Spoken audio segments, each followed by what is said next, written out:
Hello, everyone. Welcome to our podcast. My name is Anna, and I am so happy you are here with us today. This podcast is made for beginner English learners, and every episode is simple, friendly, and very useful. Today, we have a really important and timely topic. We are going to talk about how to stay safe in hot weather. Hot weather can be wonderful, but it can also be dangerous if you are not careful. Knowing what to do and what not to do in extreme heat can protect your health and even save your life. I am joined by my wonderful co-host, Mark. Hello. Thank you, Anna. Hi to all our wonderful listeners. How do I feel about hot weather? I love warm, sunny days, but I have learned to respect extreme heat. Hot weather can become dangerous very quickly, and many people, including healthy young people, underestimate the risks. Today, Anna and I are going to cover everything you need to know about staying safe when temperatures are high. What to drink, what to wear, what to avoid, how to recognize heat-related illness, and so much more. We will also give you lots of useful English vocabulary and phrases. By the end of this episode, you will be well prepared for hot weather. Let's begin. Let's start with some important hot weather vocabulary. A heat wave is a period of several days when temperatures are much higher than normal. The temperature is how hot or cold something is, measured in degrees Celsius or Fahrenheit. The UV index tells you how strong the sun's radiation is. A higher number means more risk of sunburn. Humidity is the amount of moisture in the air. High humidity makes hot weather feel even hotter and more uncomfortable. It is sweltering means it is extremely hot. It is scorching also means very hot. The sun is beating down means the sun is very strong and direct. More important hot weather vocabulary. Sunburn is when the sun's UV rays damage your skin, making it red and painful. Dehydration is when your body does not have enough water. Sunscreen or sun cream is a lotion you apply to your skin to protect it from UV rays. SPF, sun protection factor, tells you how strong the sunscreen is. SPF 50 gives much more protection than SPF 15. Shade means an area not in direct sunlight, protected by trees, buildings, or umbrellas. Ventilation means the flow of fresh air into a building or space, important to keep rooms cool. A fan is a device that moves air to create a cooling breeze. Now let's talk about the most important hot weather safety rule. Stay hydrated. Hydration means having enough water in your body. When it is hot, your body sweats to cool itself down. Sweating means you lose water rapidly. If you do not replace that water by drinking enough fluids, you become dehydrated. Dehydration causes headaches, dizziness, tiredness, and confusion, and in serious cases, it can be life-threatening. Health experts recommend drinking at least 2 liters of water per day in normal conditions, but during a heat wave, you may need 3 liters or more. In English, useful hydration phrases: drink plenty of water, stay hydrated, keep your fluid levels up. Have you had enough water today? Mark, what are... Water is the absolute best drink for hydration. Plain, still water. It is free, contains no sugar, and is exactly what your body needs. In very hot weather, you also lose important minerals called electrolytes through sweat, especially sodium, potassium, and magnesium. Sports drinks or electrolyte drinks can help replace these. Coconut water is a natural and delicious source of electrolytes. Diluted fruit juice is also good. Cold herbal teas can be very refreshing. What should you avoid? Alcohol is a diuretic. It actually makes you urinate more and can worsen dehydration. Caffeine in large amounts can also contribute to dehydration. And sugary sodas or fizzy drinks do not hydrate as effectively as water. Keep a bottle with you at all times. Such simple but vital advice. Now let's talk about sunscreen, because protecting your skin from the sun is one of the most important things you can do in hot weather. Sunscreen protects your skin from UV rays, the invisible radiation from the sun that can cause sunburn, premature aging, and skin cancer with repeated exposure. UV rays are present even on cloudy days, which many people do not realize. Always use sunscreen with at least SPF 30, ideally SPF 50, especially on your face, neck, and any exposed skin. Apply it at least 15 to 20 minutes before going outside. Great topic. People forget many things about sunscreen. First, the back of your neck and ears are very commonly missed and can burn badly. Do not forget them. Second, lips need protection too. Use a lip balm with SPF. Third, even water-resistant sunscreen needs to be reapplied after swimming because no sunscreen is truly waterproof. Fourth, check the expiry date on your sunscreen. Expired sunscreen does not work as effectively. Fifth, do not rely on sunscreen alone. It is one layer of protection, not total protection. Combine it with protective clothing, shade, and avoiding the strongest sun. Sixth, if you have young children, their skin is especially sensitive and burns faster than adult skin. Such important reminders about sunscreen. Now, let's talk about what to wear in hot weather, because the right clothing makes a significant difference to how your body manages heat. In very hot weather, wear loose-fitting, lightweight clothing that allows air to circulate around your body. Tight clothing traps heat. Choose light-colored clothes, white, pale yellow, light blue, rather than dark colors. Dark colors absorb more heat from the sun, while light colors reflect it. Natural fabrics like cotton and linen are much better than synthetic fabrics in heat. They breathe better and feel more comfortable. A wide-brimmed hat is very important for protecting your head, face, and neck from direct sunlight. People make several common clothing mistakes in hot weather. First, wearing dark, tight, or heavy synthetic clothing. This traps heat and makes you feel much hotter than necessary. Second, not wearing a hat.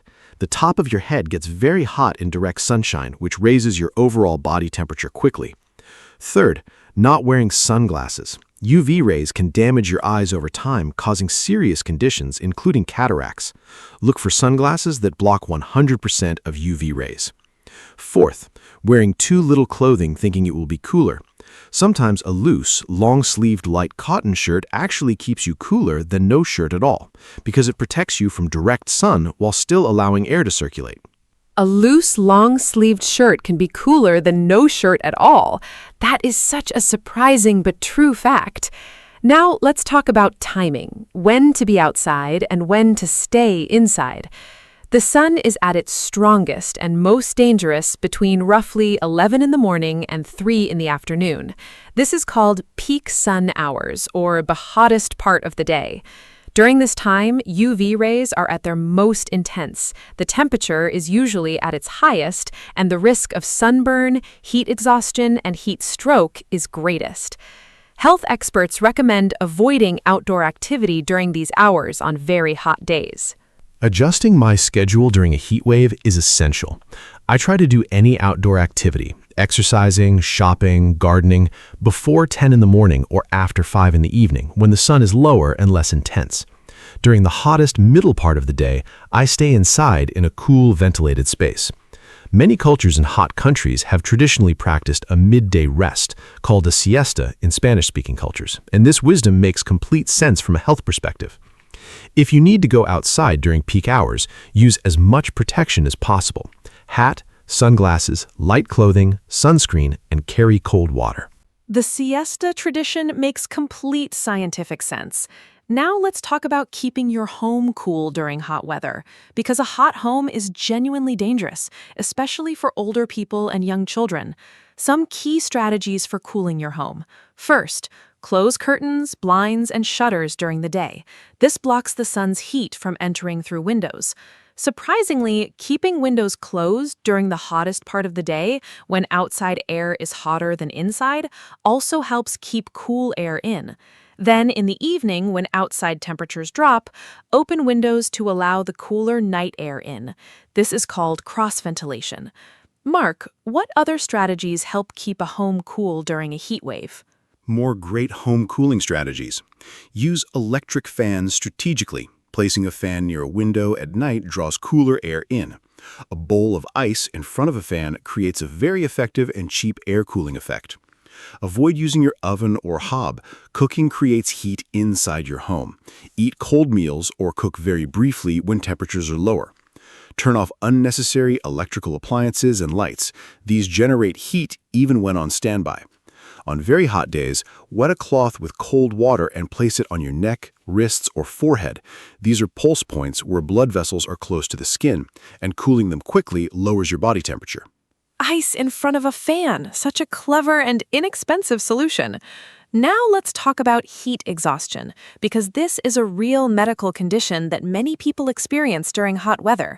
Heat exhaustion happens when your body overheats, usually from being in the sun too long or doing too much physical activity in hot conditions. Symptoms, signs that you have heat exhaustion, include heavy sweating, pale or cool skin, feeling very tired or weak, dizziness or feeling faint, nausea, feeling like you want to vomit, headache, and muscle cramps, painful tightness in your muscles. If you or someone near you experiences these symptoms, it is important to act quickly. If someone shows signs of heat exhaustion, act immediately. First, move them to a cool place, indoors with air conditioning or at least into the shade. Second, help them lie down and raise their legs slightly. This helps blood flow back to the brain and reduces the risk of fainting. Third, remove any unnecessary clothing to help their body cool down. Fourth, give them cool water to drink slowly if they are conscious and able to swallow. Fifth, cool their skin by spraying or sponging with cool, not ice-cold, water and fan them. Sixth, apply cold, wet cloths to their forehead, neck, and wrists. Act immediately and call emergency services if needed. Absolutely essential advice.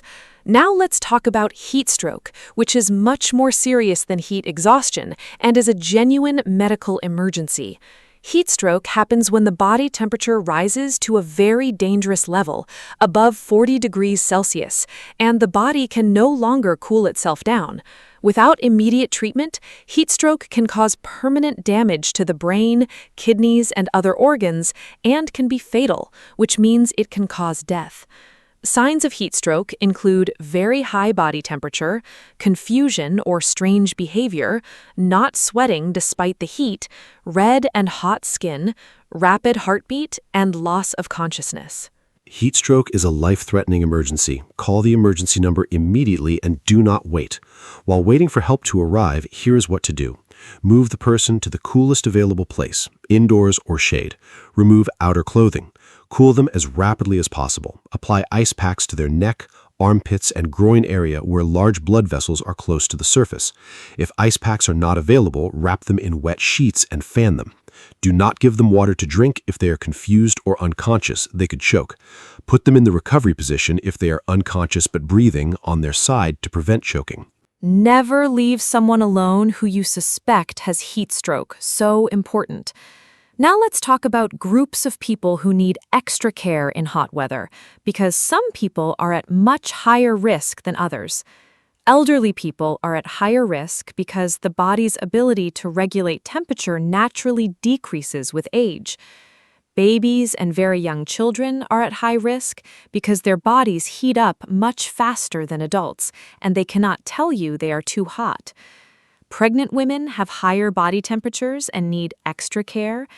People with chronic health conditions, such as heart disease, diabetes, or respiratory problems, are more vulnerable. Elderly people are especially vulnerable during heat waves for several important reasons. First, their sense of thirst decreases with age, so they do not feel thirsty even when they are becoming dehydrated. Second, their skin becomes less efficient at sweating, which reduces the body's natural cooling ability. Third, many elderly people take multiple medications, some of which can increase heat sensitivity or affect sweating. Fourth, older people often live alone and may not have family or friends checking on them regularly during a heat wave. This isolation increases the risk significantly. During heat waves, it is really important to check on elderly relatives, neighbors, and friends. Visit them, call them, or have someone keep an eye on them. Community care saves lives during extreme heat. Such a powerful and true statement. Now let's talk about hot weather and cars, because cars can become extremely dangerous very quickly in sunshine. On a warm day, even a day that does not feel very hot, the temperature inside a parked car can rise to 60 or 70 degrees Celsius within just a few minutes. This is because glass windows trap heat, creating a greenhouse effect. This is potentially fatal for children or pets left inside. Never leave children or pets alone in a parked car in warm weather, even for just a few minutes. Hot car safety is so important. A few more things about driving in hot weather. Before driving, check that your car has enough coolant, the liquid that prevents the engine from overheating, and water in the radiator.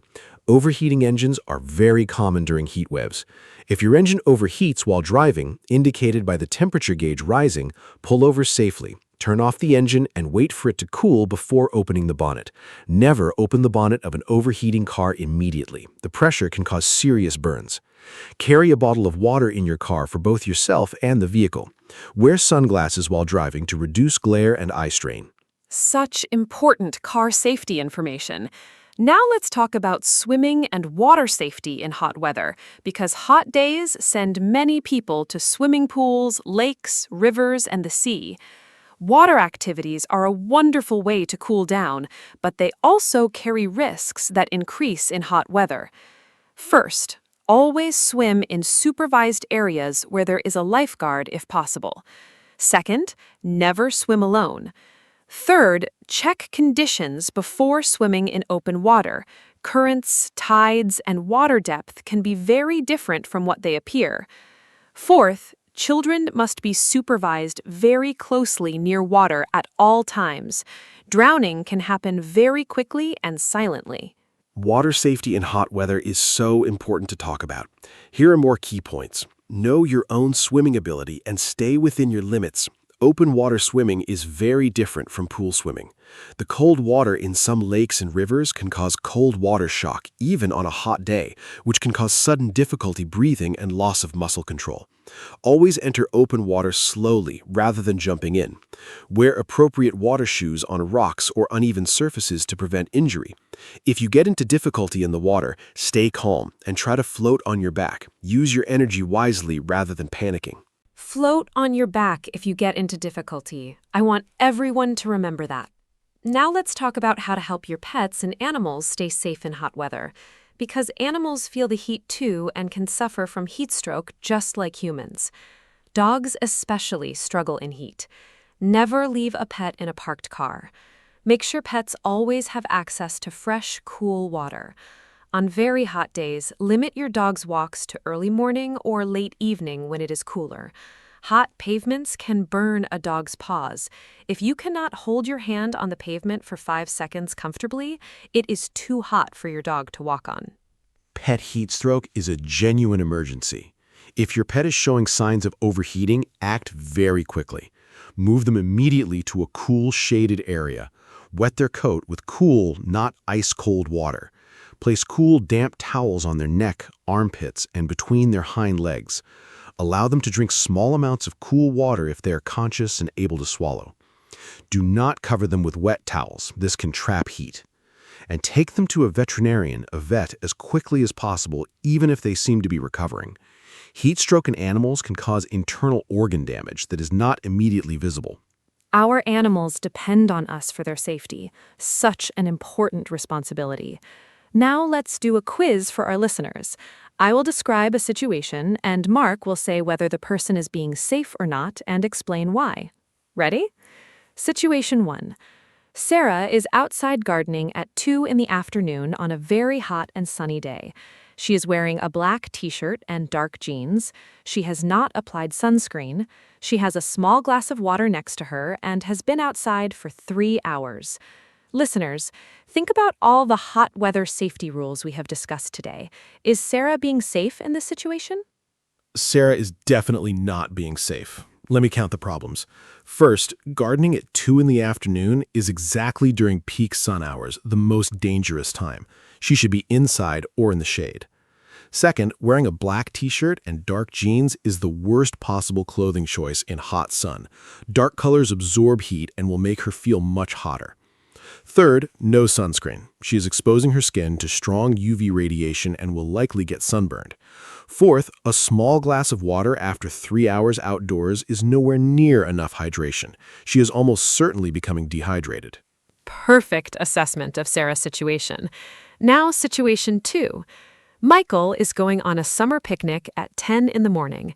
He puts on SPF 50 sunscreen. He wears a light blue loose linen shirt and a wide-brimmed hat. He carries a 2-liter bottle of water and an electrolyte drink. He plans to sit under a large tree and return home by noon before the hottest part of the day. He has prepared cold food, so he does not need to cook. Listeners, is Michael being safe? Mark, what do you think? Is there anything Michael is doing very well or anything he could improve? Michael is doing almost everything right. He's an excellent hot weather safety example. Let me go through his good choices. SPF 50 sunscreen, excellent protection. Light blue loose linen shirt, perfect color and fabric choice for reflecting heat. Wide-brimmed hat, essential sun protection for head, face, and neck. 2 liters of water plus electrolyte drink, excellent hydration planning. Sitting under a tree, natural shade is wonderful. Leaving by noon, sensibly avoiding the hottest peak sun hours. Cold food prepared in advance avoids cooking heat inside his home and the picnic location. The only thing I would suggest Michael adds is sunglasses to protect his eyes from UV rays. Michael is my hot weather hero. Now, let's talk about food safety in hot weather, because food can spoil much faster in heat and cause food poisoning. Food poisoning occurs when bacteria in food multiply rapidly in warm temperatures. Some important food safety rules for hot weather. Never leave perishable food that spoils easily like meat, fish, dairy, and eggs, at room temperature for more than 2 hours. In very hot weather, this reduces to 1 hour. Keep cold food in a refrigerator or cool box with ice packs. When transporting food for a picnic or barbecue, keep it in a cool bag. Thoroughly cook meat, especially chicken, to kill any bacteria. Food poisoning is unfortunately very common in summer. Signs typically appear between 30 minutes and 48 hours after eating contaminated food. Symptoms include nausea, vomiting, stomach cramps, diarrhea, and sometimes fever. For mild food poisoning, rest, drink plenty of fluids to prevent dehydration from vomiting and diarrhea, and avoid solid food until you feel better. Seek medical attention if you have severe vomiting that prevents you from keeping fluids down, very high fever, blood in your vomit or diarrhea, or if symptoms last more than 2 days. Elderly people, young children, and people with weakened immune systems are at risk of serious complications and should see a doctor sooner. When in doubt, throw it out. Such a memorable and important rule for food safety. Now let's talk about exercising safely in hot weather, because many people continue their usual exercise routines during heat waves without adapting them, which can be very dangerous. Here are the key rules for exercising in hot weather. First, exercise in the early morning or late evening, not during peak sun hours. Second, reduce your intensity. Exercise more gently than usual in heat. Third, drink water before, during, and after exercise. Fourth, wear light, breathable clothing. Fifth, choose shaded routes when running or cycling outdoors. Excellent exercise safety points. A few more important additions. Acclimatization is the process of getting gradually used to hot conditions. If you are not used to exercising in heat, start with very short, easy sessions and build up over 1 to 2 weeks. Your body needs time to adapt its cooling mechanisms. Monitor your urine color. Pale yellow means you are well hydrated.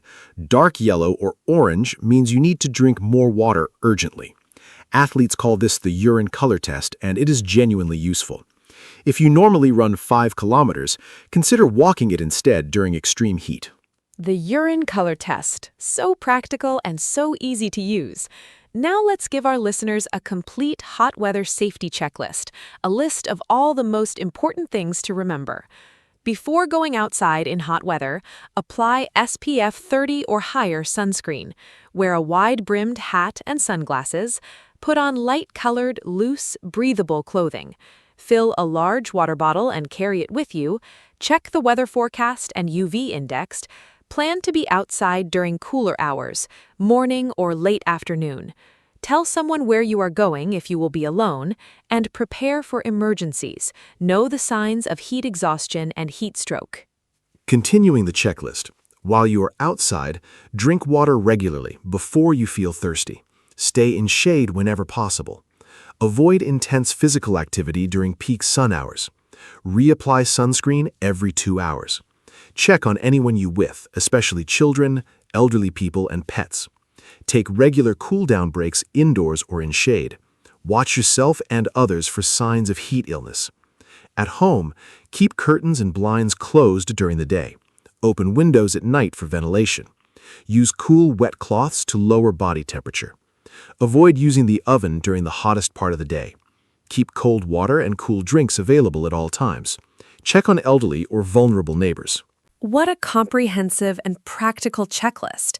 Now let's give our listeners some key English phrases they can use to talk about hot weather safely. It is dangerously hot today. Stay hydrated. The UV index is very high. Wear SPF 50 and a hat.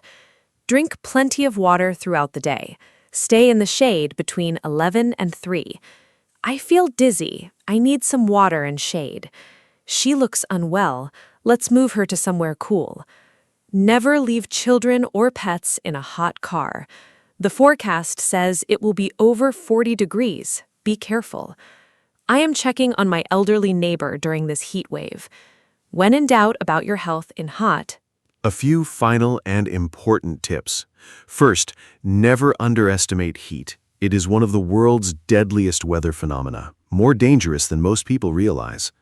Second, plan ahead. Buy sunscreen, prepare cool drinks, and check the forecast before a hot day. Third, look out for each other. The most vulnerable people in your community may need your help during extreme heat. Fourth, trust your body. If something feels wrong, it probably is. Act early before symptoms become serious. Fifth, download your local emergency number so it is ready in case of a heat emergency. And sixth, cool down before you sleep. A comfortable bedroom temperature significantly improves your health during a heat wave. what a wonderfully important and comprehensive episode this has been. I feel very prepared for hot weather after today. Let me give a final summary of everything we covered. We talked about key hot weather vocabulary: heat wave, dehydration, UV index, heat stroke. We discussed staying hydrated with water and electrolyte drinks. We covered sunscreen use, protective clothing, and timing your outdoor activities. We learned how to keep your home cool during a heat wave. We explored heat exhaustion and heat stroke, how to recognize and respond to them. We talked about vulnerable groups, car safety, water safety, pet safety, food safety, and exercise safety. We did a quiz about Sarah and Michael. Thank you so much, Anna. This was such a vitally important episode. And a huge thank you to every listener who joined us today. Hot weather is one of those topics where a little knowledge really can save a life. Yours, a family member's, or a neighbor's. Share what you learned today with people around you, especially if you know elderly people, people with young children, or anyone who might need extra support during extreme heat.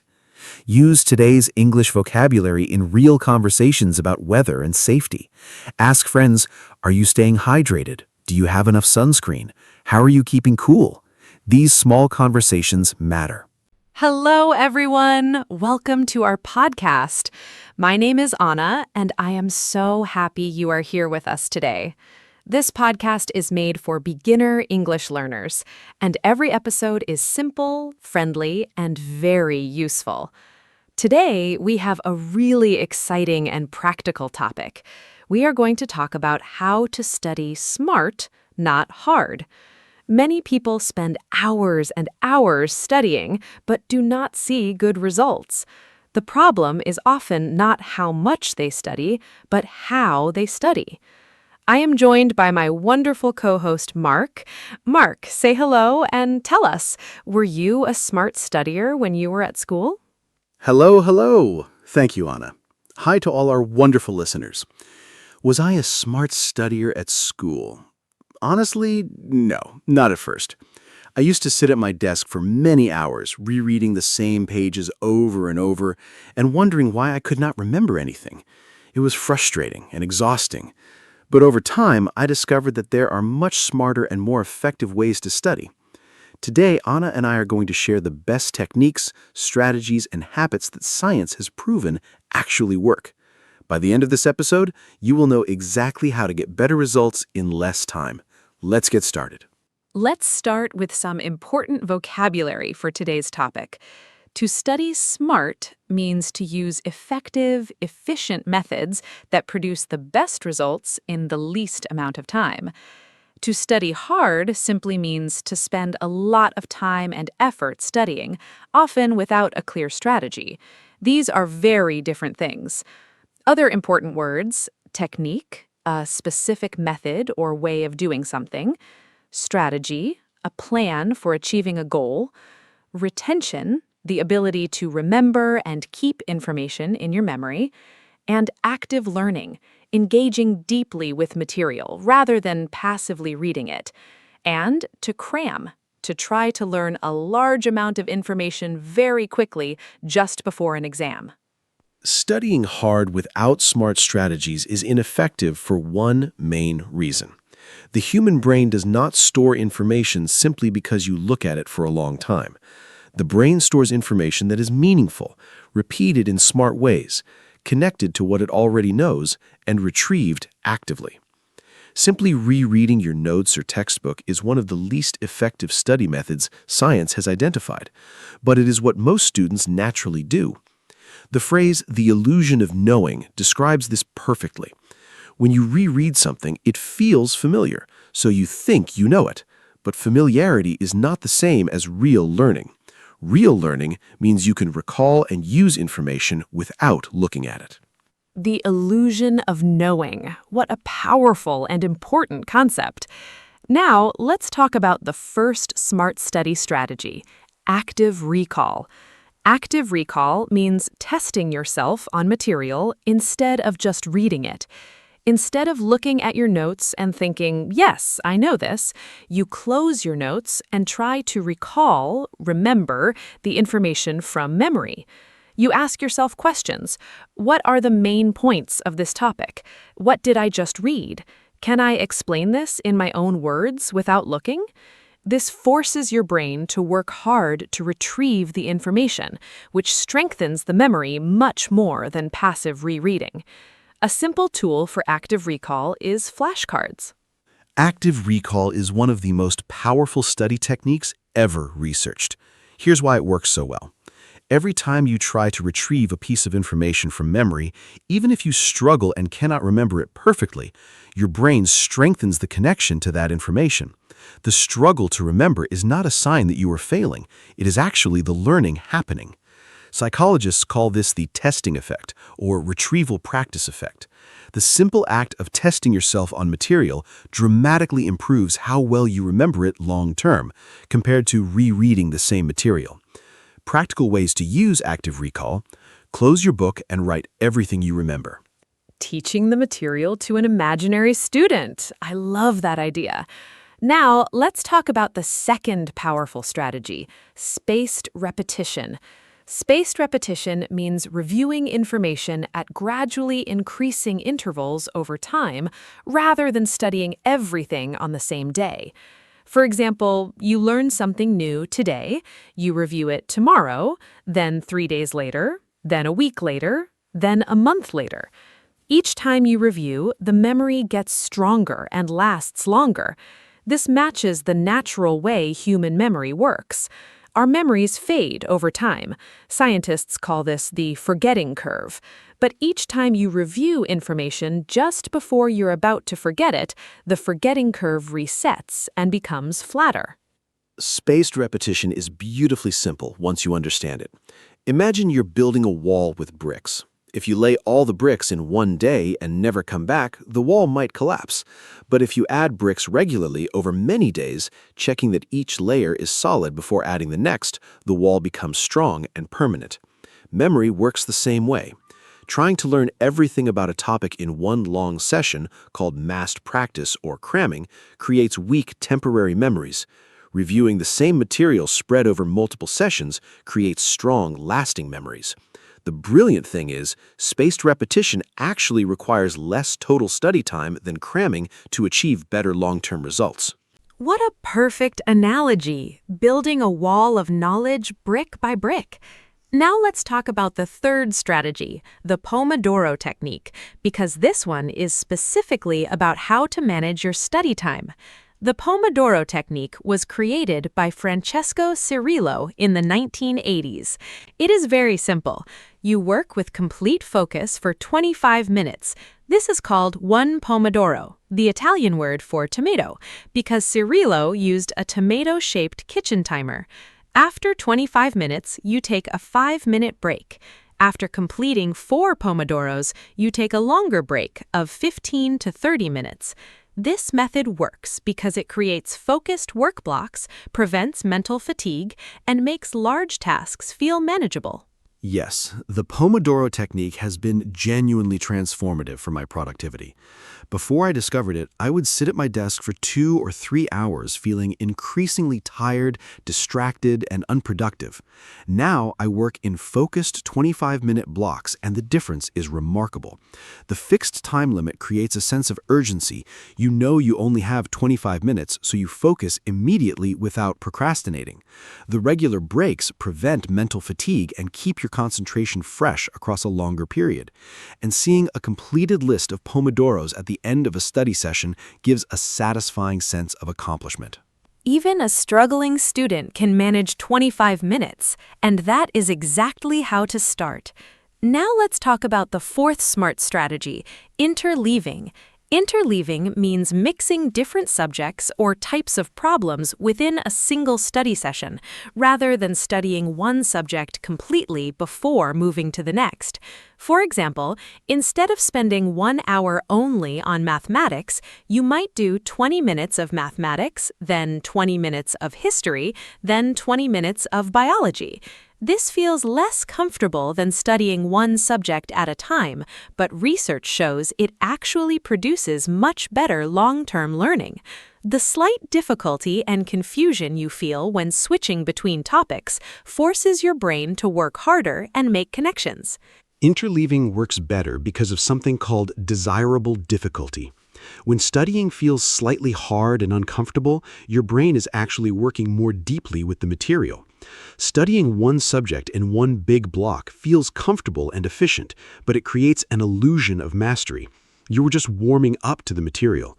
When you switch subjects, you have to start fresh, re-engage your brain, and actively recall what you were working on when you return.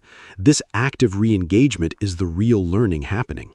Research studies comparing blocked practice, one subject at a time, with interleaved practice consistently find that interleaved learners perform significantly better on tests, even though they often feel less confident during studying. Desirable difficulty. What a wonderful concept. The slight discomfort is actually the learning.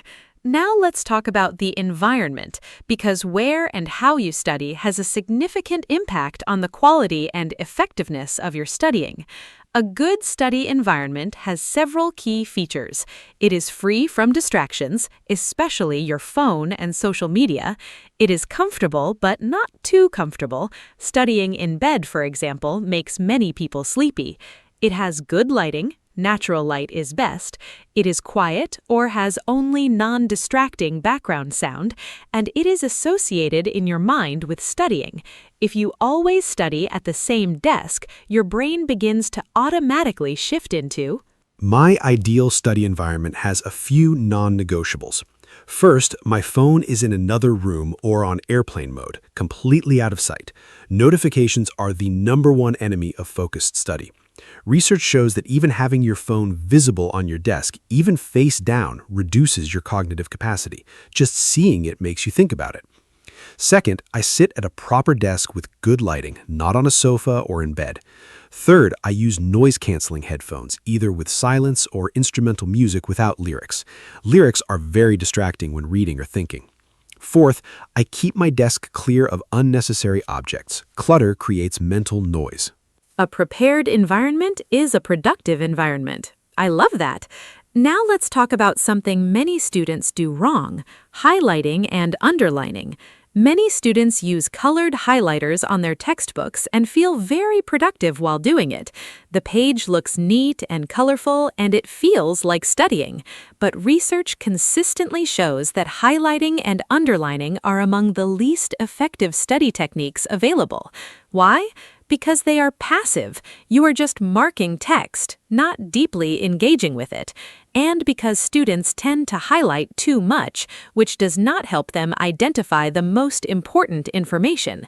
Marking your textbook in yellow does not make your brain remember it better. Instead of highlighting, students should annotate and engage actively. Here is what effective reading looks like. As you read, ask yourself questions. Why is this important? How does this connect to what I already know? Can I think of an example? Write these thoughts in the margins. This is called annotation.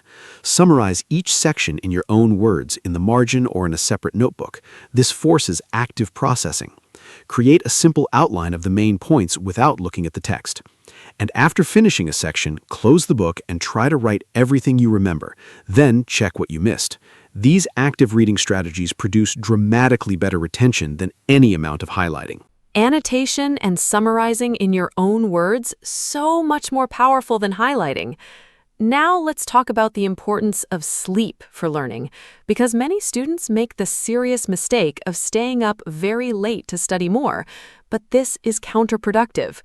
During sleep, especially during the deep sleep and REM stages, your brain actively consolidates memories.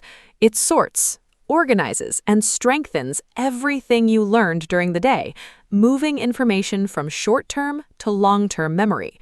If you deprive yourself of sleep to study more, you are actually undermining the very process that makes your studying effective. The phrase "sleep on it" has real scientific meaning. Sleeping after learning significantly improves how well you remember. Sleep is possibly the single most important study tool that almost no student talks about. Here is what happens neurologically. During deep sleep, your brain replays and strengthens the neural pathways formed during the day's learning. During REM sleep, your brain makes creative connections between new information and things you already know. This is why you sometimes wake up with a new understanding of something you were confused about the day before. Studies show that sleeping between a learning session and a test dramatically improves test performance compared to staying awake from more study time. The practical advice? Do your studying, then sleep.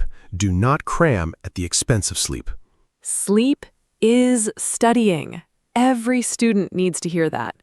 Now let's talk about exercise and its relationship to learning, because this surprises many people. Physical exercise is not just good for your body, it is directly beneficial for your brain and your ability to learn. Exercise increases blood flow to the brain, promotes the growth of new brain cells, and releases chemicals like BDNF, brain-derived neurotrophic factor, which scientists sometimes call miracle grow for the brain because it helps neurons connect and memories form. Studies consistently show that students who exercise regularly have better memory, better concentration, and better academic performance than those who do not. The difference in my mental performance after exercise is remarkable. On days when I go for a morning run or do even a short workout before studying, my concentration is sharper, my thinking is clearer, and I learn new information much more quickly. On days when I sit at my desk all day without moving, my mind feels foggy and slow by the afternoon. The research strongly supports this personal experience. A study from Harvard found that aerobic exercise, activities that raise your heart rate, actually causes new brain cells to grow in the hippocampus, the area of the brain most responsible for learning and memory. Move your body to improve your mind. Such a simple and powerful message. Now let's talk about something very important for all learners: the importance of breaks. Many students feel guilty about taking breaks. They think every minute not studying is a minute wasted. But this is wrong. Regular, planned breaks are essential for effective studying. Your brain cannot maintain deep focus indefinitely. After a period of concentrated work, typically 20 to 45 minutes, the quality of your attention decreases significantly. Working through this fatigue does not produce more learning, it produces less. Planned breaks allow your brain to consolidate recent learning, reset your attention, and approach the next session with fresh focus. Effective study breaks are those that genuinely rest your brain, not those that simply replace one screen with another. Here is what I recommend. Stand up and move. Even walking to the kitchen and back gets blood flowing. Go outside briefly if possible. Fresh air and natural light are genuinely restorative for mental energy. Do a few minutes of gentle stretching. Your body gets stiff from sitting. Have a healthy snack and drink water. Hydration significantly affects cognitive performance. Or simply sit quietly for a few minutes without any screens. What I do not recommend for breaks: checking social media, watching videos, or playing phone games. A real break means stepping away from all screens. So important and so often ignored. Now let's talk about goal setting for studying, because studying without a clear goal is like driving without a destination. Effective study goals are specific and measurable. Not, I will study English today, but I will learn and review 20 new English vocabulary words with flashcards for 30 minutes today. Not, I will study for my exam, but I will complete and self-test on chapters 3 and 4 today. When your study goal is specific, you know exactly when you have achieved it. This creates motivation, focus, and a satisfying sense of completion when you finish. Setting effective study goals has transformed my productivity. Here's my simple system. The night before, I decide specifically what I want to accomplish the next day. Not what I want to go over, but what I want to be able to do by the end of the session. For example, by the end of this session, I will be able to recall all 50 vocabulary words without looking at my notes. Or I will complete 10 practice problems and check my answers. Notice that the goal describes a result, something I can verify, not just an activity. I also estimate how long each task will take and plan my sessions accordingly. Specific outcomes make studying more effective and more satisfying. Perfectly said. Now, let's talk about the myth of multitasking, because many students believe they can study effectively while also doing other things, watching television, texting friends, or listening to music with lyrics. But research is very clear. Multitasking, truly doing two mentally demanding things simultaneously, is not possible for the human brain. What we call multitasking is actually task switching, rapidly moving attention between tasks. And every time you switch, there is a cost, called switching cost, where your attention takes time to fully engage with the new task. This makes every individual task slower and less accurate. The impact of distractions during studying is much greater than most people realize. Research by Gloria Mark at the University of California found that after being interrupted, even briefly, it takes an average of 23 minutes to fully return to the original task. So one quick check of your phone does not cost you 30 seconds. It potentially costs you more than 20 minutes of full concentration. This means that students who study for 2 hours with frequent phone checks may achieve far less deep learning than students who study with complete focus for just 45 minutes. Protect your focus fiercely. It is your most precious resource. I want to write that on every student's desk. Now, let's talk about the importance of understanding rather than memorization. Many students try to memorize information without truly understanding it. This creates fragile knowledge. You might remember facts for an exam, but quickly forget them afterward, and you cannot apply them flexibly in new situations.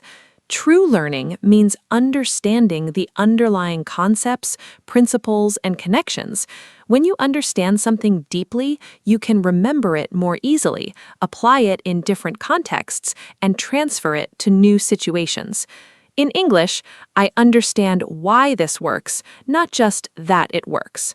I can explain this in my own words. Building understanding rather than memorizing is one of the most important learning principles. A powerful technique for this is called the Feynman technique, named after Nobel Prize-winning physicist Richard Feynman. It works in 4 steps. First, choose a concept you want to understand. Second, explain it as simply and clearly as possible, as if you were teaching a 10-year-old child. Use plain language, no jargon. Third, identify the gaps. Where did your explanation break down? Where did you struggle to explain clearly? Those are the areas you do not truly understand yet. Fourth, go back to your source material and fill those gaps, then repeat. Simplicity is the sign of true understanding. That is such a powerful principle. Now, let's do a quick quiz for our listeners. I will describe a student's study behavior, and Mark will say whether this student is studying smart and suggest a better approach if needed. Ready? Situation 1. Mia has an exam in 3 days. She opens her textbook and spends 2 hours reading all her notes from the beginning, using a yellow highlighter to mark sentences she thinks are important.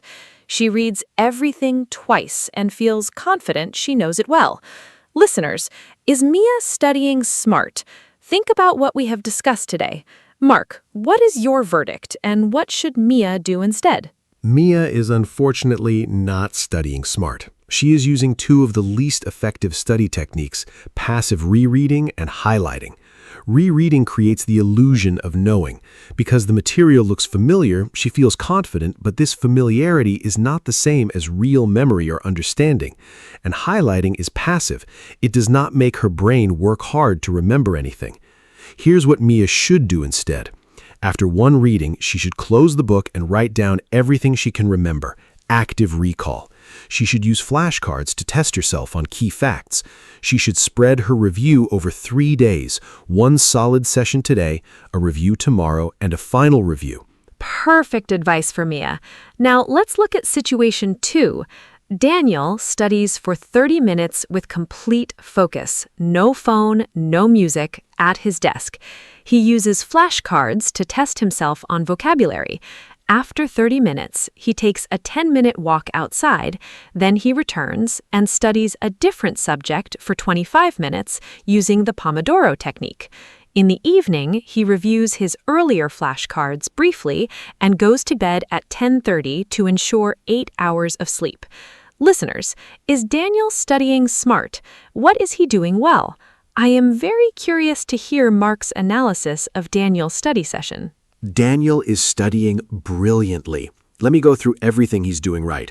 First, 30 minutes of complete distraction-free focus. This protects his concentration and ensures deep learning. Second, using flashcards for vocabulary. This is active recall, one of the best study techniques available. Third, a 10-minute walk for a break. This genuinely restores his brain and increases blood flow. Fourth, switching to a different subject. This is interleaving, which again, research produces better long-term retention. Fifth, a brief evening review of earlier flashcards. This is spaced repetition, consolidating his earlier learning. And sixth, getting 8 hours of sleep, allowing his brain to fully consolidate everything he learned during the day. Daniel is my new study hero. Now let's talk about something that often gets overlooked, the physical act of writing by hand. In our digital world, many students take notes on laptops or tablets, but research suggests that handwriting notes, physically writing by hand, leads to better learning than typing. The reason is fascinating. When you type, you can transcribe information very quickly, which means you often write down words almost verbatim without deeply processing them. When you write by hand, the process is slower, which forces you to listen more carefully, select the most important information, and put it into your own words. This deeper processing during note-taking leads to better understanding and better retention. I use both, but for different purposes. For learning new material and attending lectures or classes, I always prefer handwriting in a physical notebook.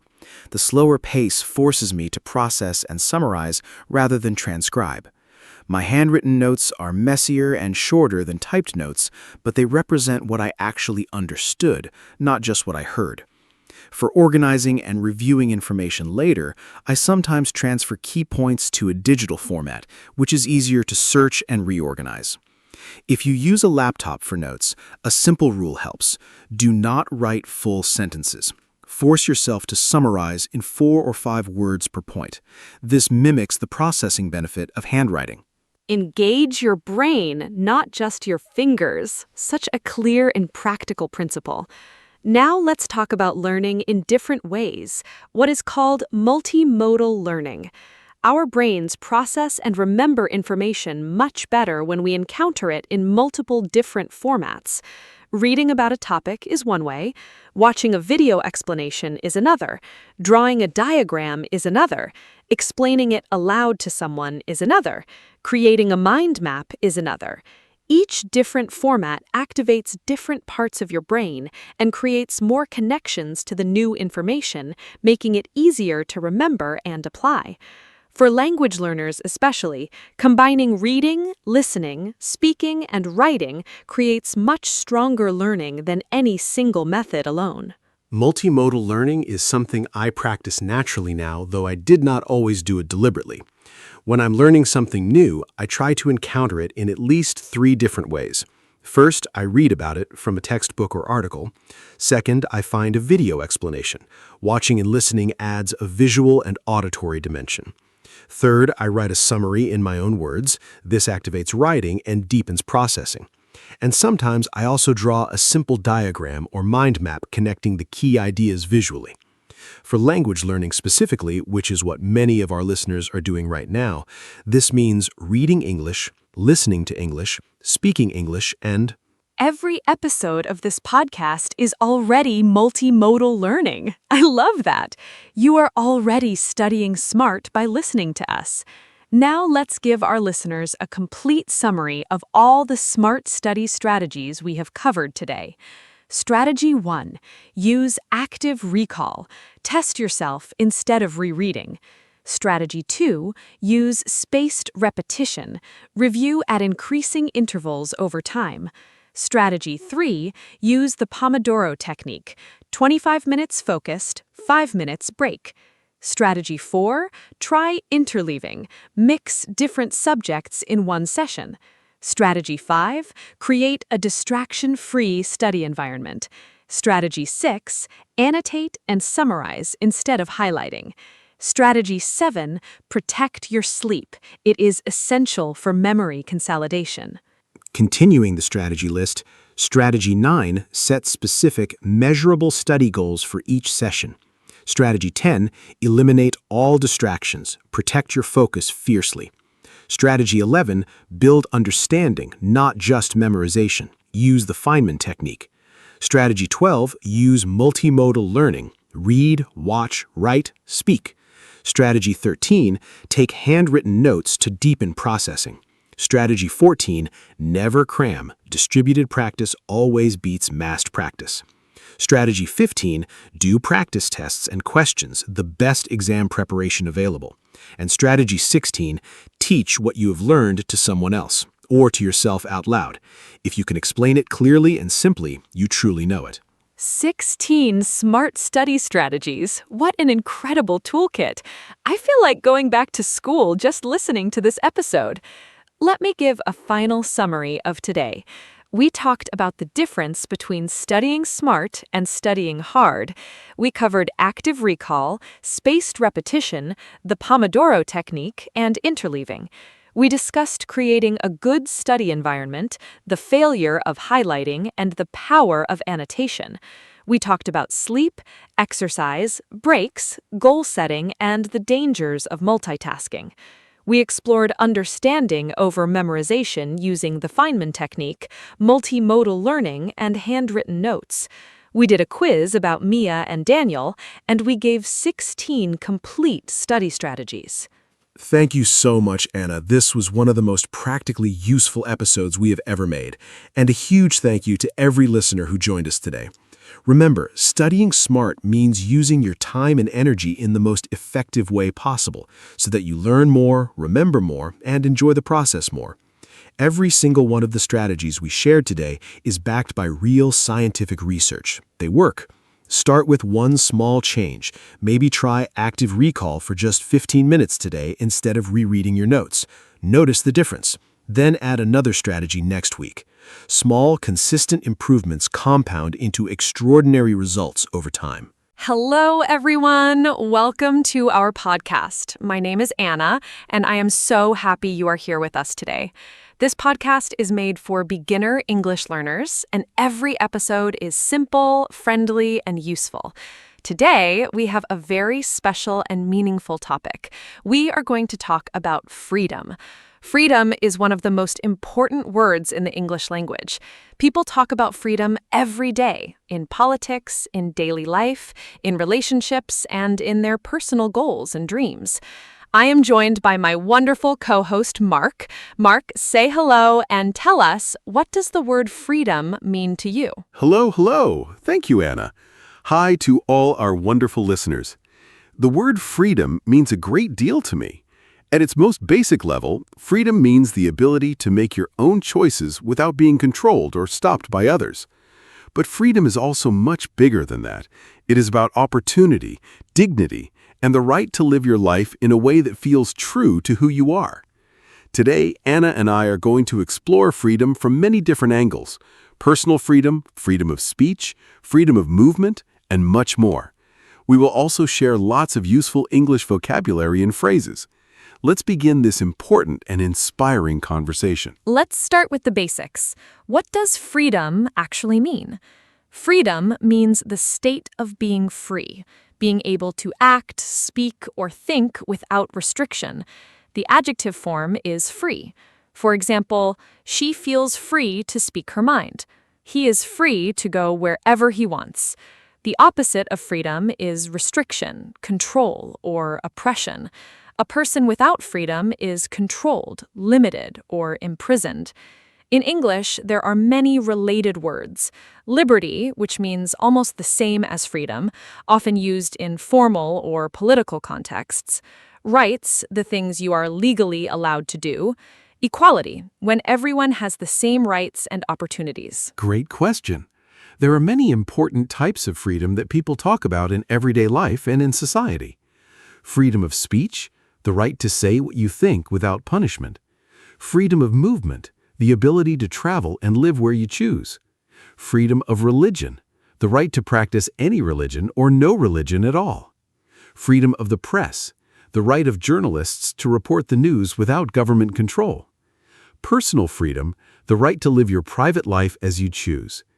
Economic freedom, the ability to work, earn money, and spend it as you wish. Those are all such important types of freedom.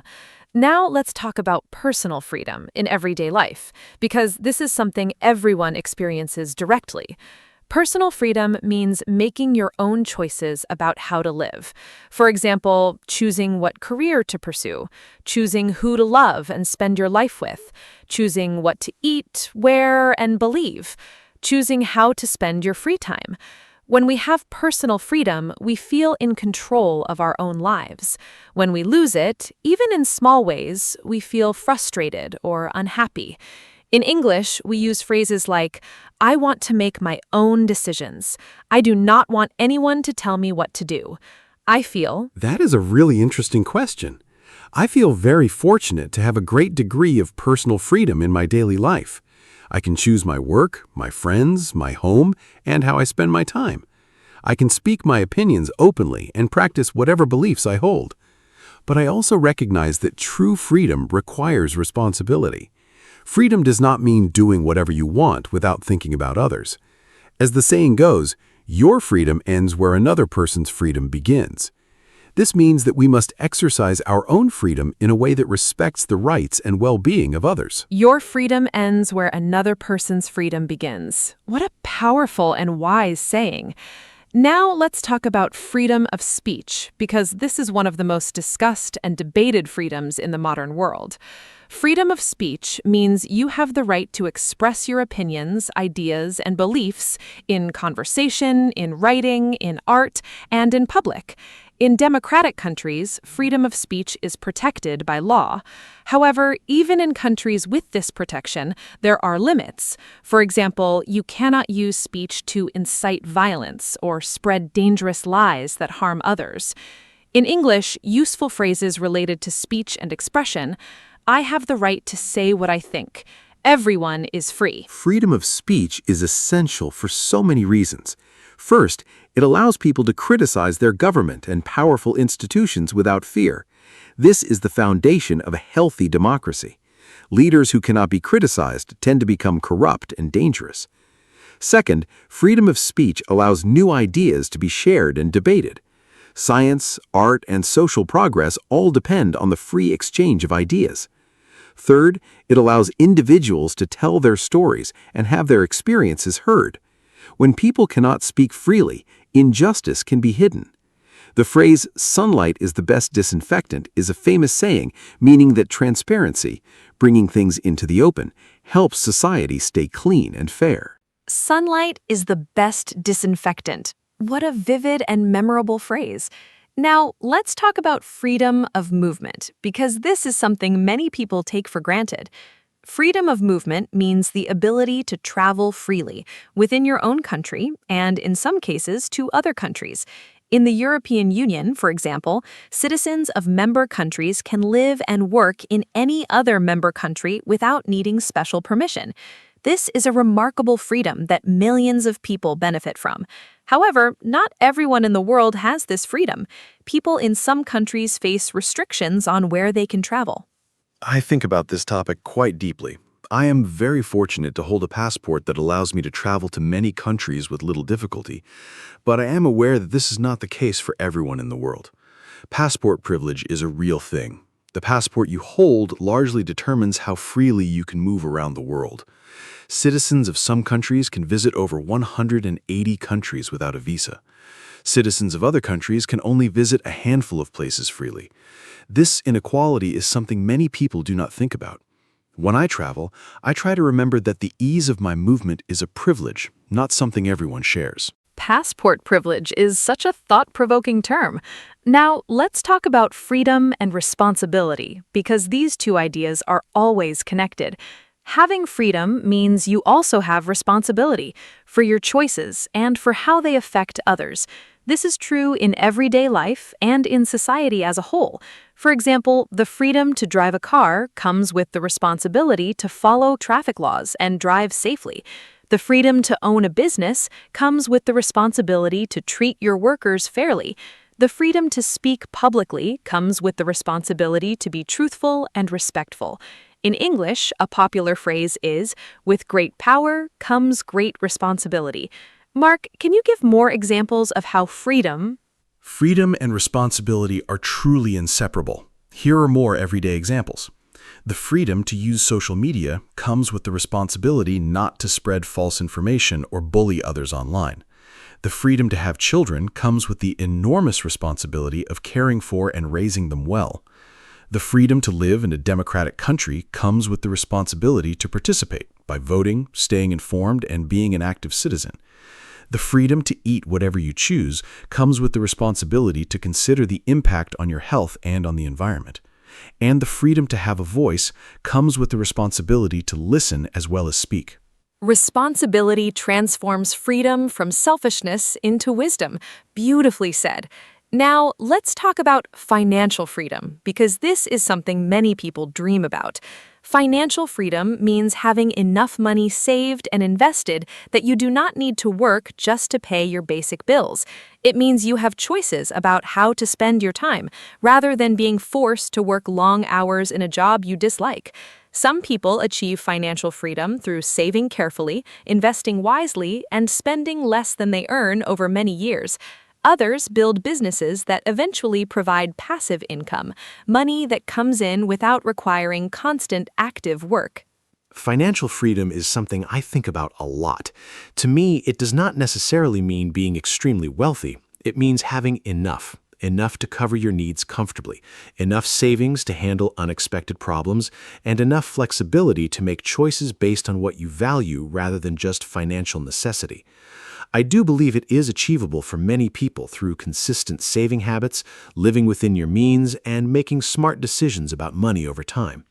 However, I also recognize that structural inequalities in society make financial freedom much harder for some people than others. Wages, access to education, healthcare costs, and economic opportunity are not equally distributed. Living within your means is such a key phrase for financial freedom. Now, let's talk about freedom and relationships, because the way freedom operates within personal relationships is very interesting. In a healthy relationship, whether a friendship, a romantic relationship, or a family relationship, both people should feel free to be themselves. They should be able to express their thoughts and feelings honestly, pursue their own interests and friendships outside the relationship, and make personal decisions without constant control or judgment. When one person in a relationship controls or restricts the other too much, it becomes unhealthy. In English, we use phrases like, "I feel free to be myself with you." A good relationship gives you space. Healthy freedom in a relationship is so important. I think it means mutual trust and respect, trusting your partner enough to give them space and respecting their individuality and independence. It means supporting each other's separate friendships, hobbies, and personal goals. It means being able to disagree, express different opinions, and even spend time apart without feeling threatened or jealous. The phrase "love sets you free" suggests that real love does not trap or restrict, it liberates. A partner who loves you genuinely wants you to grow, explore, and be your full self. Controlling behavior, checking someone's phone, limiting their friendships, or making all decisions for them is the opposite of love. Real love and real freedom go hand in hand. What a beautiful and true statement. Now let's talk about freedom and creativity. When we have the freedom to create, to write, paint, sing, dance, build, or imagine, we express our most genuine and unique selves. Creative freedom means making art or ideas without being told exactly what to think or produce. History shows us that some of the greatest works of art and literature were created in conditions of restriction, people finding creative freedom even in difficult circumstances. In English, we often say someone has creative freedom when they are given space to make their own artistic decisions. Creativity and freedom are deeply connected, though creativity is remarkably resilient. It finds expression even in the most restrictive conditions.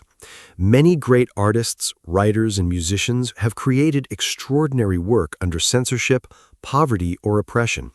They found ways to communicate truth through metaphor, symbol, and hidden meaning. However, I believe creativity truly flourishes when people have genuine freedom. Freedom to explore ideas without fear, freedom to challenge conventions, freedom to fail and try again. When people feel free, they take creative risks, and creative risk-taking leads to real innovation and beauty. The phrase, "necessity is the mother of invention," suggests that even restriction can drive creativity, but I believe freedom is still the best environment for it. Freedom is the best environment for the human creative spirit to bloom. I love that image. Now let's talk about freedom and nature. Many people feel a profound sense of freedom when they are in nature, in the mountains, by the sea, in a forest, or in a wide open field. Being in nature removes the restrictions of daily life. No screens, no schedules, no demands. You can move freely, breathe fresh air, and feel connected to something larger than yourself. In English, we have beautiful phrases about this feeling. Feeling free as a bird, the open road, the great outdoors, and breathing room, meaning space to relax and think freely. I feel enormously free in nature. There is something almost magical about being in a wide-open natural landscape. When I hike in the mountains, I feel the weight of everyday worries literally lift from my shoulders. The scale of the landscape, the vast sky, the distant horizon, the silence puts everything in perspective. Small problems seem less important. Big questions feel more approachable. The phrase "to get some headspace" means to gain mental clarity and perspective, and nature does this beautifully. I think many people in modern, busy urban lives are deeply hungry for this kind of freedom, the simple freedom of open space, fresh air, and quiet. To get some headspace, such a useful and evocative phrase. Now let me ask you something a little different. Is absolute freedom, total freedom with no rules or limits at all, actually desirable? This is a very interesting philosophical question. If there were absolutely no rules, no laws, and no limits on what anyone could do, would people be more free, or would life become dangerous and chaotic? Many philosophers have thought about this question. Thomas Hobbes, a famous English philosopher, argued that without rules, life would be nasty, brutish, and short. Others argue that freedom requires some structure to protect everyone's rights. Mark, what do you think? Is total, unlimited freedom actually a good thing? This is a fascinating question. I do not think total, unlimited freedom is truly desirable or even possible in a society. Here's why. If one person has total freedom to do absolutely anything, then other people lose their freedom because they become victims of that person's unchecked actions. True freedom for everyone requires a social agreement, rules and laws that protect each person's rights and prevent one person from violating another's. This is the idea behind the social contract in political philosophy. We give up some absolute freedoms, like the freedom to harm others without consequence, in exchange for living safely and cooperatively in society. Structured freedom is the most meaningful kind.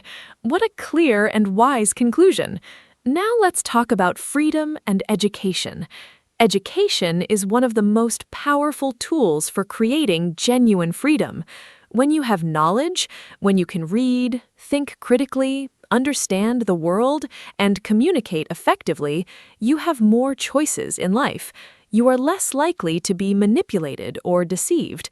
You are better equipped to participate in society and advocate for yourself and others. In English, the phrase "knowledge is power" directly connects learning to freedom and empowerment.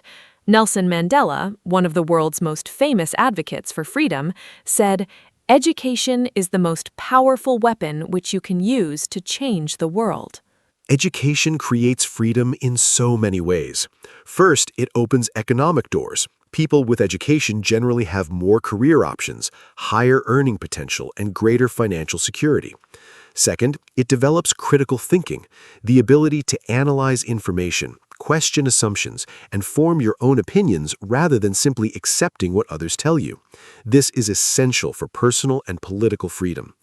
Third, it builds communication skills. Being able to speak and write clearly and persuasively gives you a powerful voice in the world. Fourth, it expands your understanding of different cultures, perspectives, and possibilities, broadening your sense of what's possible for your own life. Education truly is liberation. I love that. And for our listeners learning English, this podcast is part of your educational freedom journey. Now let's talk about freedom and technology. In many ways, technology has given people extraordinary new freedoms. The internet allows free access to information from anywhere in the world. Social media gives ordinary people a global voice. Remote work allows people to work from any location. Online learning removes geographical barriers to education. Translation technology breaks down language barriers. These are remarkable freedoms that did not exist for most of human history. However, technology also brings new restrictions and risks. Mark, do you think technology makes us more free or less free overall? Technology is a genuinely double-edged sword when it comes to freedom. On the positive side, the internet has democratized information, giving billions of people access to knowledge that was previously only available to the privileged few. It has given voices to marginalized communities. It has connected people across borders and cultures. On the negative side, technology can reduce freedom in serious ways. Governments can use technology for surveillance, tracking citizens' movements and communications. Social media algorithms can create information bubbles, limiting the range of ideas people are exposed to. And constant connectivity can create a sense of never being truly free from work, news, or social obligations. Technology amplifies both freedom and restriction. Such an insightful and balanced observation. Now, let's talk about some important people in history who fought for freedom. The world has been shaped by remarkable individuals who sacrificed enormously to expand freedom for others. Nelson Mandela spent 27 years in prison fighting against apartheid, the system of racial separation and inequality in South Africa. He became a global symbol of courage and the struggle for equality. Mahatma Gandhi led India's peaceful independence movement against British colonial rule. Rosa Parks refused to give up her seat on a bus in Alabama in 1955, becoming a symbol of the American civil rights movement. So many incredible people have fought for freedom throughout history. Harriet Tubman escaped slavery in the United States and then led many others to freedom through a secret network of safe houses called the Underground Railroad, one of the most courageous acts of resistance in American history. Malala Yousafzai, still young today, has fought for girls' right to education in Pakistan and around the world, surviving a serious attack for speaking out. Aung San Suu Kyi spent many years under house arrest in Myanmar for advocating democracy. Frederick Douglass escaped slavery and became one of the most powerful voices against it through his writing and speeches. What an inspiring list of extraordinary people. Freedom is not given, it must often be fought for. That sentence gives me goosebumps. Now let's talk about a very simple but meaningful question. What does freedom feel like in everyday life? Not the big political or philosophical kind, but the small, daily feeling of being free. The feeling when you finish work on a Friday evening and have a whole weekend ahead. The feeling when you finish an exam or a difficult project. The feeling when you step outside on a beautiful morning with nowhere specific to be. The feeling of being completely understood by a good friend. Oh, I love this question. The everyday moments of freedom are some of the most precious. My favorites, the feeling of finishing a challenging piece of work and closing my laptop, knowing the task is done and I am free. The moment I step off a plane in a new country and feel the air of a different place, pure freedom of possibility. Sunday morning with no schedule, drinking coffee slowly, reading a book with nowhere to be. A long walk with no destination, just walking where curiosity leads me. And the wonderful feeling of laughing deeply with close friends. Being so comfortable and accepted that you can be completely yourself. Being fully yourself with no pretense. That is such a profound definition of freedom. Now let's talk about inner freedom, freedom of the mind and spirit. This is perhaps the deepest kind of freedom. You can be physically restricted in a difficult job, in a difficult place, in a difficult situation, and still have inner freedom.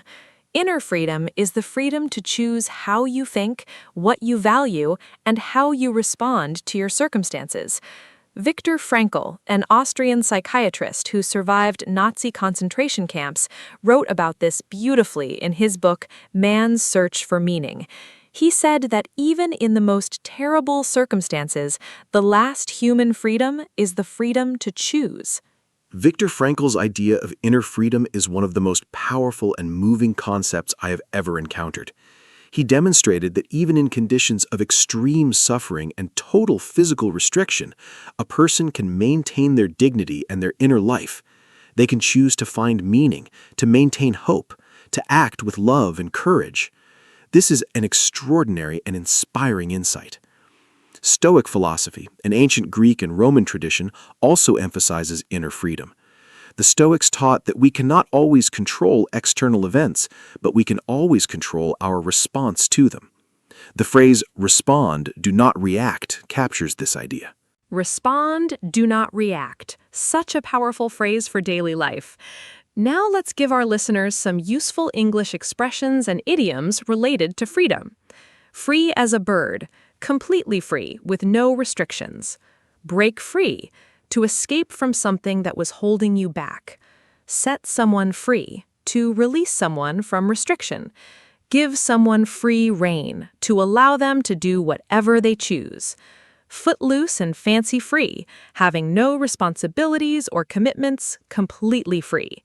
The world is your oyster. You have complete freedom and many opportunities in front of you. Cut loose, to become free from something, often to relax and have fun. More wonderful freedom expressions. Born free, a famous phrase from a song and film about a wild lion, meaning freedom is a natural state. Fly the nest, when young adults leave home and become independent for the first time. Spread your wings, to explore new opportunities and become more independent. No strings attached, complete freedom with no hidden conditions or obligations. The open road, a symbol of freedom and adventure, often used when talking about travel or new beginnings. Think outside the box, to be free in your thinking, not limited by conventional ideas. March to the beat of your own drum is one of my all-time favorite English expressions. It beautifully captures the idea of living authentically and independently.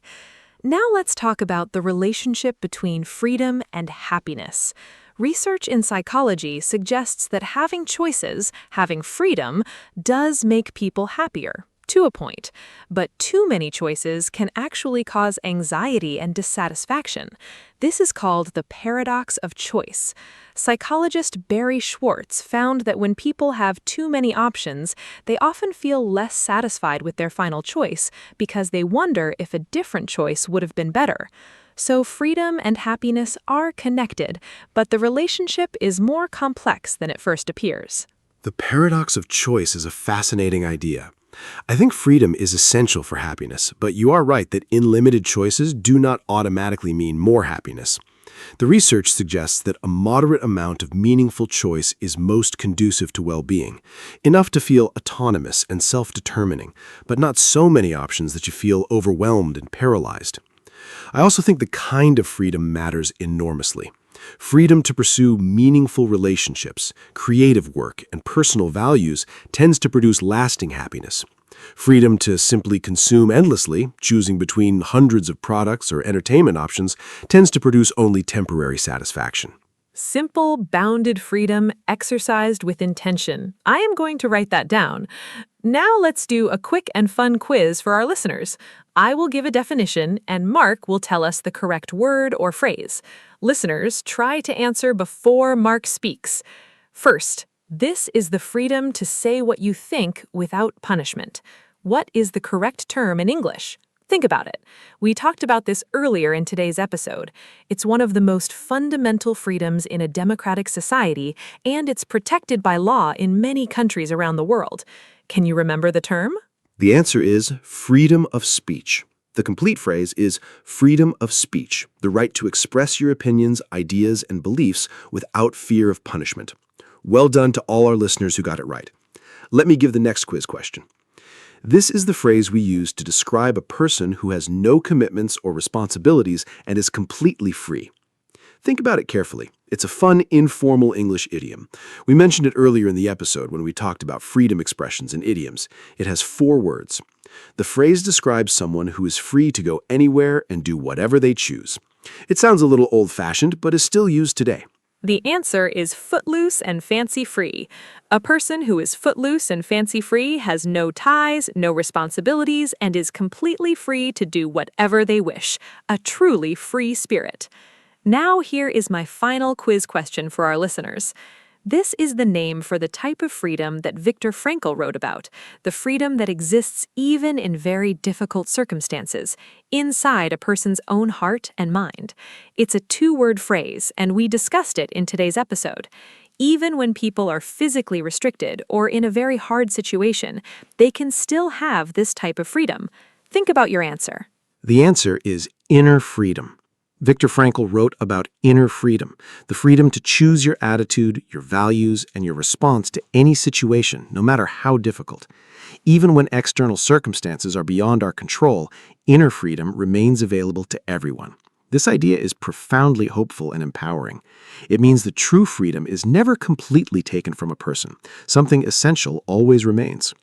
3 for 3 on the quiz. I hope our listeners enjoyed testing their knowledge. This topic is so rich and so important. Freedom is not just a political concept, it's something every person experiences, thinks about, and seeks in their own life every single day. What a rich, deep, and inspiring episode this has been. I feel genuinely moved by everything we discussed today. Let me give a final summary. We talked about the many types of freedom: freedom of speech, movement, religion, and personal freedom. We discussed freedom and responsibility, financial freedom, and freedom in relationships. We explored creative freedom, the feeling of freedom in nature, and the philosophical question of absolute freedom. We talked about education as a path to freedom, technology and freedom, and great historical freedom fighters. We shared beautiful idioms and expressions about freedom, and we explored inner freedom, perhaps the most profound kind of all. Freedom is one of the most beautiful and important human values. Thank you so much, Anna. This was one of the most meaningful and thought-provoking episodes we have ever made together. And a huge thank you to every single listener who spent this special time with us. Freedom is not something to take for granted. It is precious, complex, and worth thinking about deeply. Whether your freedom is political, personal, financial, creative, or inner, it matters. Use today's English vocabulary and phrases in your real conversations. Talk about what freedom means to you. Ask a friend what makes them feel free. Discuss the freedoms you value most. Language and freedom are connected. Every word you learn in English gives you more freedom to understand and engage. Hello, everyone. Welcome to our podcast. My name is Anna, and I am so happy you are here with us today. This podcast is made for beginner English learners, and every episode is simple, fun, and useful. Today, we have a really important and motivating topic. We're going to talk about not wasting your time. Time is the one thing we all have equally. Everyone gets 24 hours in a day, but how we use those hours makes a huge difference in our lives. I am joined by my wonderful co-host, Mark. Mark, say hello and tell us, do you ever feel like you are wasting time? Hello. Thank you, Anna. Hi to all our wonderful listeners. Do I ever feel like I'm wasting time? Honestly, yes, sometimes. I think everyone does. But over the years, I've learned a lot about how to use time more wisely and how to recognize when I'm letting it slip away. Today, Anna and I are going to talk about what it means to waste time, why we do it, how to stop, and how to use your time in ways that make you feel happy, productive, and fulfilled. We will also give you lots of useful English vocabulary and phrases.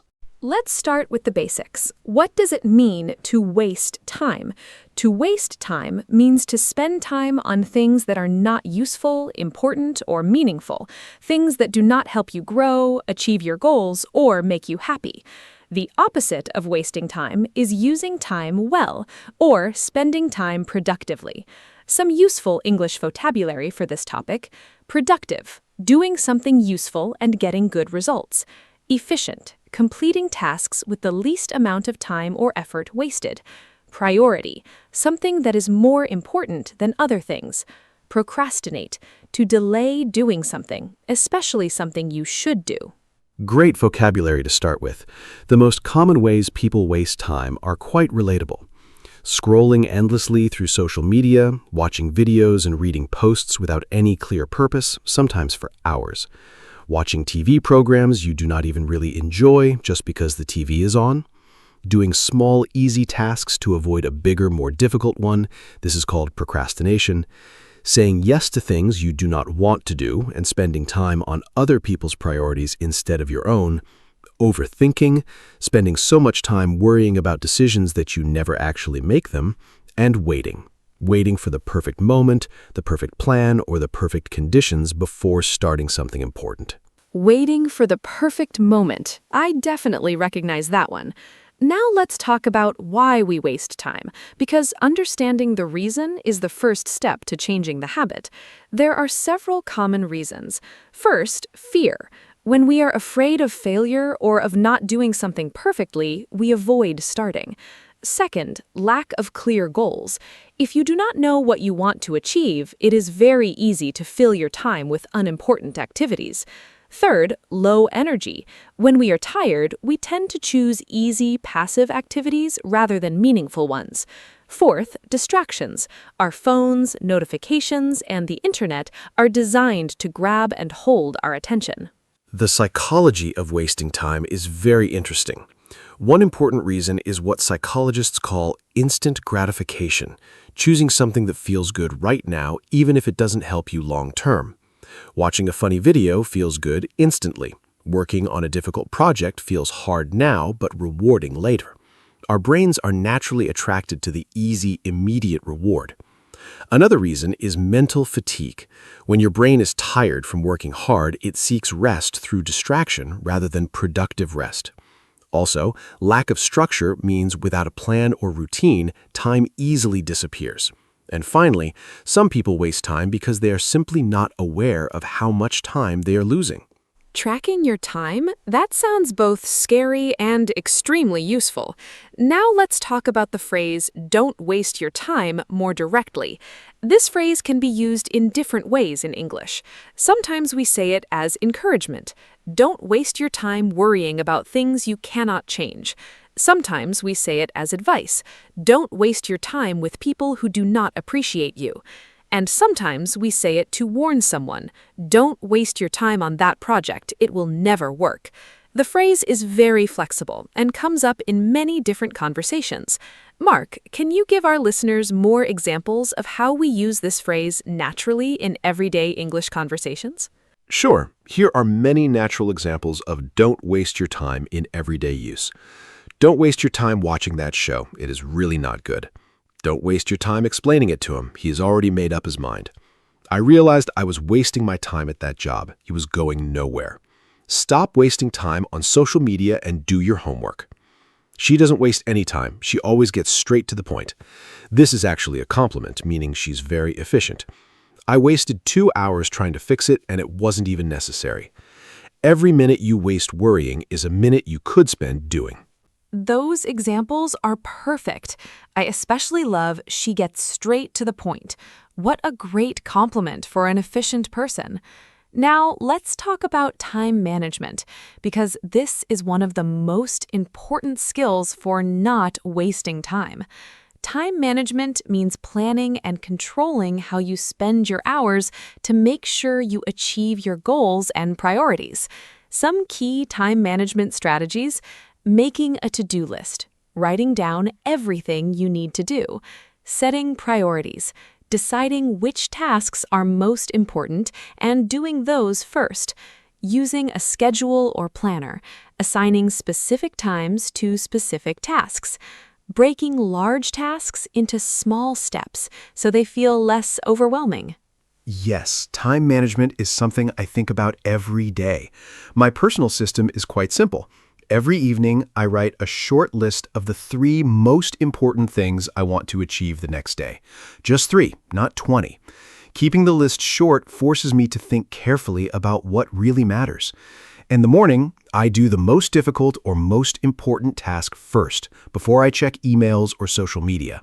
This is called eating the frog, doing the hardest thing first so everything else feels easy afterward. I also use a simple timer technique, working for 25 minutes without distraction, then taking a 5-minute break. This is called the Pomodoro technique. Eating the frog. What a vivid and memorable phrase. Now, let's talk about the difference between being busy and being productive, because these are not the same thing. Many people are very busy all day, but do not actually achieve much that is truly important or meaningful. Being busy means your time is full of activity. Being productive means your activity is leading to real results and progress toward your goals. In English, we have a useful expression, working smarter, not harder. This means focusing your effort on the things that actually matter, rather than filling your day with tasks that keep you busy but do not move you forward. The difference is so important. Here is a clear example. Imagine 2 students. Student A studies for 5 hours, but spends most of that time looking at her phone, reorganizing her notes, and making her workspace look nice. She feels very busy, but she does not learn much. Student B studies for 2 hours with complete focus, no phone, clear goals, active reading. She feels less busy, but she learns much more. Student B is productive. Student A is just busy. Another example. A person who attends many meetings at work all day long might feel very busy, but if those meetings do not lead to decisions or progress, they are not productive. Am I making progress toward what actually matters to me? What a powerful question to ask yourself. Now, let's talk about procrastination in more detail, because this is one of the biggest reasons people waste time. Procrastination means delaying or postponing tasks, especially important ones, in favor of easier or more enjoyable activities. Almost everyone procrastinates sometimes, but chronic procrastination, doing it all the time, can seriously harm your productivity, your career, and even your mental health. The feeling of having unfinished tasks hanging over you is very stressful. In English, common procrastination phrases include, "I will do it later," "I will start tomorrow," "I'm not in the mood right now," "I will wait until..." Procrastination is such a common struggle. The main reason people procrastinate is that the task feels uncomfortable, too difficult, too boring, too overwhelming, or too connected to a fear of failure or judgment. The brain avoids discomfort instinctively. The trick is to make starting easier, not finishing. The hardest part of any task is almost always the beginning, so one powerful strategy is commit to doing just 2 minutes of the task, just 2 minutes. Often, once you start, momentum builds and you continue naturally. Another strategy is to remove temptations. Put your phone in another room, close unnecessary browser tabs, and create a distraction-free environment. And remind yourself how good it feels to finish something. Commit to just 2 minutes. Such a clever and practical strategy. Just starting is often the hardest part, and once you begin, it becomes much easier to continue. Now, let's talk about something many people find difficult: saying no. One of the biggest ways people waste time is by saying yes to things they do not want to do, helping with tasks that are not their responsibility, attending events they don't enjoy, or taking on extra work when they are already too busy. Learning to say no kindly but clearly is an essential skill for protecting your time. Saying no is a skill that takes practice, but it gets easier. Here are some natural, polite ways to say no. "I really appreciate you thinking of me, but I can't commit to that right now." "I'm sorry, I already have plans." "That sounds interesting, but it's not the right time for me." "I need to protect my time at the moment." "I'm going to have to pass on this one, but thank you." An important mindset shift is remembering that every time you say yes to something you don't want to do, you are saying no to something you do. Your time and energy are limited and valuable. If it is not a clear yes, it is a no. I love that rule. Now, let's talk about the role of habits in time management, because our daily habits have an enormous impact on how productively we use our time. A habit is something you do regularly, almost automatically without thinking. Good habits, like waking up early, exercising in the morning, or spending the first hour of your day on important work, save time and build consistency. Bad habits, like checking your phone first thing in the morning, staying up too late, or skipping planned tasks, waste time and reduce your energy. My most important time-protecting habit is my morning routine. I wake up at the same time every day, no snoozing the alarm. The first 30 minutes of my morning are screen-free. I drink water, stretch gently, and think about what I want to achieve that day. This calm, intentional start sets a positive tone for the whole day. Another important habit, I batch similar tasks together. For example, I check and reply to all emails at specific times, not constantly throughout the day. Constantly checking emails and messages is one of the biggest time wasters in modern life. Screen-free mornings and batching tasks, both such practical and effective habits. Now let's talk about distractions, because distractions are one of the greatest enemies of good time use in the modern world. A distraction is anything that takes your attention away from what you are supposed to be doing. In today's world, the biggest distractions are smartphones, especially social media apps and notifications, the internet, easy to start browsing for one thing and find yourself reading something completely unrelated 30 minutes later, television, background noise and interruptions from other people, and our own wandering thoughts. Research shows that after a distraction, it takes an average of 23 minutes to fully return to a focused state. Managing distractions is something I work on constantly. My most effective strategies? First, I put my phone on Do Not Disturb mode when I need to focus, or I physically leave it in another room. Out of sight really does mean out of mind. Second, I use website blocking apps during work sessions. These prevent me from visiting distracting sites like social media. Third, I communicate my focus time to the people around me, letting them know I need uninterrupted time so they do not disturb me unnecessarily. Fourth, I work in blocks of focus time with short breaks so my brain gets scheduled rest rather than seeking distraction randomly. A distraction list for random thoughts, that is genius. Writing ideas down instead of chasing them in your head keeps you focused and does not lose the thought. Now, let's talk about social media and screen time specifically, because this is probably the most common time waster for people today. Research shows that the average person spends about 6 to 7 hours per day looking at screens, phones, computers, and televisions. Social media platforms are specifically designed to keep you scrolling as long as possible, using psychology to trigger dopamine, the brain's pleasure chemical, with every notification, like, and new post. My relationship with social media has changed a lot over the years. I used to scroll mindlessly for long periods and feel vaguely empty afterward. Now I approach it much more intentionally.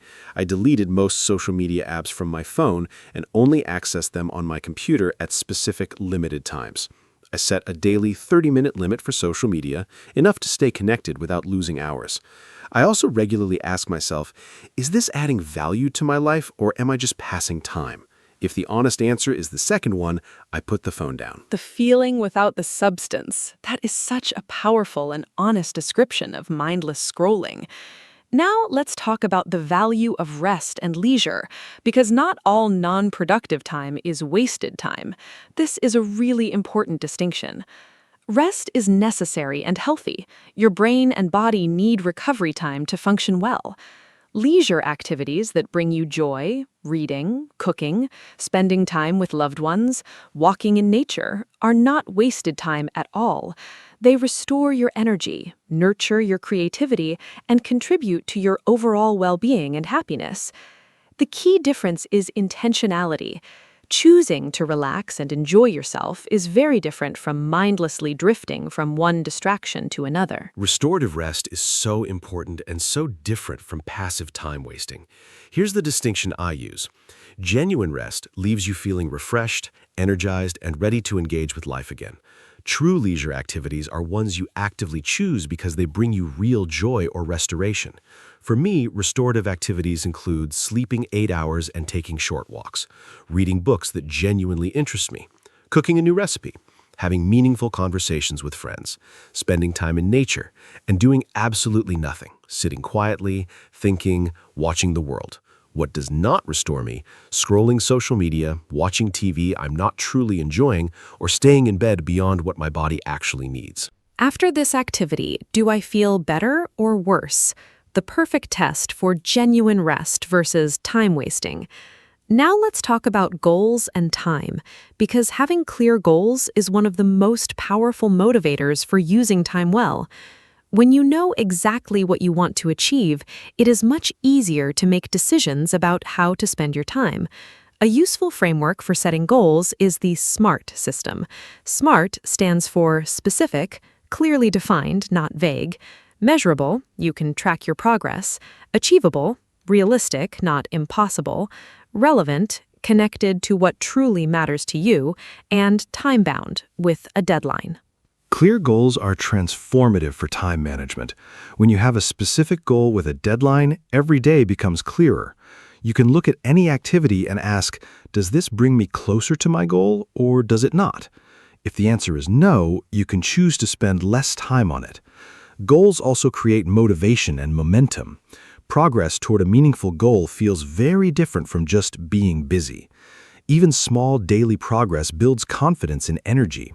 For language learners especially, having a clear goal like, I want to hold a 5-minute conversation in English by the end of this month is so much more motivating and actionable than just, I want to improve my Eng.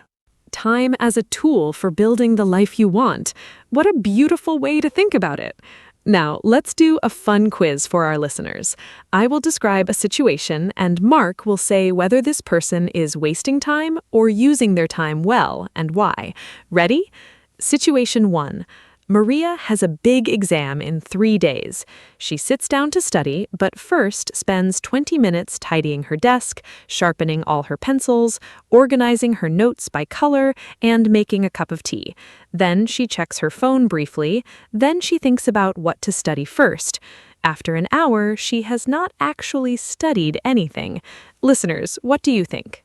Maria is definitely wasting her time, in a very common and recognizable way.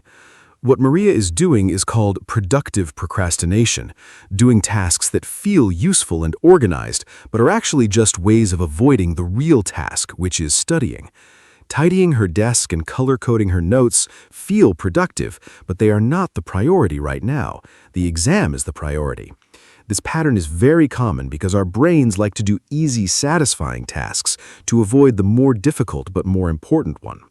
The solution for Maria: set a timer for 25 minutes, open the textbook to the first topic and begin, even if she does not feel completely ready. Starting imperfectly is always better than waiting perfectly and never beginning. Perfect advice for Maria and for all of us. Now, situation 2 for our quiz. James finishes work at 6 in the evening. He comes home, changes his clothes, and goes for a 30-minute run. Then he cooks a simple dinner while listening to an English podcast. After dinner, he reads a book for 45 minutes. Then he calls his mother for 20 minutes. At 9:30, he puts his phone away and goes to bed at 10:30. Listeners, is James wasting his time? Think about it. His evening seems full of activities, but are they meaningful? Mark, what is your verdict this time? James is absolutely using his time beautifully. Every activity in his evening is intentional and restorative. Exercise, excellent for physical and mental health. Cooking while listening to a podcast, multitasking in a genuinely useful way, enjoying a skill and learning at the same time. Reading, personal growth, and genuine relaxation. Calling his mother, maintaining an important relationship, and going to bed at a reasonable hour, protecting his sleep and energy for tomorrow. None of these activities is passive or mindless. James is choosing activities that serve his health, his learning, his relationships, and his well-being. This is the ideal evening, not because it is perfect, but because every choice is deliberate and meaningful. James is my new role model for evenings. Now let's talk about something that many people struggle with, the fear of missing out, or FOMO. FOMO is a common modern feeling, the anxiety that other people are doing exciting things and you're missing out by not being there or not being involved.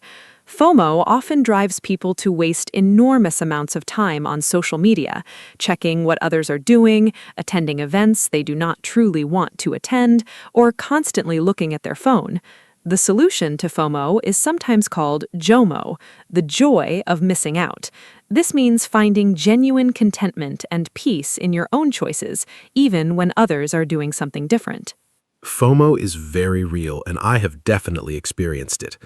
The turning point for me was realizing that social media only shows the highlights of people's lives, the best moments, the most exciting experiences. It's never the full picture. So comparing your ordinary Tuesday to someone else's curated holiday photos is always going to make your life seem less interesting, even when your life is actually wonderful. I now practice JOMO very deliberately. When I choose to stay home and read instead of going to a loud party, I enjoy that choice fully, rather than wondering what I'm missing. Comparison is the thief of joy. That is one of my favorite English expressions. And presence is the antidote to FOMO. What a beautiful and wise thought. Now let's talk about the relationship between time and energy, because managing your energy is just as important as managing your time. You might have 24 hours in a day, but if you spend them exhausted and unfocused, you will not use them well. Understanding when your energy is highest, when you feel most alert, creative, and motivated, is very useful for scheduling your most important tasks at those times. For most people, energy is highest in the morning. Energy management is something I think about a lot. I have noticed clear patterns in my own energy. My mental energy is highest in the morning. This is when I do my most creative and demanding work. I protect this time fiercely. No emails, no social media, no meetings if possible. Mid-afternoon, around 2 or 3 o'clock, my energy naturally dips. This is normal. Our bodies have a biological tendency toward a rest period in early afternoon. Instead of fighting it with caffeine, I use this time for lighter tasks, responding to emails, attending meetings, or doing administrative work. In the late afternoon, energy often rises again for several hours. Working with your natural energy rhythms, what a smart and practical approach. Now let's give our listeners some final practical tips for not wasting time. These are simple, actionable steps they can start using immediately. Tip 1. Start each day by identifying your top 3 priorities. Tip 2. Do the most important task first before distractions begin. Tip 3. Put your phone away during focused work time. Tip 4. Use a timer. Work in focused blocks with short breaks. Tip 5. Track your time for 1 week. Write down what you do each hour. The results might surprise you. Tip 6. Learn to say no kindly but clearly. More practical tips. Tip 8. Set specific times for checking emails and social media, not continuously throughout the day. Tip 9. Get enough sleep. A tired mind wastes far more time than a rested one. Tip 10. Remove apps from your phone that consume time without adding value. Tip 11. Plan your week on Sunday evening. Knowing your schedule reduces decision fatigue during the week. Tip 12. Stop multitasking. Research shows that doing 2 things at once means doing them both worse. Focus on one thing at a time. Tip 13. Celebrate progress, not perfection. Getting 80% of something done is far better than planning a perfect version forever. Every hour is an hour of your one precious life. That is perhaps the most important reminder of the entire episode. Let me now give a final summary of everything we talked about today. We discussed what it means to waste time and why people do it: fear, lack of goals, distractions, and procrastination. We talked about the difference between being busy and being productive. We explored procrastination and practical strategies to overcome it. We discussed saying no, daily habits, distractions, social media, and the value of true rest. We talked about SMART goals, energy management, FOMO and JOMO, and we did a fun quiz with Maria and James. Thank you so much, Anna. This was one of my favorite episodes. And a huge thank you to every single listener who spent this time with us today. And what an appropriate topic that is. You chose to spend time listening to this podcast, learning English, and thinking about how to live more intentionally. That is already an excellent use of your time. Take today's ideas and try just 1 or 2 of them this week. Put your phone away for 1 hour. Write your top 3 priorities tomorrow morning. Say no to one thing that does not serve you. Small changes made consistently create enormous transformations over time. Hello, everyone. Welcome to our podcast. My name is Anna, and I am so glad you are here with us today. This podcast is made for beginner English learners, and every episode is simple, warm, and useful. Today, we have a very important and meaningful topic. We are going to talk about how to stay positive during hard times. Life is not always easy. Everyone goes through difficult periods: problems at work, health challenges, financial worries, or personal losses. Knowing how to stay positive during these moments is one of the most valuable skills you can have. I am joined by my wonderful co-host, Mark. Hello. Thank you, Anna. Hi to all our wonderful listeners. Yes, absolutely. Like everyone, I have been through difficult periods in my life. Times when things felt very heavy, and it was genuinely hard to find the energy or optimism to keep going. But looking back, I can honestly say that those hard times taught me the most, strengthened me the most, and ultimately led me to better places. Today, Anna and I are going to share practical strategies, useful English vocabulary, and honest, heartfelt advice about how to maintain a positive mindset when life is challenging. Whether you are going through something difficult right now or just want to be prepared, this episode is for you. Let's start with some important vocabulary. Hard times means a difficult period in your life, when things are not going well. You might also hear tough times, a rough patch, or a difficult period. These all mean the same thing. To stay positive means to keep a good attitude and hopeful mindset, even when circumstances are difficult. Resilience is a very important word. It means the ability to recover from difficulties and keep going. A resilient person is someone who faces problems but does not give up. Mindset is the way you think about things, your mental attitude. And coping means managing and dealing with a difficult situation. Of course, here are natural example sentences.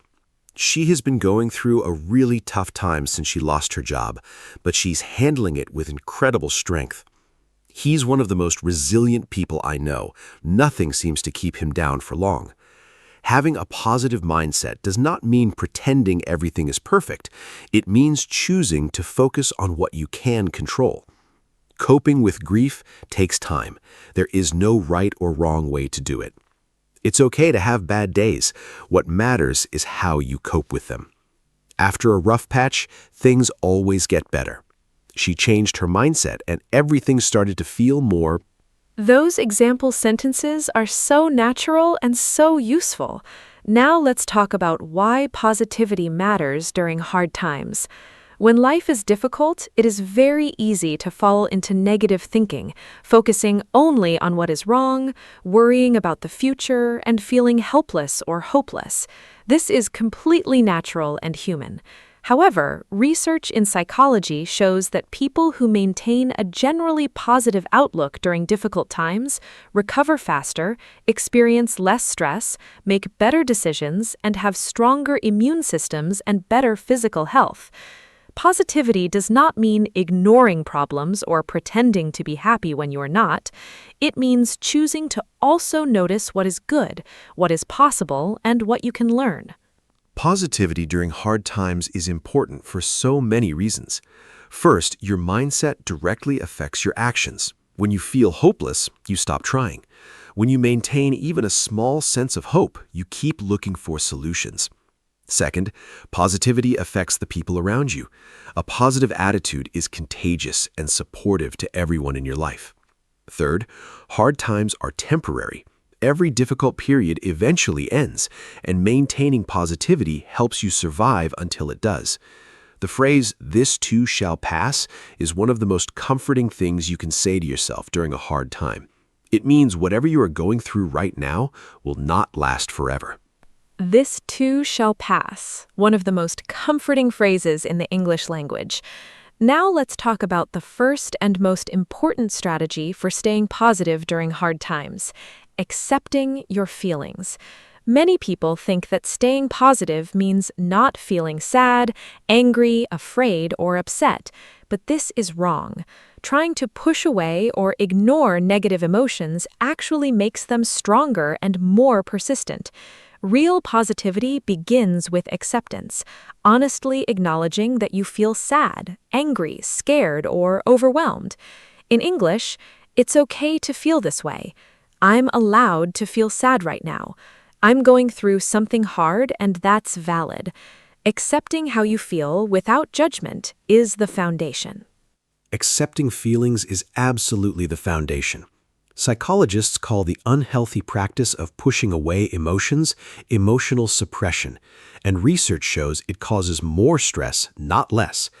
When you say, "I shouldn't feel this way," or "I have no reason to be upset," you're fighting your own natural human response to a real situation. This wastes enormous mental energy. Instead, name your emotion.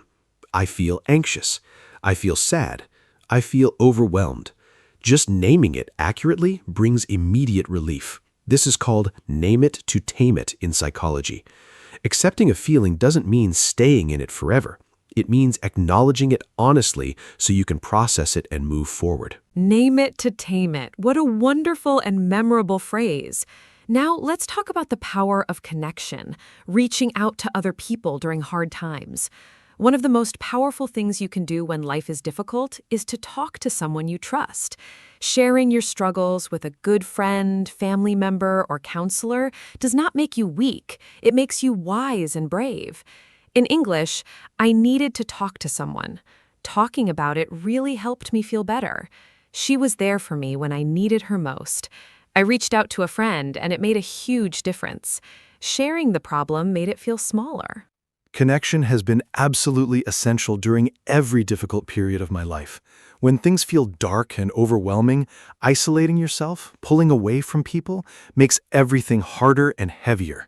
Reaching out, even when it feels difficult, is always the right choice.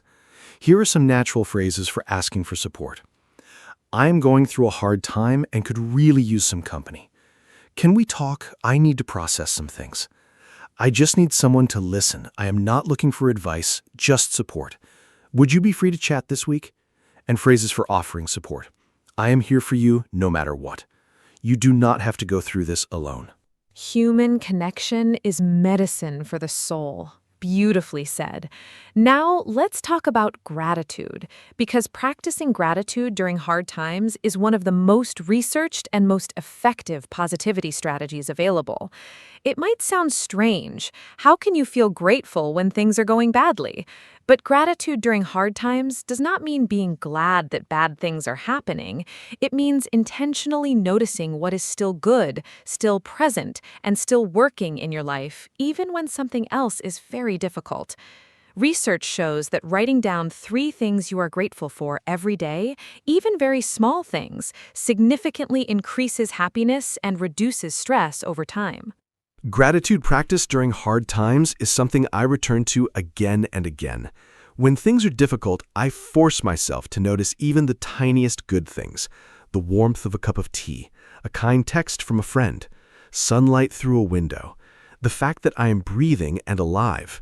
These small things can feel almost irrelevant next to a big problem, but noticing them reconnects you to the reality that life still contains beauty and goodness even in difficult moments. I write in a gratitude journal every evening, just 3 short lines. On hard days, I allow myself to write very simple things. I am grateful for my warm bed. I am grateful that today I had money for food. I am grateful that I had a friend who listened. Small gratitude is still powerful gratitude. I love that.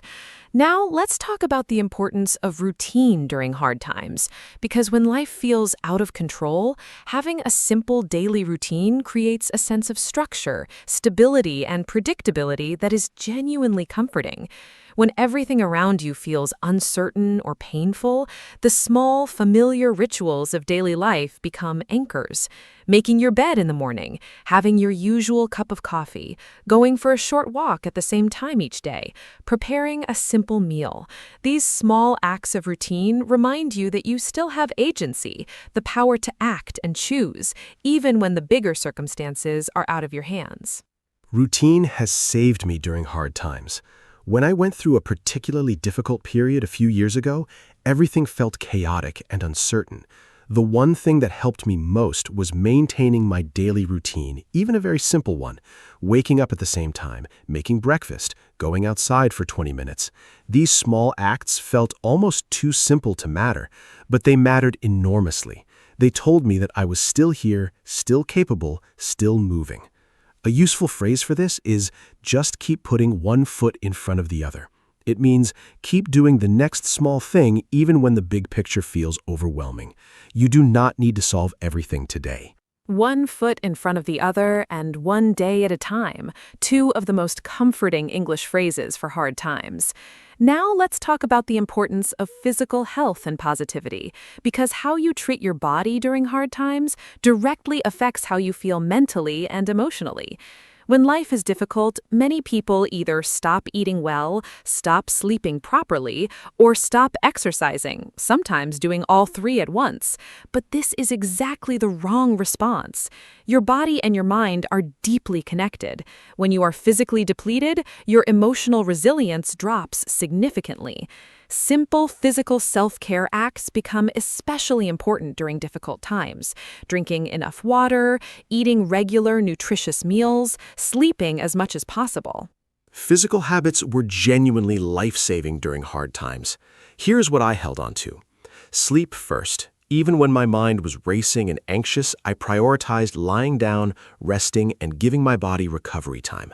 Poor sleep makes every problem feel 10 times worse.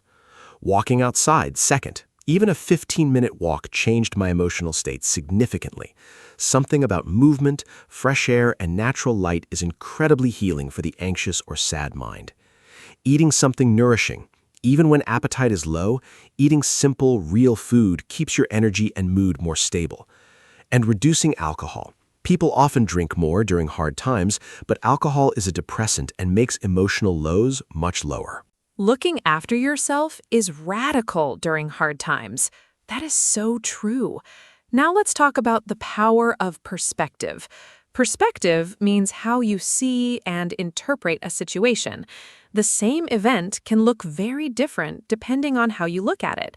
During hard times, our perspective often narrows. We see only the problem, only the pain, only what is lost.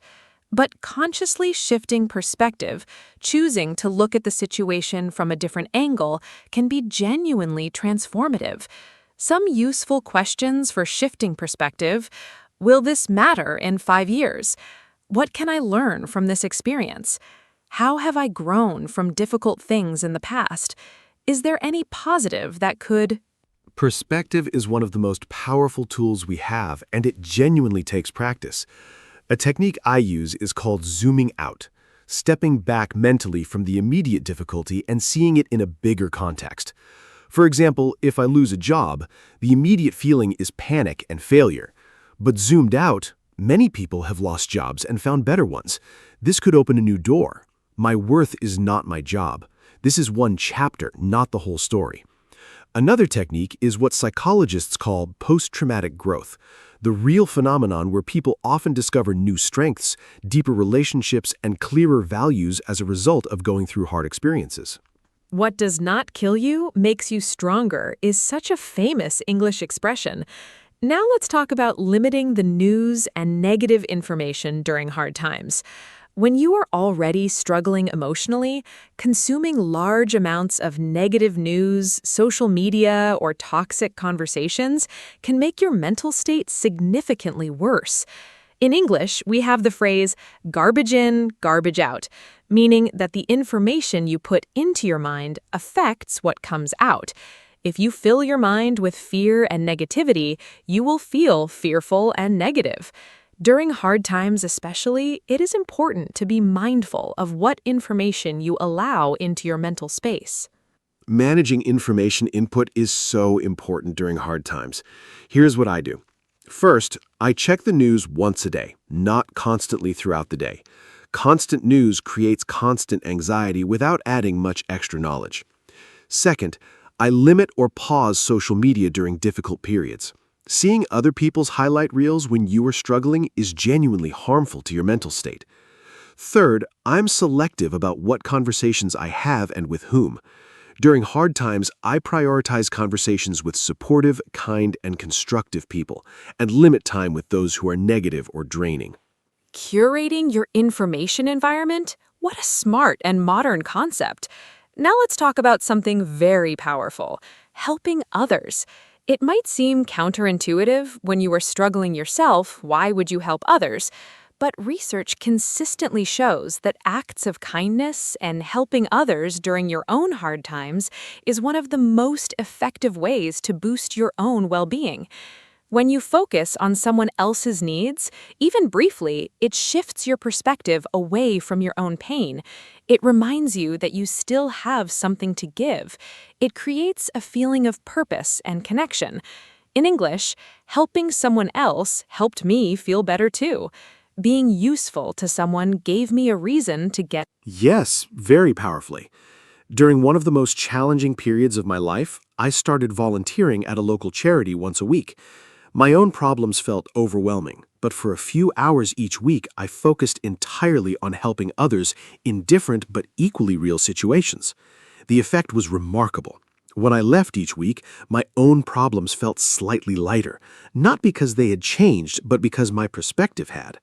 I was reminded that pain is universal, that kindness matters, and that I was still capable and still useful. There's also a beautiful chemical explanation. Helping others triggers the release of serotonin and oxytocin, brain chemicals associated with happiness and connection. A small act of kindness is good for the giver as much as the receiver. So beautifully true. Now let's talk about professional help, because sometimes hard times are very serious and the strategies we have discussed on their own are not enough. There is absolutely no shame in seeking professional support during difficult times. Seeing a therapist, counselor, or psychologist is a sign of wisdom and courage, not weakness. Mental health is just as real and important as physical health. If you had a broken leg, you would see a doctor. Emotional pain deserves the same care and attention. Professional support is something I feel very strongly about. Therapy and counseling have helped millions of people navigate genuinely difficult life experiences: grief, trauma, anxiety, depression, relationship difficulties, and many more. There is still some stigma around mental health support in many cultures, the idea that needing help means you're not strong enough. But I think the opposite is true. Recognizing that you need help and actively seeking it is one of the strongest things a person can do. In English, we now commonly say, "I'm in therapy," the same way we might say, "I go to the gym," without embarrassment or apology. Mental health care is self-care. I am in therapy the same way I say I go to the gym. I love that normalization. Now let's do a quiz for our listeners. I will describe someone going through a hard time and how they are coping, and Mark will say whether their approach is helpful or unhelpful and why. Ready? Here is the first situation. Lisa has just lost her job. She feels very sad and scared. She calls her best friend and says, "I need to talk. I am going through something hard." Her friend comes over and just listens for an hour. Lisa cries. She feels a little better afterward. Mark, is Lisa coping well with this situation? Lisa is coping really well. Let me explain what she is doing right. First, she acknowledged her feelings. She did not pretend to be fine or push her emotions away. She allowed herself to feel sad and scared, which is healthy. Second, she reached out for connection. She called a friend instead of isolating herself. This took courage. Third, she was specific about what she needed. She said, "I need to talk," which is clear and honest communication. Fourth, she allowed herself to cry. Emotional release is healthy and physically beneficial. And fifth, she noticed that she felt better afterward. She's paying attention to what helps her cope. Excellent analysis of Lisa's situation. Now let's look at the second quiz scenario. This one is quite different. James has been going through serious financial difficulties for several months now. Instead of talking to anyone about it, he stays at home completely alone every evening, watches negative news for hours, stops exercising sometimes, and drinks more alcohol than usual to cope. He tells himself he just needs to figure it all out on his own. He feels worse every single week. Mark, what exactly is James doing wrong, and what specific changes would you recommend for him to start feeling better? Poor James. He is making several common but harmful mistakes. First, isolating himself. Going through hard times alone makes everything heavier. He needs connection. Second, consuming negative news for hours. This amplifies anxiety without helping. He should limit news to once a day. Third, stopping exercise and skipping meals. Physically depleting himself is making his emotional state much worse. Fourth, drinking more alcohol. This is a depressant that will deepen his lows significantly. And fifth, the figure-it-out-alone mentality. Pride is stopping him from getting help he genuinely needs. My specific recommendations: call one trusted friend today, go for one walk outside, eat one proper meal, turn off the news. Perfect advice for James. Small steps in the right direction make a huge difference over time. Now, I want to share some beautiful and comforting English phrases that you can say to yourself or to someone else during hard times. These are phrases that bring comfort, hope, and perspective. You are stronger than you think. This will not last forever. You have survived hard things before. One day at a time. It is okay to not be okay. You are not alone in this. Better days are coming. You are doing the best you can. This is a chapter, not your whole story. And one of my personal favorites, after the storm comes the rainbow. Mark, what are your favorites? I love this collection. Here are some more of my favorites. Every day may not be good, but there is something good in every day, reminding us to look for small lights even in dark times. Tough times never last, but tough people do. Very empowering and motivating. Fall 7 times, stand up 8. The Japanese proverb, meaning resilience is about getting up one more time than you fall. The darkest hour is just before dawn. When things seem at their worst, improvement may be very close. You cannot pour from an empty cup, reminding us to take care of ourselves. Everything will be all right in the end. If it is not okay, it is not the end. I think that might be the most comforting sentence in the English language. Now, let's talk about something that many people overlook during hard times.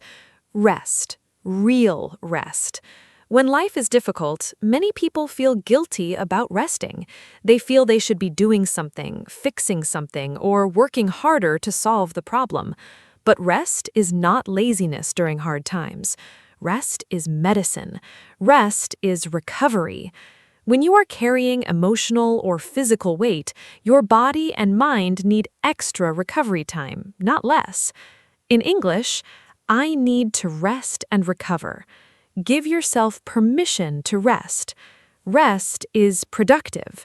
You cannot pour from an empty cup. Giving myself permission to rest during hard times is something I have had to actively learn. It did not come naturally. My mind used to say, resting is wasting time when things are hard. You should be solving the problem. But I've learned that rest is essential, not optional, during difficult periods.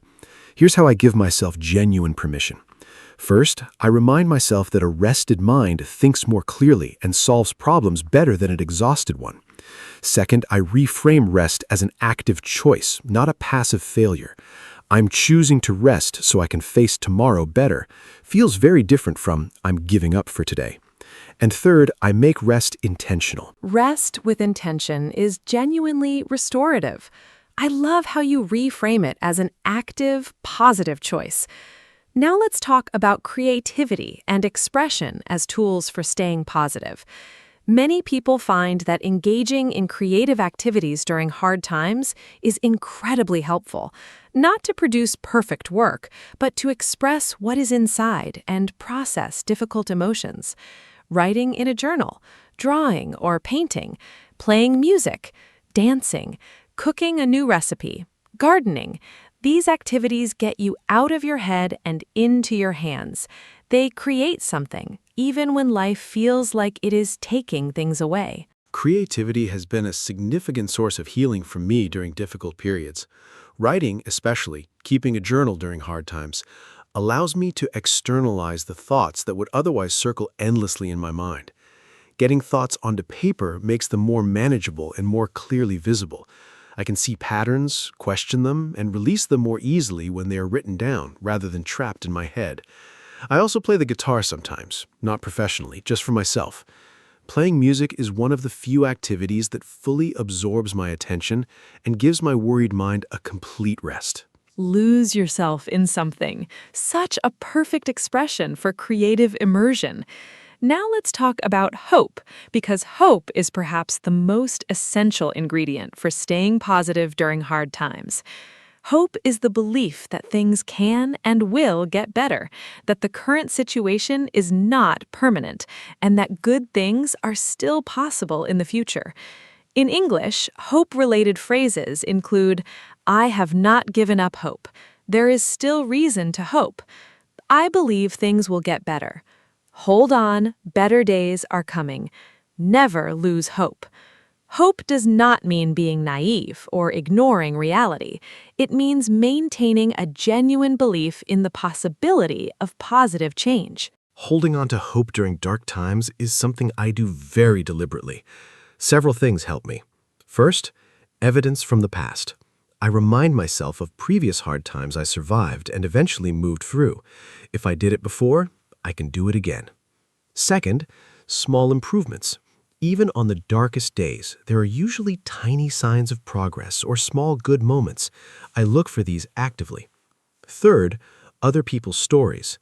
Reading or hearing about people who survived very difficult situations and found joy and meaning again is genuinely inspiring. Fourth, the simple passage of time. Every day that passes is a day further from the beginning of the difficulty and closer to its end. Hope is the light in the darkness. What a beautiful and true image. Now let's give our listeners a final practical toolkit for staying positive during hard times. A simple list of strategies they can use immediately. Strategy 1, accept your feelings without judgment. Strategy 2, reach out to someone you trust. Do not isolate. Strategy 3, practice daily gratitude. Even just 3 small things. Strategy 4, maintain a simple daily routine. Strategy 5, take care of your physical body. Sleep, water, movement, food. Strategy 6, shift your perspective. Ask, what can I learn? Strategy 7, limit negative information and curate your mental environment. Continuing the toolkit. Strategy 10, use creativity and expression. Write, draw, play, create. Strategy 11, hold on to hope, even the smallest kind. Strategy 12, seek professional support if needed. There is no shame in this. Strategy 13, remind yourself that this is temporary. This too shall pass. Strategy 14, find meaning. Ask yourself what this experience might be teaching you or building in you. Strategy 15, be gentle with yourself. Do not add self-criticism to an already heavy load. And strategy 16, celebrate small victories. Getting through a hard day is a real achievement worth acknowledging. What a comprehensive and compassionate toolkit. I feel genuinely comforted just reading through that list. Let me now give a final summary of today's episode. We talked about what positivity during hard times really means, not pretending to be happy, but choosing to also notice what is good and possible. We discussed accepting feelings, the power of connection, gratitude practice, and the importance of routine. We talked about physical health, perspective, managing information, and helping others. We explored professional support, rest, creativity, hope, and comforting English phrases. We did a quiz about Lisa and James, and we built a complete 16-step toolkit for staying positive during hard times. Thank you so much to every listener who joined us today. Thank you so much, Anna. This was one of the most meaningful episodes we have ever created. And a very big thank you to every single listener who was here with us today. If you are going through a hard time right now, I want to say directly to you, I am proud of you for still showing up, still learning, still trying. That takes real courage. Hard times are part of every human life. They do not make you broken, they make you human, and they will pass. Use the strategies we shared today. Reach out to someone. Be kind to yourself. Hold on to hope. Hello, everyone. Welcome to our podcast. My name is Anna, and I am so happy you are here with us today. This podcast is made for beginner English learners, and every episode is simple, fun, and useful. Today, we have a really exciting topic. We are going to talk about travel. Almost everyone loves travel, and talking about it is something you will do all the time in English. Whether you are planning a trip, talking to someone at a hotel, or just sharing your holiday stories, you need travel vocabulary and phrases. By the end of this episode, you will feel much more confident talking about travel in English. Let me introduce my wonderful co-host, Mark. Hi, Mark. Hello. Thank you, Anna. Hi to all our fantastic listeners. Yes, today we are talking about travel, and I am genuinely excited about this topic. Travel is one of my favorite things to talk about because it connects so naturally to real life.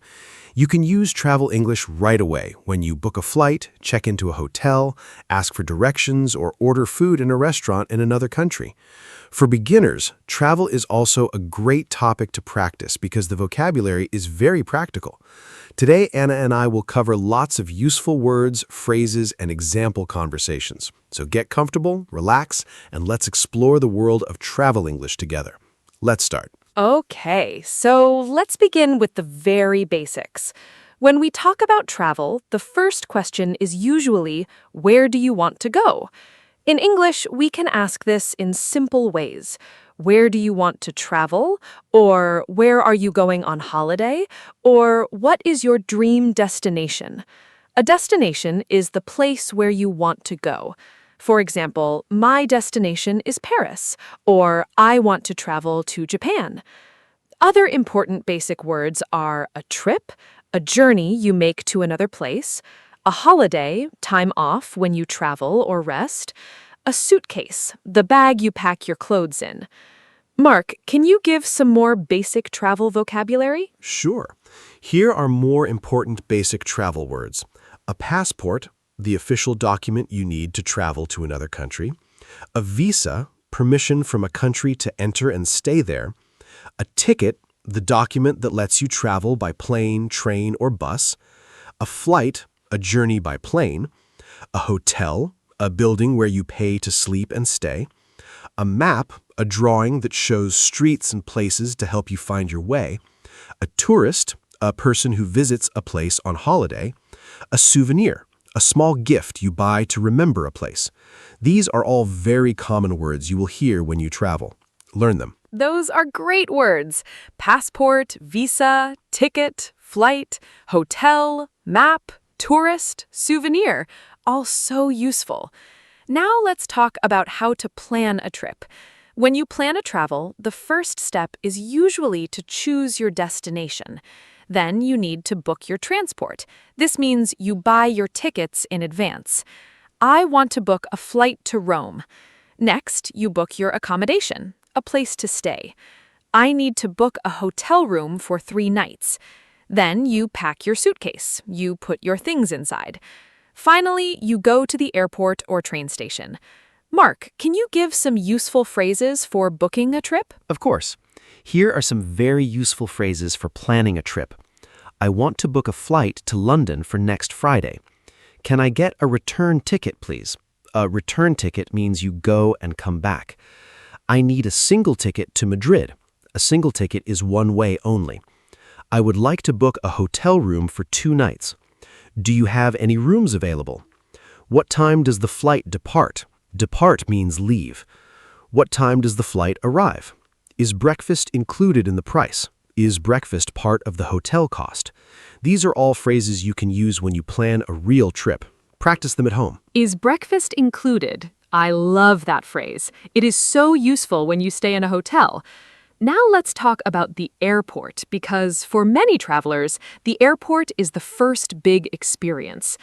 At the airport, there are many important areas and words.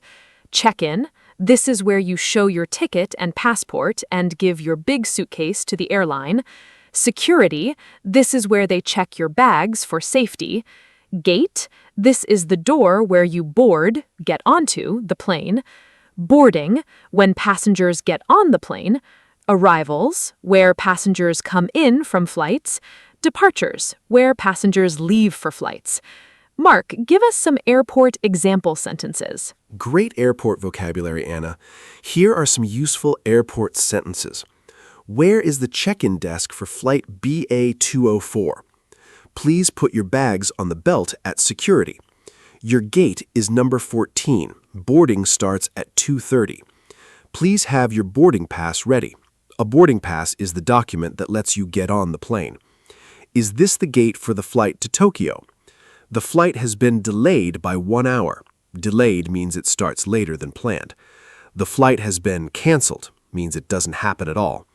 My bag is lost. Can you help me? Said when your suitcase doesn't arrive. Very important to know. My bag is lost. I hope nobody needs to say that, but it is very important to know. Now, let's talk about hotels, because after the airport, the hotel is usually the next big place you visit when you travel. At a hotel, you check in when you arrive and check out when you leave. The reception or front desk is where you go to get your room key and ask questions. The room can be single for one person or double for two. Other useful words: room service, food delivered to your room. A lift takes you between floors. Mark, what phrases can you give for talking to hotel staff? Sure. Here are very useful hotel phrases. I have a reservation under the name Anna Smith. A reservation is a booking you made before. Can I check in, please? My name is Mark. What time is checkout? Checkout is when you must leave the room. Can I have a wake-up call at 7 o'clock, please? Is there free Wi-Fi in the hotel? My room is too cold. Can you help? The shower is not working. Can I have an extra pillow, please? I would like a room with a sea view. Can you recommend a good restaurant nearby? Nearby means close to here. These are all real phrases hotel guests use every day. Practice them. I would like a room with a sea view. That sounds like a wonderful dream. Now, let's talk about different types of transport. There is the plane, the fastest way to travel far. A train, great for traveling between cities, comfortable and fast. A bus, cheaper than a train and good for shorter distances. A ferry, a boat that carries passengers across water between islands or countries. A taxi, a car with a driver that you pay. A car rental, you rent a car and drive yourself.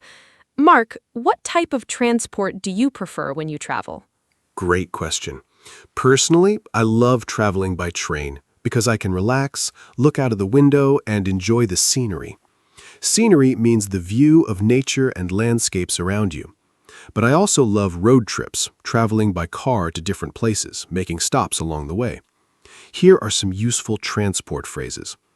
Can I buy a train ticket to Barcelona, please? Which platform does the train leave from? A platform is the area beside the train track where you wait. How long is the journey? Does this bus go to the city center? I would like to rent a car for 3 days. Can you take me to the main station, please? All very practical phrases. I love train travel too. The scenery is so beautiful. Now, let's talk about asking for directions, because when you travel, you often get lost or do not know where things are. It is very important to know how to ask for help. Some simple ways to ask for directions. Excuse me, where is the nearest metro station? Can you tell me how to get to the museum? How far is it from here? Is it within walking distance? This means, can I walk there, or is it too far? When someone gives you directions, you will hear, turn left, turn right, go straight. Keep walking the same way. Mark, can you give more direction phrases? Direction words are so important for travelers. Here are more useful phrases. Go straight ahead for 2 blocks, then turn left. The hotel is on your right. Turn right at the traffic lights.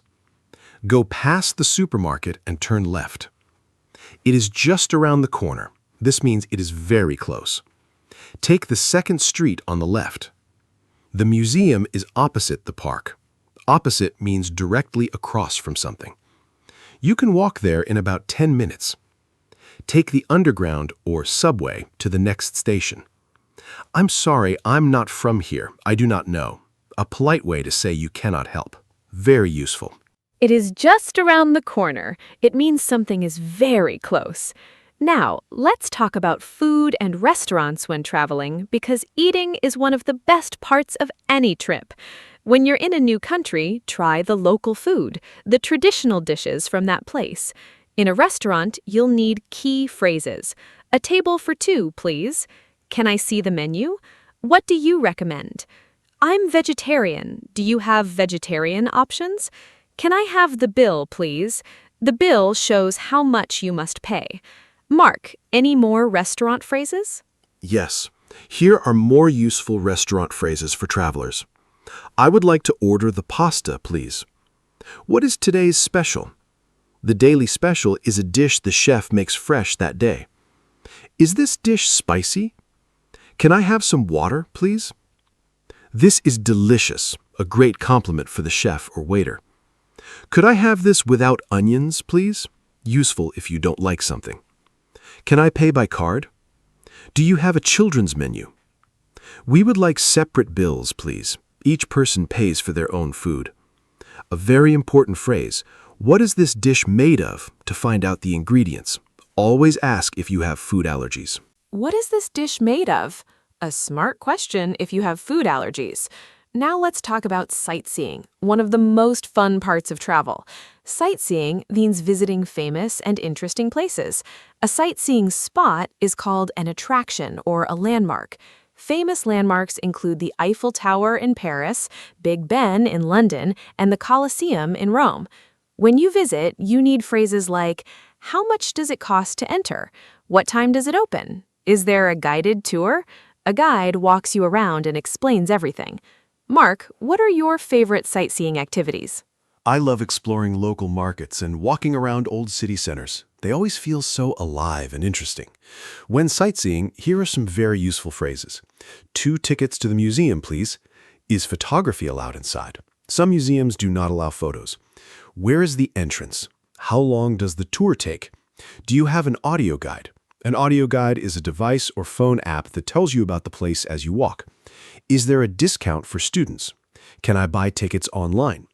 What is the most popular attraction in this city? I would like to visit the Old Town, the historic, original part of a city. Very useful for any sightseeing trip. Is photography allowed? So important to ask before taking pictures. Now let's talk about shopping when traveling, because buying things is a fun part of many trips. You might visit local markets, shopping streets, or souvenir shops. Useful shopping phrases. How much does this cost? Can I try this on to see if clothing fits? Do you have this in a larger size? This is too expensive. Do you have anything cheaper? I will take it when you decide to buy something. Can I pay in cash? Where can I find a pharmacy? Mark, more shopping phrases? More shopping phrases for travelers. Do you accept credit cards? Can I get a receipt, please? A receipt is a piece of paper that proves you paid. Is there a tax refund for tourists? Some countries give tourists money back on shopping tax. Do you have this in a different color? Can you gift wrap this? Is this a local product? Good when buying souvenirs. Where's the nearest shopping center? Do you have a sale on? A sale means lower prices. I'm just looking, thank you. A polite way to say you are not ready to buy. These phrases make shopping abroad very easy. I'm just looking, thank you. I use that phrase all the time. Now let's talk about money and payments when traveling, because when you travel, the money is often different. In Europe, many countries use the euro. In the United Kingdom, they use the pound. In Japan, the yen. You need to exchange money. Change your home currency for the local one. A currency exchange is the place to do this. Useful money phrases. What is the exchange rate today? Can I exchange euros for dollars? Is there an ATM nearby? An ATM gives you cash. Mark, more money phrases? Yes, money and banking are really important for travelers. Here are more useful phrases. I would like to withdraw some cash. To withdraw means to take money out. Can I use my debit card here? Is there a fee for using this ATM? My card is not working. Can you help? How much does this cost in euros? Do you take foreign currency? Some shops accept the money of other countries. I have traveler's checks. Traveler's checks are a safe way to carry money abroad. Can I get change for this note? A note is paper money. A very practical tip, always tell your bank before you travel so they do not block your card. Tell your bank before you travel. Such very practical advice. I forgot once and my card was blocked on the first day. Very stressful. Now let's talk about making conversation with local people, one of the best parts of travel. Simple conversation starters. Excuse me, do you speak English? I'm a tourist. Can you help me? I'm visiting from South Korea. This is my first time here. I love your city. What do you recommend? What is the best time of year to visit? Mark, can you give more phrases for friendly conversations with local people? Meeting local people is the best part of travel. Here are more friendly phrases. How long have you lived here? What is your favorite thing about this place? Are there any hidden gems nearby? A hidden gem is a wonderful place few tourists know about. What local dish must I try? Is this area safe for tourists? I'm staying here for 1 week. I'm traveling alone. I'm traveling with my family. Is there a local market to visit? Thank you so much for your help. And when someone is extra helpful, you made my day. They made you feel very happy. You made my day is such a warm and friendly expression to know. Now let's talk about common travel problems, because not every trip goes perfectly. Sometimes things go wrong and you need to ask for help. Common problems include a delayed or canceled flight, a lost bag, feeling sick, or losing your passport. Useful phrases for problems: I need help, please. I have lost my passport. I feel sick. Is there a doctor nearby? My bag did not arrive. I missed my train. What can I do? Where is the nearest hospital? I need to contact my embassy. Mark, can you give more problem-solving phrases? Problem phrases are so important. Here are more useful ones. I do not understand. Can you say that again more slowly? Can you write it down for me, please? Can you call a taxi for me? I am allergic to this medicine. Do you have something else? My phone battery is dead. Can I use your charger? I have lost my wallet. I need to make an emergency call. Is there a police station nearby? Can you help me find my hotel? Here is the address. I do not have travel insurance. Travel insurance helps you pay for problems on your trip. Can I use the phone? These phrases could help in a real emergency. Very important to know. Travel insurance and emergency phrases, so important. Now let's talk about accommodation, because there are so many different types of places you can stay when you travel. We already mentioned hotels, but there are other options too. A hostel, a cheaper place to stay, often with shared rooms. It is very popular with young travelers and backpackers. A backpacker travels with just a backpack and a small budget. A guest house, a small family-run place, often cheaper and more personal than a big hotel. An Airbnb, renting someone's home for your stay. A resort, a large hotel, often by the beach with activities included. Mark, what type of accommodation do you prefer? I love different types depending on the trip. For a relaxing holiday, I enjoy a resort by the sea. For a budget city trip, a guest house or Airbnb is perfect. You experience the local area more closely. Here are useful accommodation phrases. I would like to check in, please. Can I have a quiet room? Does the room have air conditioning? Is there a safe in the room? A safe is a locked box for your valuables. Can I leave my luggage here after checkout? Is parking available? Is the hotel near public transport? All very practical questions. Can I leave my luggage after checkout? So useful when your flight is late in the evening and checkout is in the morning. Now let's talk about weather, because it can completely change all your travel plans. Always check the weather forecast before you travel. Useful weather words: sunny, the sun is shining; rainy, lots of rain; cloudy, covered with clouds; windy, strong wind; hot, very warm; cold, low temperature; snowy, snow is falling; humid, warm and wet air, common in tropical countries. Mark, how does weather affect your travel plans? Weather really does change everything when you travel. I always check the forecast carefully before packing my suitcase. For hot and sunny weather, I bring light clothes, sunscreen, and a hat. For cold or rainy weather, I pack a jacket and umbrella. Here are useful weather phrases for travel. What is the weather like in Bangkok in July? Is it the rainy season now? Should I bring an umbrella? The weather is perfect for sightseeing. I was not expecting it to be so cold. There's a storm coming. Should I change my plans? What is the best season to visit? Very natural. What is the best season to visit? Such a useful question.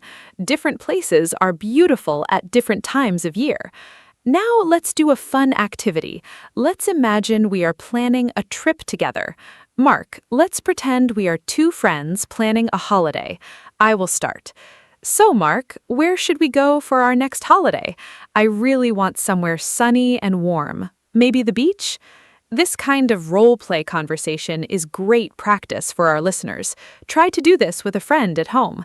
Think of a destination, talk about transport, accommodation, food, and activities.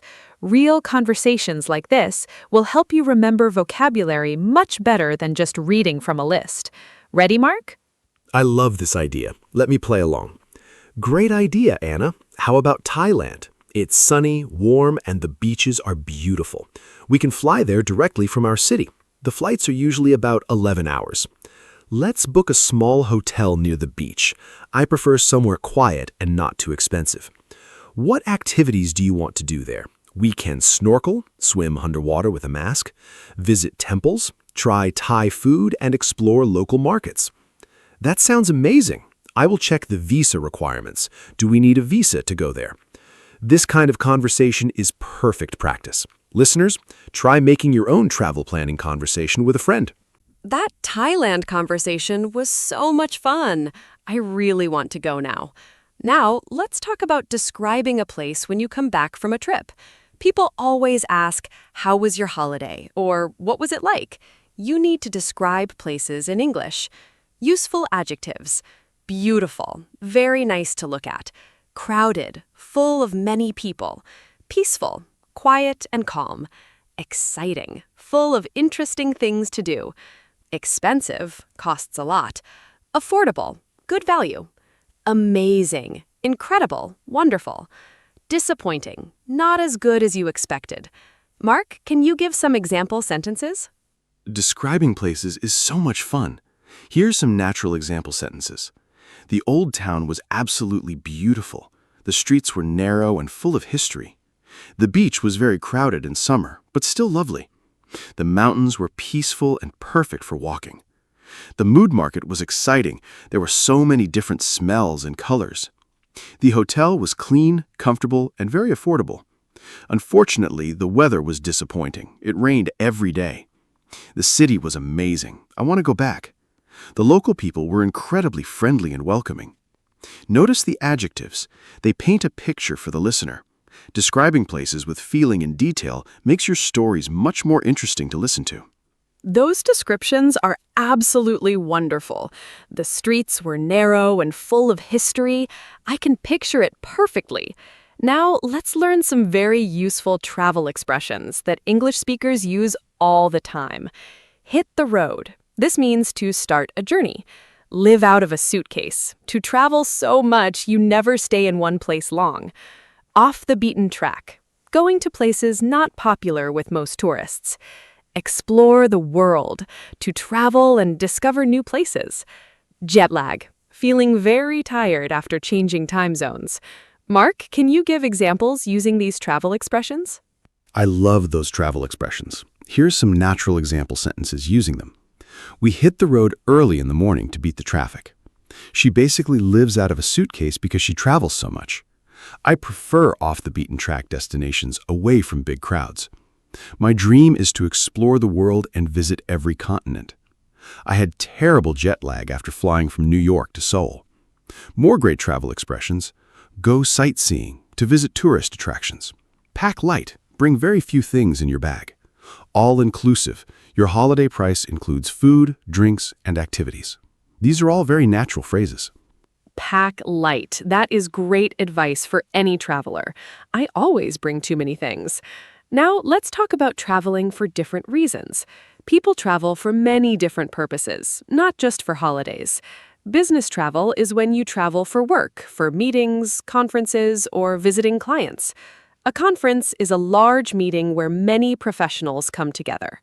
Study abroad means going to another country to study at a school or university. This is very popular with students. Adventure travel is when you travel to do exciting physical activities like hiking, climbing, or whitewater rafting. Cultural travel is when you travel to learn about history, art, and traditions. Mark, have you done any of these? Yes, I have. I've done business travel, and I absolutely love it when I can combine it with exploring the city, too.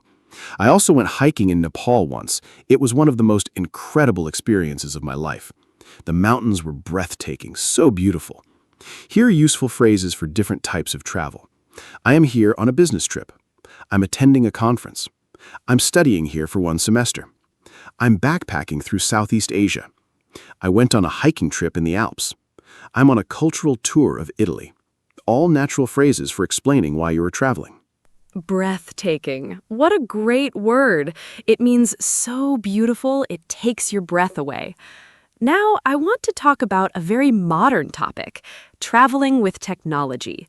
Today, technology makes travel so much easier. You can use apps and websites to book flights, find hotels, get directions, and even translate languages.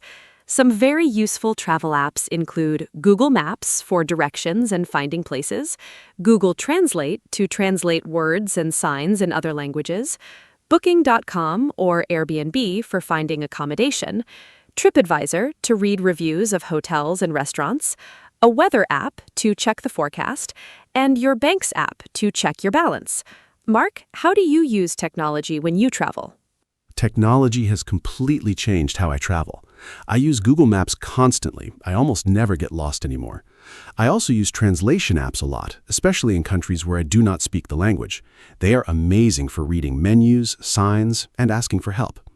Here are some useful technology phrases for travelers. Can you recommend a good travel app? What is the Wi-Fi password? Is there free Wi-Fi in the lobby?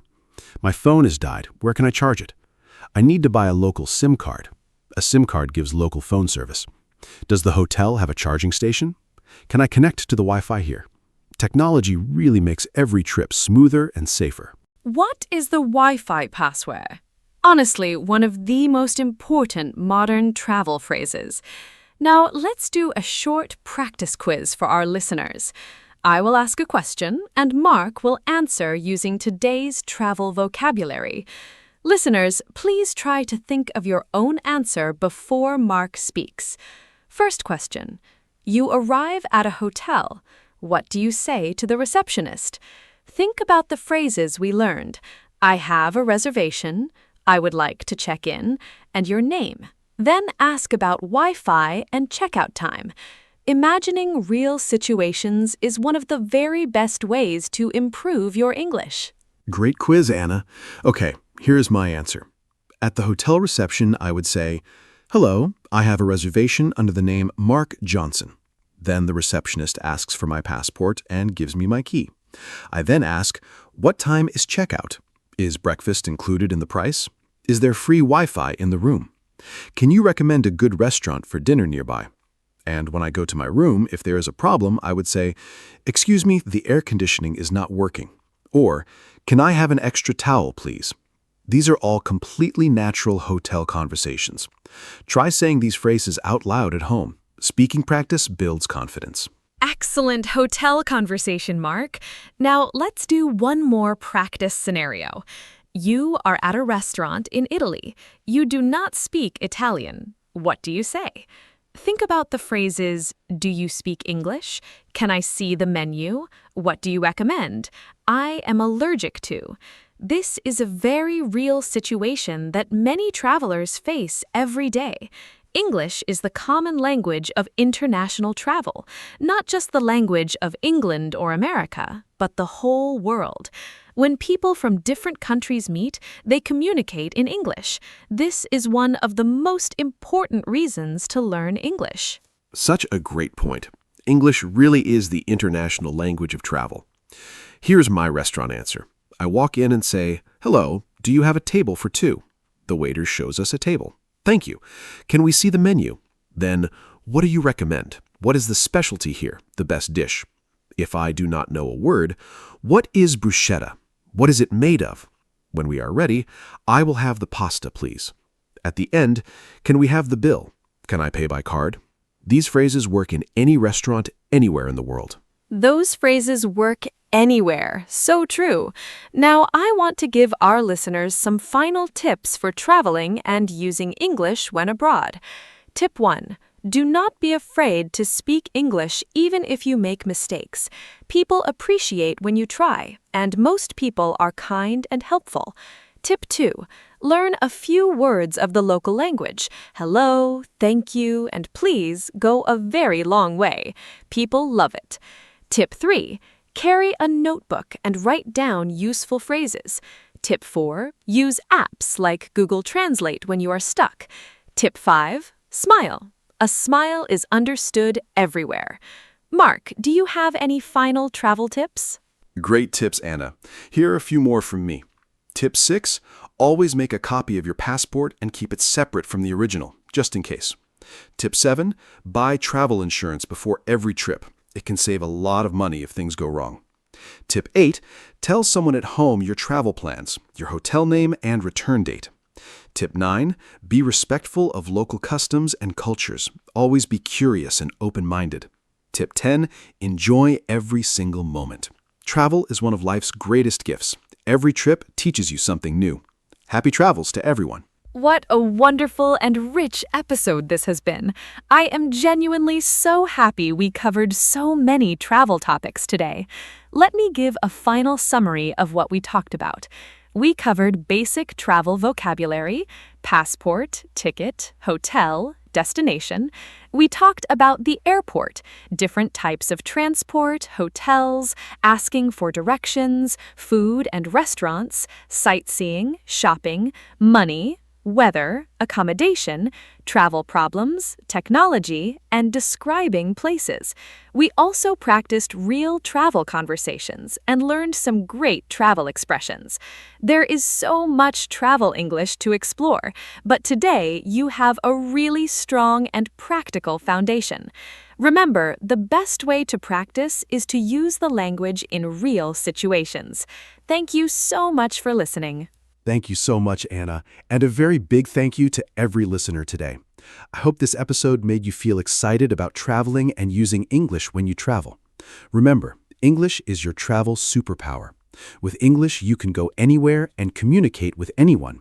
Do not wait until your English is perfect. Travel and learn at the same time. Every trip is a language lesson.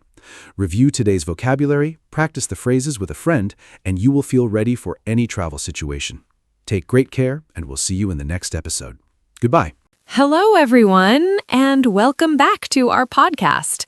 I'm really happy to be here with you today, and I hope you are feeling good. Today, we are going to talk about something very simple but very important: daily tasks. These are the things we do every day, like waking up, eating, working, and resting. Even small daily tasks are part of our lives and shape our days. I think talking about daily tasks helps us understand life better. Hi everyone, it's great to be here again. I really like today's topic because daily tasks connect us all. No matter where we live or who we are, we all have daily routines. Sometimes daily tasks feel boring, but sometimes they make us feel organized and calm. I think daily tasks show how we take care of ourselves and our time. I'm excited to talk about this simple but meaningful topic with you. Daily tasks may sound ordinary, but they are full of emotions. Some mornings feel fresh and full of energy, while others feel slow and tiring. When I wake up and start my day, my mood often depends on how my daily tasks begin. Even making my bed or brushing my teeth can change how I feel. That is why I think daily tasks are more important than we think. I agree with you, Anna.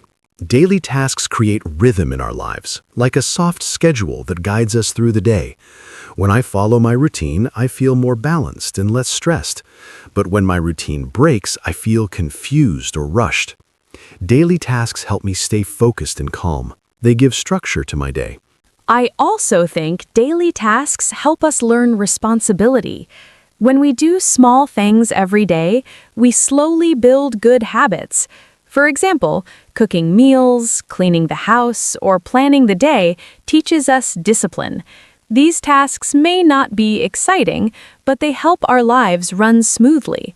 I believe daily tasks show how we care for ourselves and others.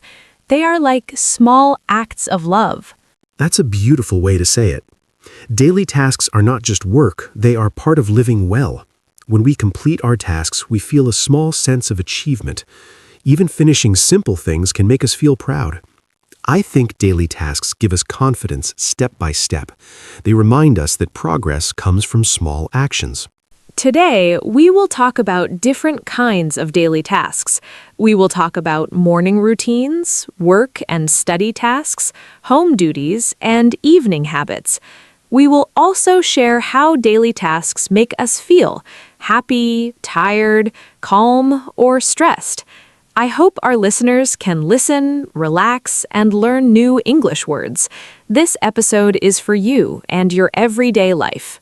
Yes, this podcast is for beginners who want to learn English naturally. We will speak slowly, clearly, and with real feelings. You can listen while doing your own daily tasks, like walking, cleaning, or resting. We hope this episode feels like a friendly conversation. Let's start our journey through daily life together. Every day for me starts in the morning, and mornings are very important. When I wake up, the first thing I do is open my eyes slowly and take a deep breath. Some mornings I feel happy and full of energy, but other mornings I feel sleepy and quiet. I like to stretch my body in bed because it helps me wake up gently. Starting the morning calmly makes my whole day feel better. My mornings are a little different, but they are also important to me. When I wake up, I usually look at the clock and think about my plans for the day. Sometimes I feel motivated, and sometimes I feel tired and want to sleep more. After getting out of bed, I wash my face and brush my teeth to feel fresh. These simple morning tasks help me feel ready to start the day. After waking up, I usually make my bed. It is a small task, but it makes my room look clean and organized. When I see a tidy bed, I feel calm and positive. Then I go to the bathroom and brush my teeth and wash my face. These daily tasks may be simple, but they make me feel clean and confident. They help me feel like my day has really begun. I agree. Making the bed is a good habit. When my bed is messy, my mind also feels messy. After cleaning myself, I like to take a shower, especially in the morning. The warm water helps me wake up and relax at the same time. It gives me energy and makes me feel ready for work or study. A morning shower is one of my favorite daily tasks. Breakfast is another important morning task for me. I try not to skip it because it gives me energy for the day. Sometimes I eat something simple like bread and fruit, and sometimes I cook eggs or oatmeal. While eating breakfast, I like to drink tea or coffee and think about my plans. This quiet breakfast time makes me feel peaceful and focused. I also enjoy breakfast, but sometimes I am in a hurry. On busy days, I eat quickly or take my food with me. Still, I try to eat something healthy to start the day well. Breakfast helps me feel strong and active. Even a small meal can make a big difference in how I feel later. After breakfast, I usually check my phone or write a short to-do list. I like planning my daily tasks so I don't feel lost during the day. When I see my tasks written down, my mind feels clear. Planning helps me manage my time better and feel less stressed. It is a small habit, but it helps me a lot. That's a great habit, Anna. I also like to plan my day in the morning. I think about work, study, and personal tasks I need to do. Sometimes I feel stressed when I see many tasks, but planning helps me stay calm. It reminds me that I can do one task at a time. Morning planning makes my day more organized. Before leaving home, I choose my clothes carefully. I think about the weather and what I will do during the day. Wearing comfortable clothes makes me feel confident and relaxed. This daily task also helps me express my mood and personality. Getting dressed is more than just clothes. It's part of starting the day. I feel the same way. Choosing clothes in the morning is simple, but it affects my mood. When I wear clean and comfortable clothes, I feel more confident outside. After that, I check my bag and make sure I have everything I need. When I leave home prepared, I feel ready to face the day. Morning daily tasks really shape how the rest of the day goes. After finishing my morning tasks, I usually start my work or study time. During the day, I focus on tasks like reading, writing, and learning new things. Sometimes I feel motivated and productive, and sometimes I feel tired or distracted. When that happens, I take short breaks to relax my mind. Daytime tasks teach me patience and concentration. My daytime tasks are similar, but they depend on the day. When I work, I spend time on my computer, answer emails, and attend meetings. These tasks can feel stressful, especially when there's a lot to do. But when I finish an important task, I feel proud and relieved. Work tasks help me grow and learn responsibility. I try to organize my daytime tasks so I don't feel overwhelmed. I like to finish difficult tasks first, then do easier ones later. When I complete a task, I feel happy and confident. Sometimes I reward myself with a short walk or a cup of coffee. These small breaks help me stay positive during the day. That is a good idea. I also try to manage my time carefully. Sometimes I make mistakes and spend too much time on one task. When that happens, I feel stressed and rushed. But I'm learning to be flexible and kind to myself. Daily tasks are not always perfect, and that is okay. During the day, I also have small daily tasks like answering messages or organizing my desk. A clean desk helps me think clearly and work better. When my space is messy, my mind feels messy too, so I try to clean a little every day. This habit makes my work time more comfortable. I completely understand that. I also feel better when my workspace is clean. Organizing files, papers, and tools is part of my daily routine. These tasks may seem boring, but they save time and reduce stress. When everything is in order, I can focus better. Organization is a quiet but powerful daily task. Lunchtime is another important daytime task for me. I try to eat slowly and enjoy my food. Eating well gives me energy for the rest of the day. Sometimes I eat with friends, and we talk and laugh together. Lunch helps me recharge both my body and my emotions. Lunch is very important to me too. It gives me a break from work and helps me relax.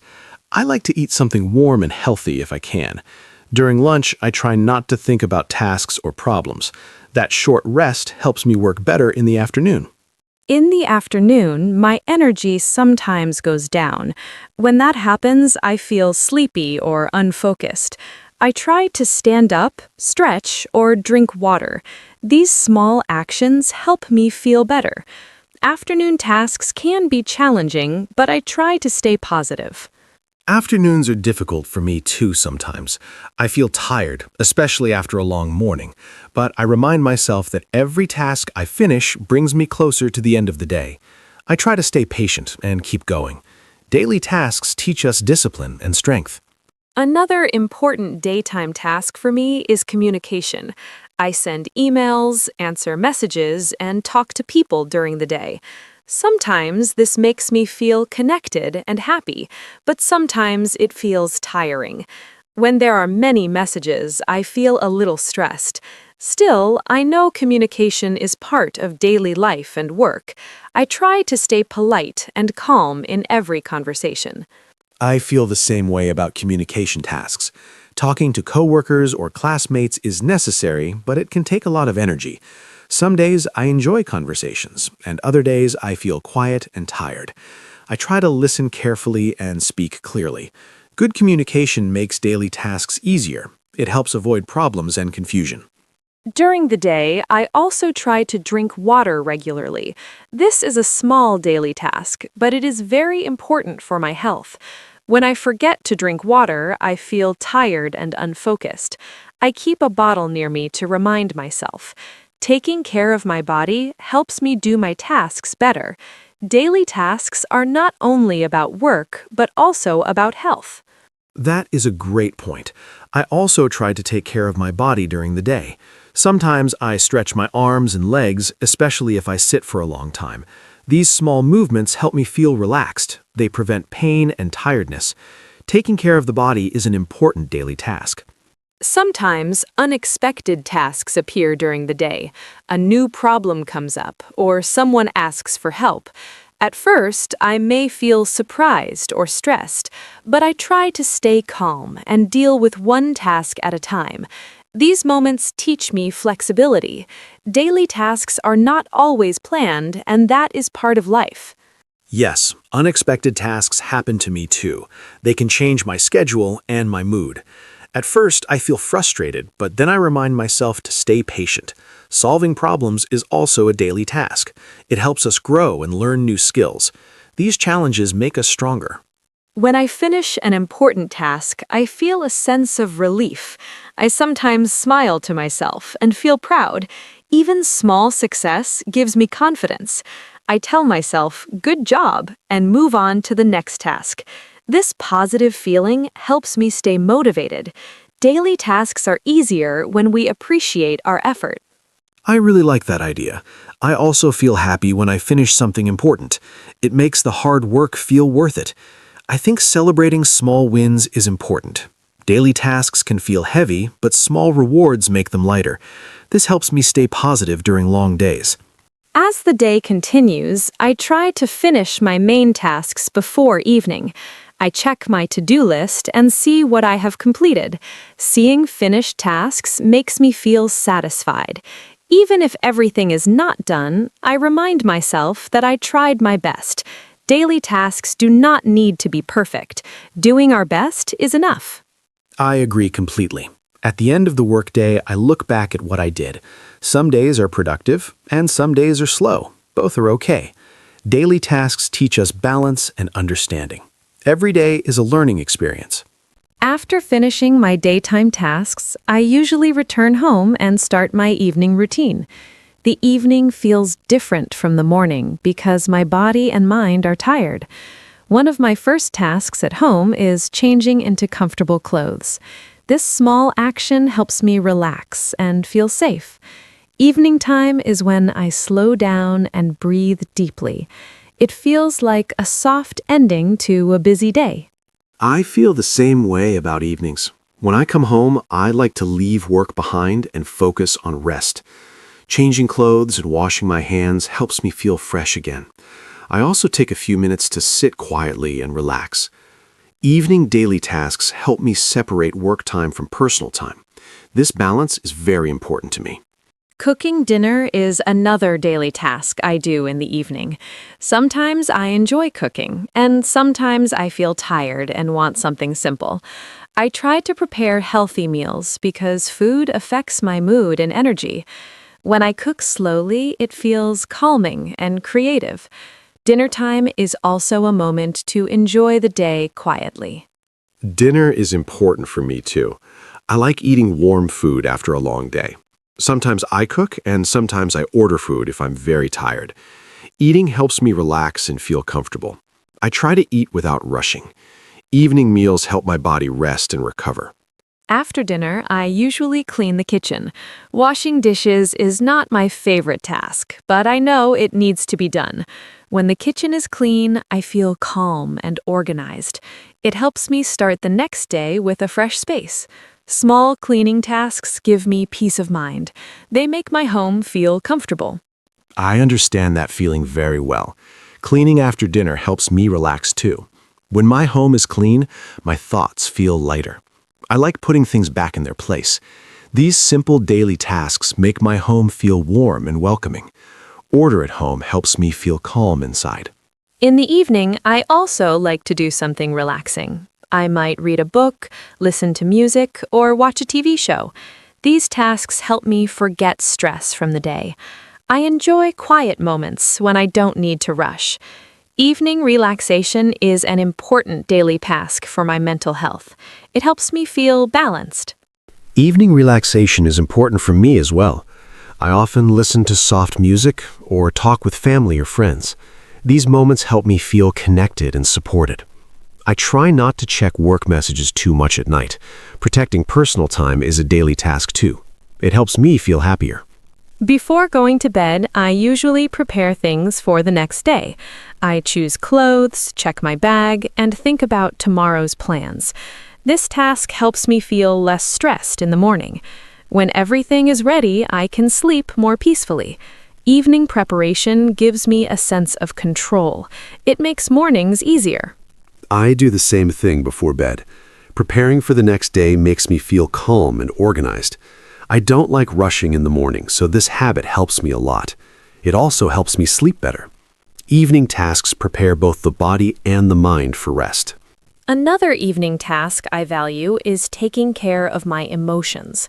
After a long day, I like to think about how I feel. Sometimes I feel happy, sometimes tired, and sometimes a little stressed. I take a few minutes to breathe slowly and relax my mind. This helps me understand myself better. Emotional care is also an important daily task. That is very important, Anna. I also take time in the evening to reflect on my day. I think about what went well and what was difficult. This helps me learn and grow. When I understand my feelings, I sleep better. Reflection is a quiet but powerful daily task. In the evening, I try to limit my phone use. I notice that too much screen time makes me feel restless, so I put my phone away and enjoy quiet activities. This habit helps my mind slow down before sleep. It is not always easy, but it is helpful. Creating calm is part of my evening routine. I have the same experience with screens. When I use my phone too much at night, my sleep is worse. So I try to read or listen to music instead. These tasks help my body relax naturally. Evening habits affect how well we rest. Good rest makes daily tasks easier the next day. Sometimes I also write a few lines in a notebook. I write about my day, my feelings, or something I am thankful for. Writing helps me release stress and feel lighter. It's like talking to myself in a kind way. This small daily task brings peace to my heart. It makes the end of the day feel complete. That sounds very calming. I don't write every day, but sometimes I do when my thoughts are busy. Putting thoughts on paper helps me clear my mind. It makes problems feel smaller. Writing is a healthy daily task for mental balance. It helps me rest emotionally. Before going to bed, I wash my face and brush my teeth. These are simple tasks, but they signal the end of the day. My body understands that it is time to sleep. I like this quiet moment in the bathroom. It feels peaceful and familiar. Night routines give comfort and safety. I feel the same about night routines. They help me relax and prepare for sleep. I try to turn off the lights slowly and get into bed. I try to let go of worries from the day. These small tasks create a feeling of closure. They help me rest deeply. When I finally lie in bed, I think about the day with kindness.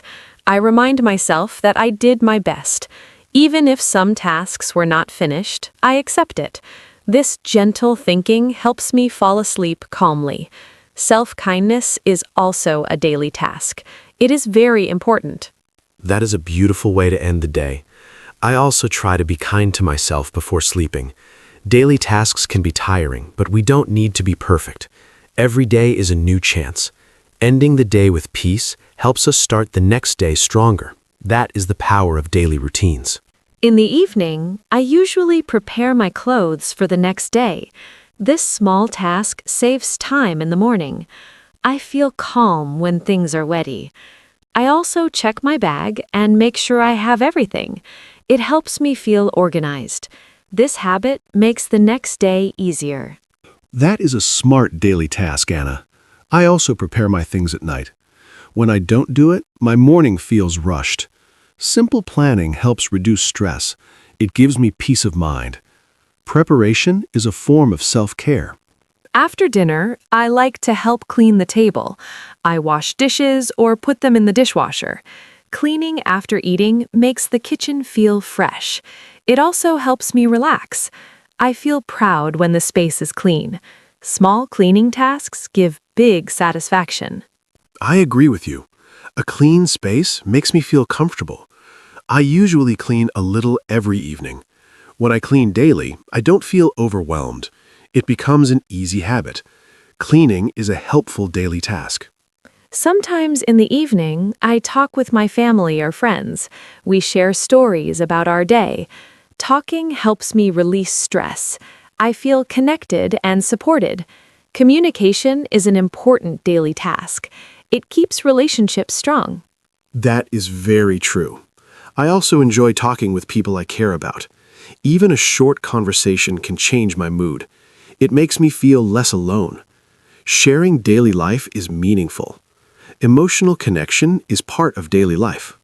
Before sleeping, I like to stretch my body gently.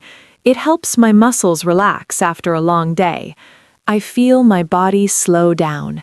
Stretching is simple but very helpful. It prepares me for rest. This task makes sleep easier. I do light stretching too. It helps me release tension. My body feels lighter after stretching. This habit improves my sleep quality. Physical care is part of daily tasks. Our bodies need attention every day. At night, I turn off the lights and enjoy silence. I take a deep breath and feel thankful for the day. Even if the day was hard, I find one good thing. Gratitude helps me feel peaceful. This small task ends my day with kindness. That is a beautiful way to finish the day. I also try to be thankful before sleeping. It helps my mind rest. Daily tasks are not only physical, but emotional too. Gratitude changes how we feel. It makes life softer and warmer. Mark, talking about daily tasks today made me realize how meaningful simple things are. We wake up, work, eat, clean, and rest, and these small actions shape our lives. I feel grateful when I think about my daily routine because it helps me stay balanced. Even when tasks feel boring or tiring, they still support us. I hope our listeners feel encouraged to see value in their own daily tasks. Life is built from these simple moments. I feel the same way, Anna. Daily tasks may look ordinary, but they teach us discipline, care, and patience. They help us take responsibility for our lives and our well-being. When we respect our routines, we also respect ourselves. I hope listeners understand that it is okay to move slowly sometimes. Progress happens one small task at a time. To everyone listening, thank you for spending your time with us today. We hope this conversation helped you learn new English words and also feel more connected to everyday life. You don't need to do everything perfectly. Just doing your best is enough. Be kind to yourself while doing your daily tasks. Yes, thank you so much for being with us. Whether you were listening while walking, cleaning, or resting, we're happy you're here. Keep practicing English in small, easy steps. Learning a language is also a daily task, and you are doing great. We are proud of you. Before we say goodbye, remember to take care of your body and your mind. Drink water, rest when you need to, and enjoy small breaks. Daily tasks are easier when we treat ourselves gently. Every day is a fresh start. You always have another chance tomorrow. That's right. Life is not about being perfect, but about showing up every day. Keep moving forward, one task at a time. We believe in you. Thank you for listening, and thank you for learning with us. This brings us to the end of today's episode. We are happy you joined us for this friendly conversation. Take a deep breath, smile, and enjoy the rest of your day. We'll talk to you again very soon. Goodbye for now. Stay calm, stay kind, and keep learning. See you in the next episode. Hello, everyone. Welcome to our podcast. My name is Anna, and I am very happy you are here today. This podcast is for people who are learning English. We talk about simple and important topics. Today, our topic is scamming. Maybe you heard this word before. Maybe you did not. Do not worry. We will explain everything step by step. My friend Mark is here with me today. He knows a lot about this topic. We will talk together and make it easy to understand. So please relax, listen carefully, and enjoy our conversation. Let us begin. Hi, everybody. I am Mark, and I'm so glad to be here with Anna today. Scamming is a very important topic. It happens every day, all around the world. Many people lose money because of scams.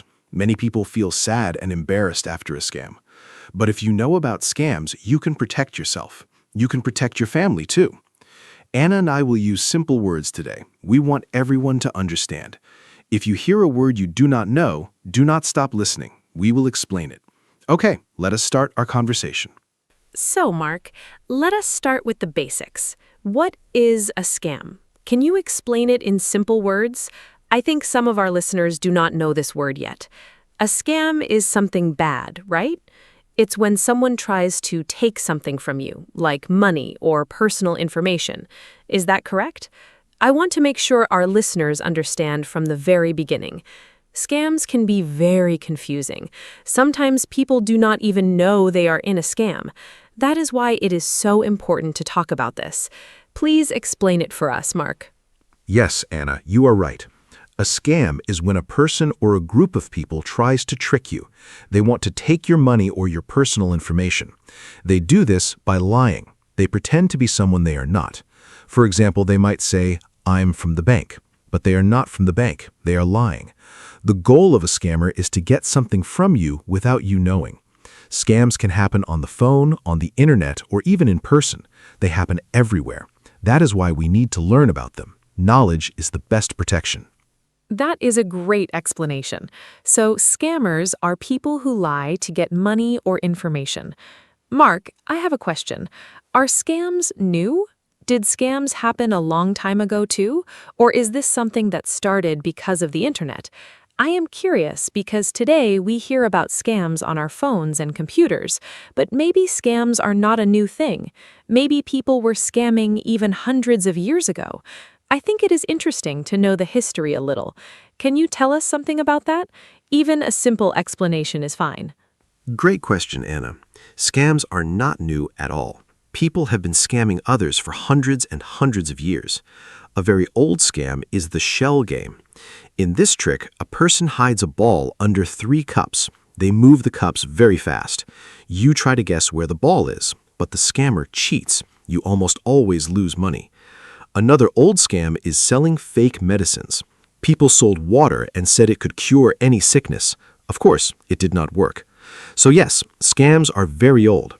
Today, scammers just use new tools like phones and the internet, but the idea is the same. They lie to get your money. Wow, that is very interesting. So scams have been around for a very long time. Okay, Mark, let us talk about today's scams. What are the most common scams right now? I think many of our listeners have seen or heard about some of them. Maybe they received a strange phone call, or maybe they got a weird email. I personally get strange messages sometimes on my phone. It is a little scary.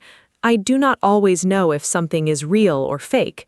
So what are the most common types of scams that people see today? Please share some examples. Sure, Anna. There are many common scams today.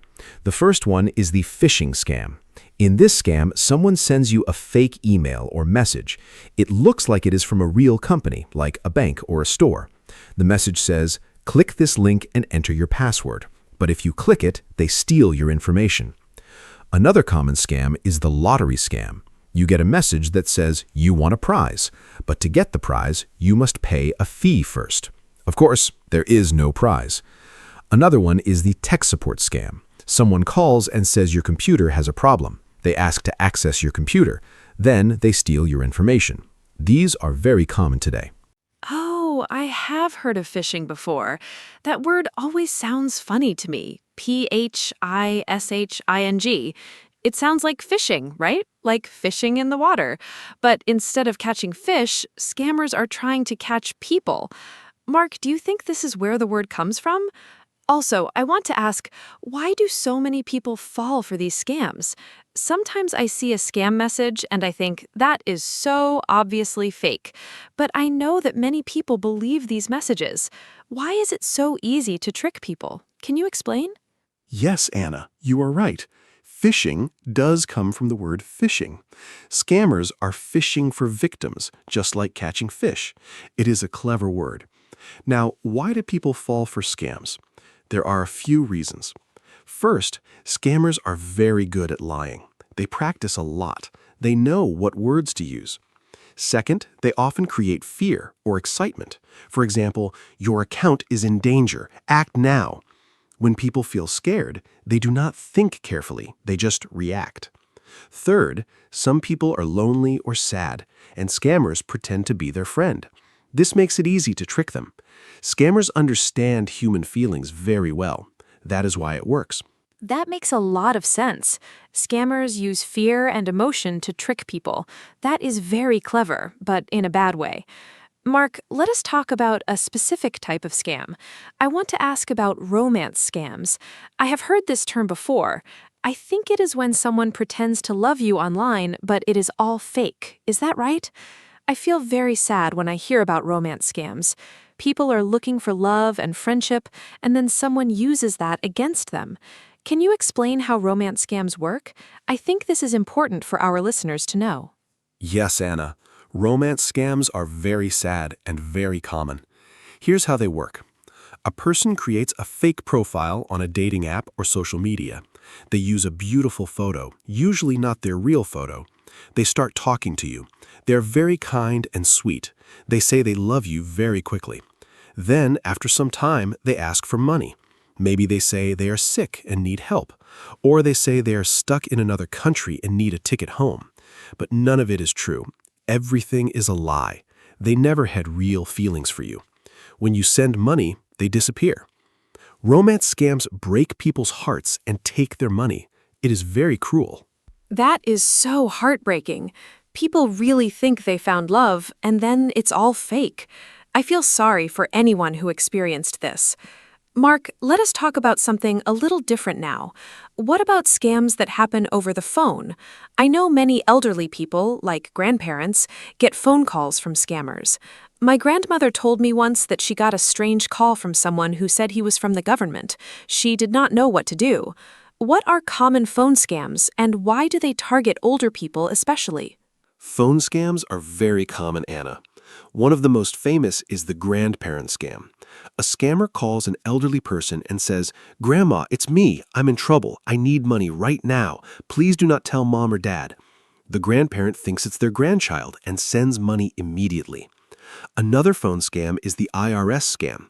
Someone calls and says, "You owe money to the government. Pay now or the police will come." Of course, this is a lie. The government does not call you like this. Older people are often targeted because they are more trusting and sometimes less familiar with these tricks. That is why we must teach everyone about scams. Oh, the grandparent scam is terrible. Imagine getting that call and thinking your grandchild is in danger. Of course you want to help. Scammers are really cruel. Mark, I want to ask, what about online shopping scams? I love shopping online, and I know many people do too. But I have heard that some online stores are fake. You pay money, and the product never arrives. Or you receive something completely different from what you ordered. Has this happened to you? And what should people know about shopping safely online? This is very useful for everyday life. Oh yes, online shopping scams are very real. Fake online stores are everywhere. They look just like real stores. They have nice photos and low prices. That's the trick. The prices are too low. You think you're getting a great deal. You pay and then nothing arrives. Or you get a very cheap, broken product. I have a friend who bought expensive shoes online for a very low price. He waited 2 months and then he received tiny plastic shoes, like toys. He was very angry. So the rule is, if the price looks too good to be true, it probably is a scam. Always buy from stores you know and trust. Ha, tiny plastic shoes. That is funny, but also very frustrating for your friend. Okay, so we need to be careful about prices that are too low. Mark, let us talk about email scams now. I get so many strange emails. Sometimes they say I won something. Sometimes they say my account is locked. Sometimes they say a prince from another country wants to send me money. That last one always makes me laugh. Have you heard of the Nigerian prince scam? It is very old, but people still fall for it. Can you explain how it works and why people still believe it? Yes, the Nigerian prince scam is one of the most famous scams in the world. Here's how it works. You get an email from someone who says they are a rich prince or a businessman in another country. They say they have millions of dollars, but they need your help to move the money. If you help them, they will give you a big reward, maybe 10 or 20% of the money. But first, you need to pay a small fee to start the process. Of course, there is no prince and no money. Once you pay, they ask for more money, then more. They keep asking until you stop. It sounds silly, but millions of people have lost money to this scam. It is a very powerful trick. Wow, millions of people. That is shocking. And it sounds so unbelievable, a prince sending emails asking for help. But I understand now. When people see a huge amount of money, they stop thinking clearly. Greed can be dangerous. Mark, let us talk about social media scams now. I use social media every day. I see advertisements all the time. Sometimes I wonder if they are real. What are common scams on social media? I think young people especially need to know about this because young people spend so much time on platforms like Instagram, Facebook, or TikTok. What should they watch out for? Great point, Anna. Social media scams are everywhere. One common scam is the fake giveaway. A fake account pretends to be a famous person or a big company. They say, "We are giving away $1,000. Follow us and share this post to win." But it's all fake. They just want more followers. Another scam is fake influencer products. An account promotes a product with amazing results, like a cream that makes you look 10 years younger in one day. You buy it, and it does nothing. A third scam is investment scams. Someone says, "Give me $100 and I will make it 1,000 in 1 week." Of course, that money disappears. Always be careful with things that sound too good. Those fake giveaways are everywhere. I see them all the time. And I admit, sometimes they look very real. Mark, I want to ask about something called identity theft. I hear this phrase a lot, but I'm not 100% sure what it means. Does it mean someone steals your personal information and pretends to be you? That sounds very scary. Can you explain what identity theft is, how scammers do it, and what can happen if someone steals your identity? I think this is a very important topic, and our listeners need to know about it. Yes, Anna, identity theft is very serious. It means someone takes your personal information like your name, your address, your date of birth, or your bank details, and uses it to pretend to be you. For example, they might open a bank account in your name or buy things with your credit card. How do they get your information? Sometimes through phishing emails, sometimes through fake websites. Sometimes they even go through your trash to find old documents with your information. The effects can be very bad. You might lose money, your credit score might go down. It can take months or years to fix the problem. That is why protecting your personal information is so important. Going through your trash. I never thought about that. That means we even need to be careful with old papers and documents. Mark, let us talk about something positive now. How can people protect themselves from scams? I think our listeners want to know what they can do. It is good to know about the dangers, but it's also important to know the solutions. What are the most important rules for staying safe? If you had to give just 3 or 4 simple tips, what would they be? Please keep it simple so everyone can remember. Great idea, Anna. Here are my top tips. Number 1, never give your personal information to someone you do not know. This includes your passwords, bank details, or ID numbers. Number 2, if something sounds too good to be true, like a big prize or a huge investment, it's probably a scam. Number 3, don't click on links in emails or messages from people you don't know. Go directly to the official website instead. And number 4, take your time. Scammers always try to create urgency. They say, "Act now," or "only today." A real company will give you time to think. If you feel pressured, that's a warning sign. Stop and think before you do anything. Those are wonderful tips, simple and easy to remember. I especially like the last one. Take your time. Scammers want you to act fast so you do not think, so slowing down is a great defense. Mark, I want to talk about what to do if you think you are being scammed right now, in the middle of it. What if someone is on the phone with a scammer and they suddenly realize something is wrong? What should they do? Should they say something? Should they just hang up? I think many people do not know how to react in that moment. It can be scary and confusing. That is a very important question. If you think you are talking to a scammer, the best thing to do is stop the conversation immediately. Just hang up the phone. You do not need to explain or say goodbye. If it's an email or message, do not reply. Do not click any links. Do not give any information. If you already gave some information, like your phone number or email, change your passwords right away. If you gave financial information, like a credit card number, call your bank immediately and tell them what happened. Also, report the scam to the police or a consumer protection agency in your country. Reporting helps protect other people too. Remember, you do not need to feel embarrassed. Scammers are professionals. It can happen to anyone. That is very reassuring. It can happen to anyone. And you are right, people should not feel embarrassed. Scammers are very clever. Mark, let us talk about what happens after a scam. If someone has already been scammed, they already lost money, what can they do? Can they get their money back?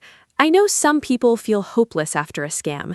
They feel ashamed and do not tell anyone. But I think it's important to speak up. What advice do you have for someone who is already a victim of a scam? This is so important, Anna. First, I want to say if you were scammed, it is not your fault. Scammers are very good at what they do. They trick smart people every day, so please do not feel ashamed. Now, what can you do? First, report it. Tell the police, tell your bank, tell a consumer protection organization. Some countries have special departments for cybercrime. Second, if you paid by credit card, contact your bank quickly. Sometimes they can stop the payment or return the money. If you paid by wire transfer or gift card, unfortunately, it is very hard to get the money back. Third, warn others. Tell your friends and family so they don't fall into the same trap. Your experience can help others. That is such good advice. Reporting is so important, not just to help yourself, but to help others too. Mark, I want to ask about gift cards. I heard that scammers love gift cards. Why do scammers ask for gift cards instead of bank transfers? I found this very strange when I first heard about it. A gift card is just for buying things in a store, right? Like an iTunes card or a Google Play card. Why would a scammer want that? And what should people do if someone asks them to pay with a gift card? Is this always a scam? Excellent question, Anna. Scammers love gift cards for one big reason. They are almost impossible to trace. When you send money by bank transfer, the bank can sometimes find it or stop it. But with a gift card, you just give the numbers on the back of the card. The scammer uses those numbers immediately to get money. It's very fast and very anonymous. That is why scammers say, go to the store, buy a $200 Google Play card, and give me the numbers. Here's the most important rule. No legitimate company, government office, bank, or real person will ever ask you to pay with a gift card. Ever. If someone asks you to pay with a gift card, that is 100% a scam. Always. 100% a scam. I love that. That is a rule that is very easy to remember. Mark, let us talk about children and young people now. Are young people at risk from scams? I sometimes think that young people are safer because they grew up with technology, but maybe I'm wrong. Maybe young people are also tricked by scammers. What kinds of scams target young people specifically? Are there scams in online games, for example? I know many young people play video games online. Are there scammers in gaming, too? You are right to ask, Anna. Young people are not always safe. In fact, scammers target young people a lot. In online games, scammers might say, give me your account password and I will give you free coins or weapons. Then they take your account and never give it back. Another scam for young people is fake job offers. They send a message on social media saying, work from home and earn $500 a week easily. The young person is excited, but then they ask for money first to buy training materials or supplies. Of course, there is no job. Scammers also use social media to create fake profiles and ask young people for personal photos or information.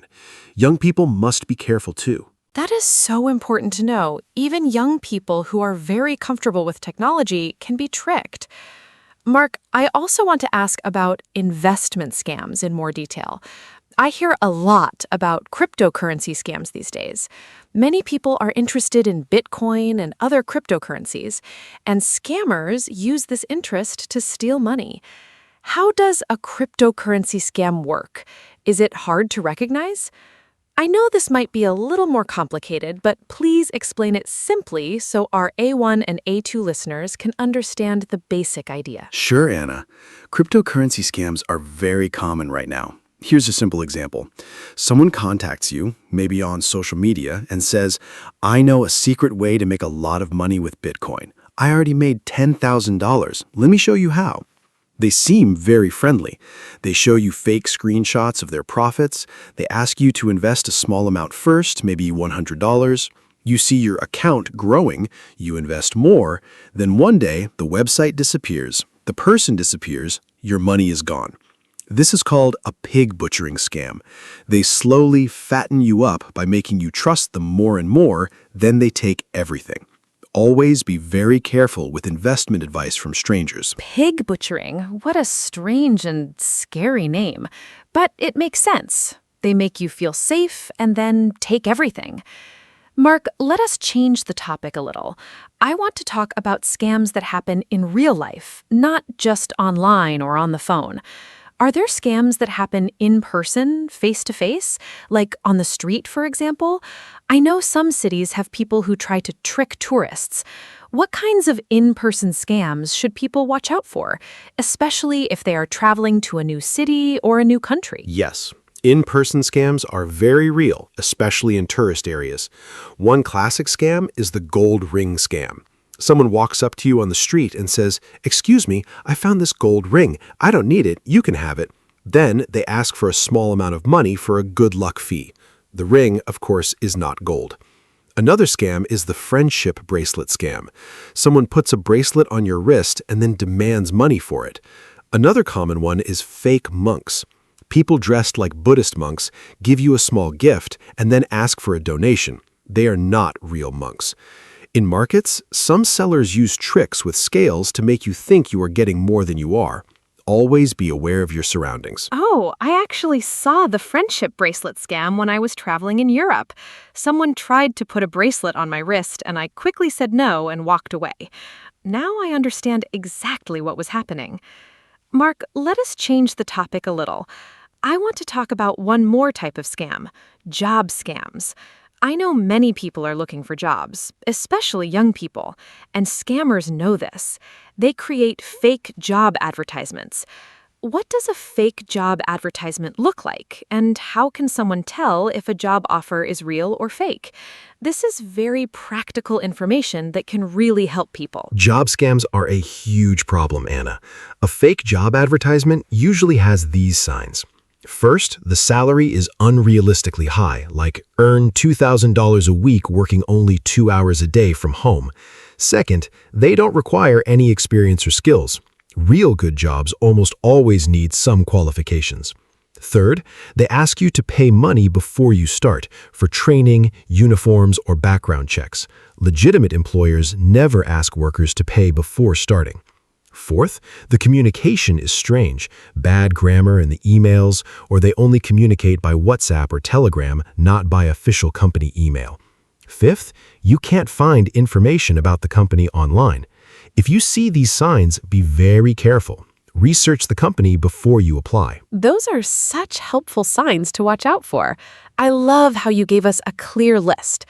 Mark, I think it is also important to talk about how to report a scam.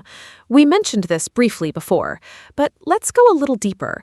If someone in another country is trying to scam people in your country, who do you even call? Is there a special number? And does reporting actually make a difference? Sometimes people feel like reporting is useless, like nothing will happen. What do you think? Does reporting scams actually help? Reporting absolutely helps, Anna. Maybe your report alone won't stop a scammer immediately, but when many people report the same scammer, the police and agencies can take action. In most countries, you can report scams to the National Police, the Consumer Protection Agency, or a special cybercrime department. In the United States, for example, you can report to the FTC, the Federal Trade Commission. In the UK, there's Action Fraud.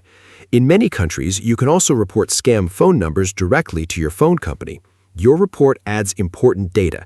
It helps investigators find patterns and stop criminals. So yes, please report every scam. Even if you didn't lose any money, your information matters. That is great motivation to report.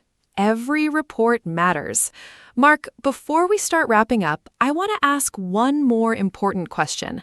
What about people who feel too embarrassed to tell anyone they were scammed? I know this is a real problem.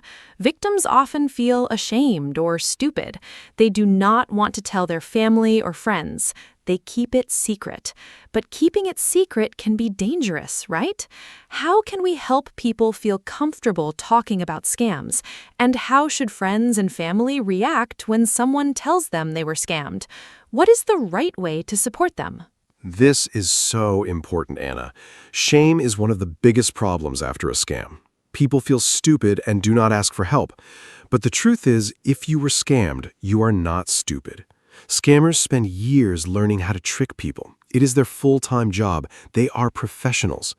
If a family member or friend tells you they were scammed, please do not laugh or say, "How could you believe that?" That is the worst thing you can do. Instead, listen to them. Tell them it is not their fault. Help them take the next steps, like calling the bank or reporting to the police. Be patient and kind. The emotional pain after a scam can be very real. Support and understanding can make a huge difference. Beautifully said, Mark. Kindness and support are so important. I think we covered so many great topics today. We talked about what scams are, the history of scams, different types of scams, phone scams, email scams, romance scams, job scams, crypto scams, in-person scams, and more. We talked about how to protect ourselves and what to do if we are scammed. I feel like our listeners have learned so much today. Mark, is there anything else you want to add before we close? Any final thoughts or one last important message for our listeners? Yes, Anna. My final message is this. Stay curious, stay skeptical, and stay safe. If something feels wrong, trust your feeling. If you're not sure, ask someone you trust before you do anything. Talk to your friends and family about scams. Share the information you learned today. The more people know, the harder it is for scammers to succeed. And remember, scammers want you to feel alone and scared, but you are not alone. There are people who can help you. There are laws to protect you. You have the power to protect yourself and others. Knowledge is your best weapon against scams. And that brings us to the end of today's episode. Thank you so much for listening to our podcast. I hope you learned something useful and important today. Please share this episode with your friends and family, especially with people who are not so familiar with technology or online scams. They might really need this information. Remember the key lessons. Do not give your personal information to strangers. Think before you click. Take your time and do not let anyone rush you. And if something feels wrong, it probably is. If you have questions or comments, we would love to hear from you. See you next time. Stay safe, everyone. Thank you so much, Anna, and thank you to all our wonderful listeners. It was a great conversation today. I learned something too, just from talking about all these scam types together. Every day, scammers get smarter, but every day, we can get smarter too. Keep learning, keep sharing, and keep protecting each other.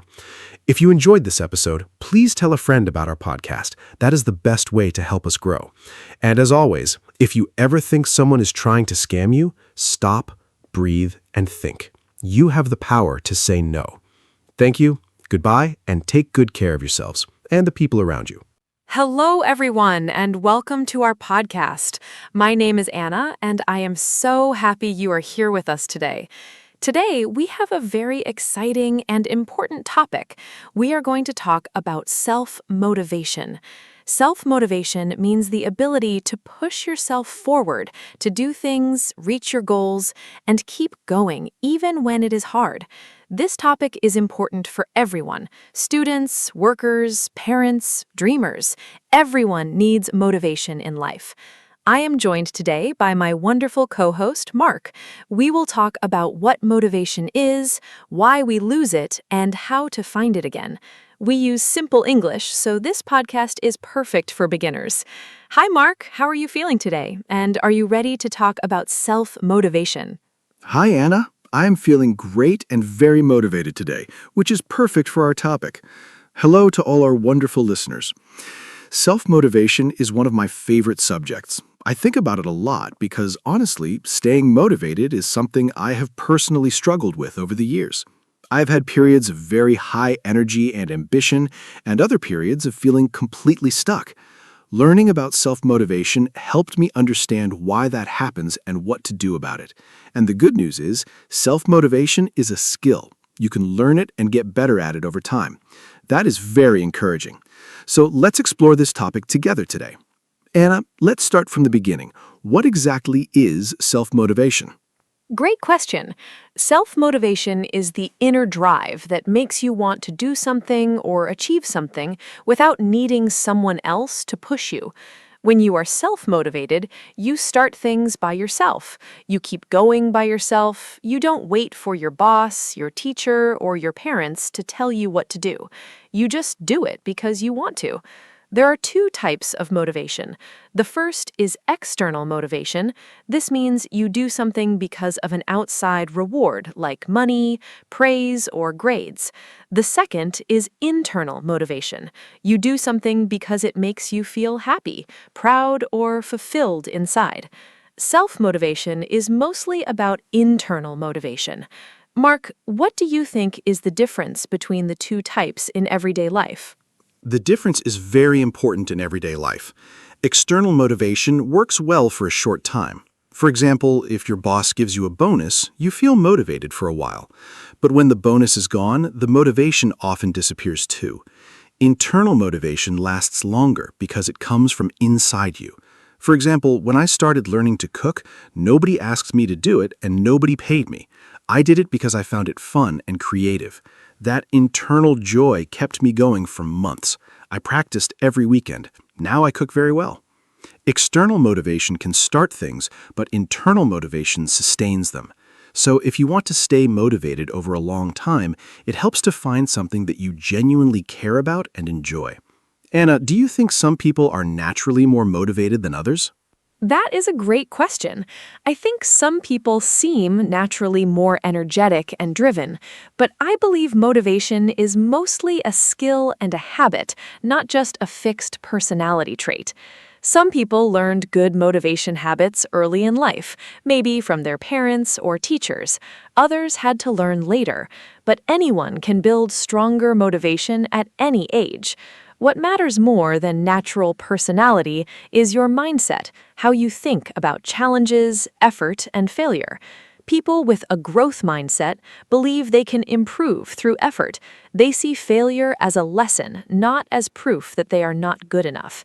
That mindset creates strong self-motivation. People with a fixed mindset think abilities are fixed. You either have them or you don't. That thinking kills motivation. Mark, have you heard of the growth mindset before? Yes. The growth mindset comes from the work of psychologist Carol Dweck. She did many years of research and found that students who believed their abilities could grow and improve performed much better than students who believed their abilities were fixed. It is a very powerful idea. I remember when I first heard about it, I realized I had been using a fixed mindset in some areas of my life. For example, I always said, I am bad at math. That's just who I am. That belief stopped me from even trying to get better. When I changed to a growth mindset and said, I can improve at math if I practice and get help, everything changed. I started trying harder and I did improve. Your beliefs about yourself directly affect your motivation. Anna, how did you first learn about self-motivation? I started learning about self-motivation after a difficult year in my mid-20s. I had big dreams. I wanted to start my own small business, improve my English, travel more, and get healthy. But I wasn't doing any of those things. I had the dreams, but not the action. I felt frustrated and confused. Why could I not just do the things I wanted to do? I started reading books about habits and motivation. One book that changed my life was about setting clear goals and taking small actions every day. I learned that motivation doesn't always come first. Sometimes action comes first, and motivation follows. That was a completely new idea for me. I thought you had to feel motivated before you could act, but actually, you often feel motivated after you start acting. Mark, what do you think about that idea? I think that idea is one of the most useful things anyone can learn about motivation. Many people wait to feel motivated before they begin. They say, I will start exercising when I feel more energetic, or I will study when I feel like it. But that feeling often never comes, or it comes and goes very quickly. The secret is to start even when you don't feel like it. Start small. Do just 2 minutes. Just open the book. Just put on your shoes. That small start usually creates a little momentum, and momentum builds motivation. I heard someone compare it to pushing a heavy cart. It's hardest to move at the very beginning, but once it starts rolling, it's much easier to keep going. Starting is always the hardest part. Have you experienced this, Anna? Yes, absolutely. This is something I experience almost every week. For example, I go for morning walks. There are many mornings when I wake up and I really don't want to go. My bed is warm and comfortable, and going outside in the cold seems terrible. But I have a rule. I just put on my walking shoes. That's it. Just the shoes. Once I have my shoes on, I almost always go. And once I am outside and walking, I feel wonderful. I am always happy I went. I never come home and think, I wish I had stayed in bed. The motivation follows the action. This is called the 2-minute rule by some coaches. You just commit to 2 minutes of anything. Often, 2 minutes turns into 20. What small actions help you start when you don't feel motivated, Mark? For me, the biggest small action is making my bed in the morning. It sounds so simple and almost silly, but it works for me. When I make my bed, I have already completed one task. My brain feels a small win and it wants another. That feeling of completion gives me energy and a sense of control over the day. Another small action I use is writing one sentence in my journal first thing in the morning. Just one sentence about how I feel or what I want from the day. Once I write that one sentence, I usually write more. These entry point habits are very powerful. They lower the barrier to starting. The hardest part of any task is beginning. Make the beginning as small as possible, and you make it easy to start. Let's talk about goals now, Anna. How important are goals for self-motivation? Goals are extremely important for self-motivation. Without a clear goal, motivation has nowhere to go. Imagine you are driving a car, but you have no destination. You would just drive around without purpose. Goals give you direction. They tell you where to go and why. But not all goals are created equal. I think goals need to be specific and personal. A goal like, I want to be healthier, is too vague. A better goal is, I will walk for 30 minutes 3 times a week for the next month. That is specific, measurable, and realistic. Also, the goal needs to be your goal, not your parents' goal, not your teacher's goal, not what society says you should want. Goals that come from your own values and desires create much stronger motivation. Mark, how do you set your goals? I use a simple system that I learned a few years ago. I set goals in 3 time frames.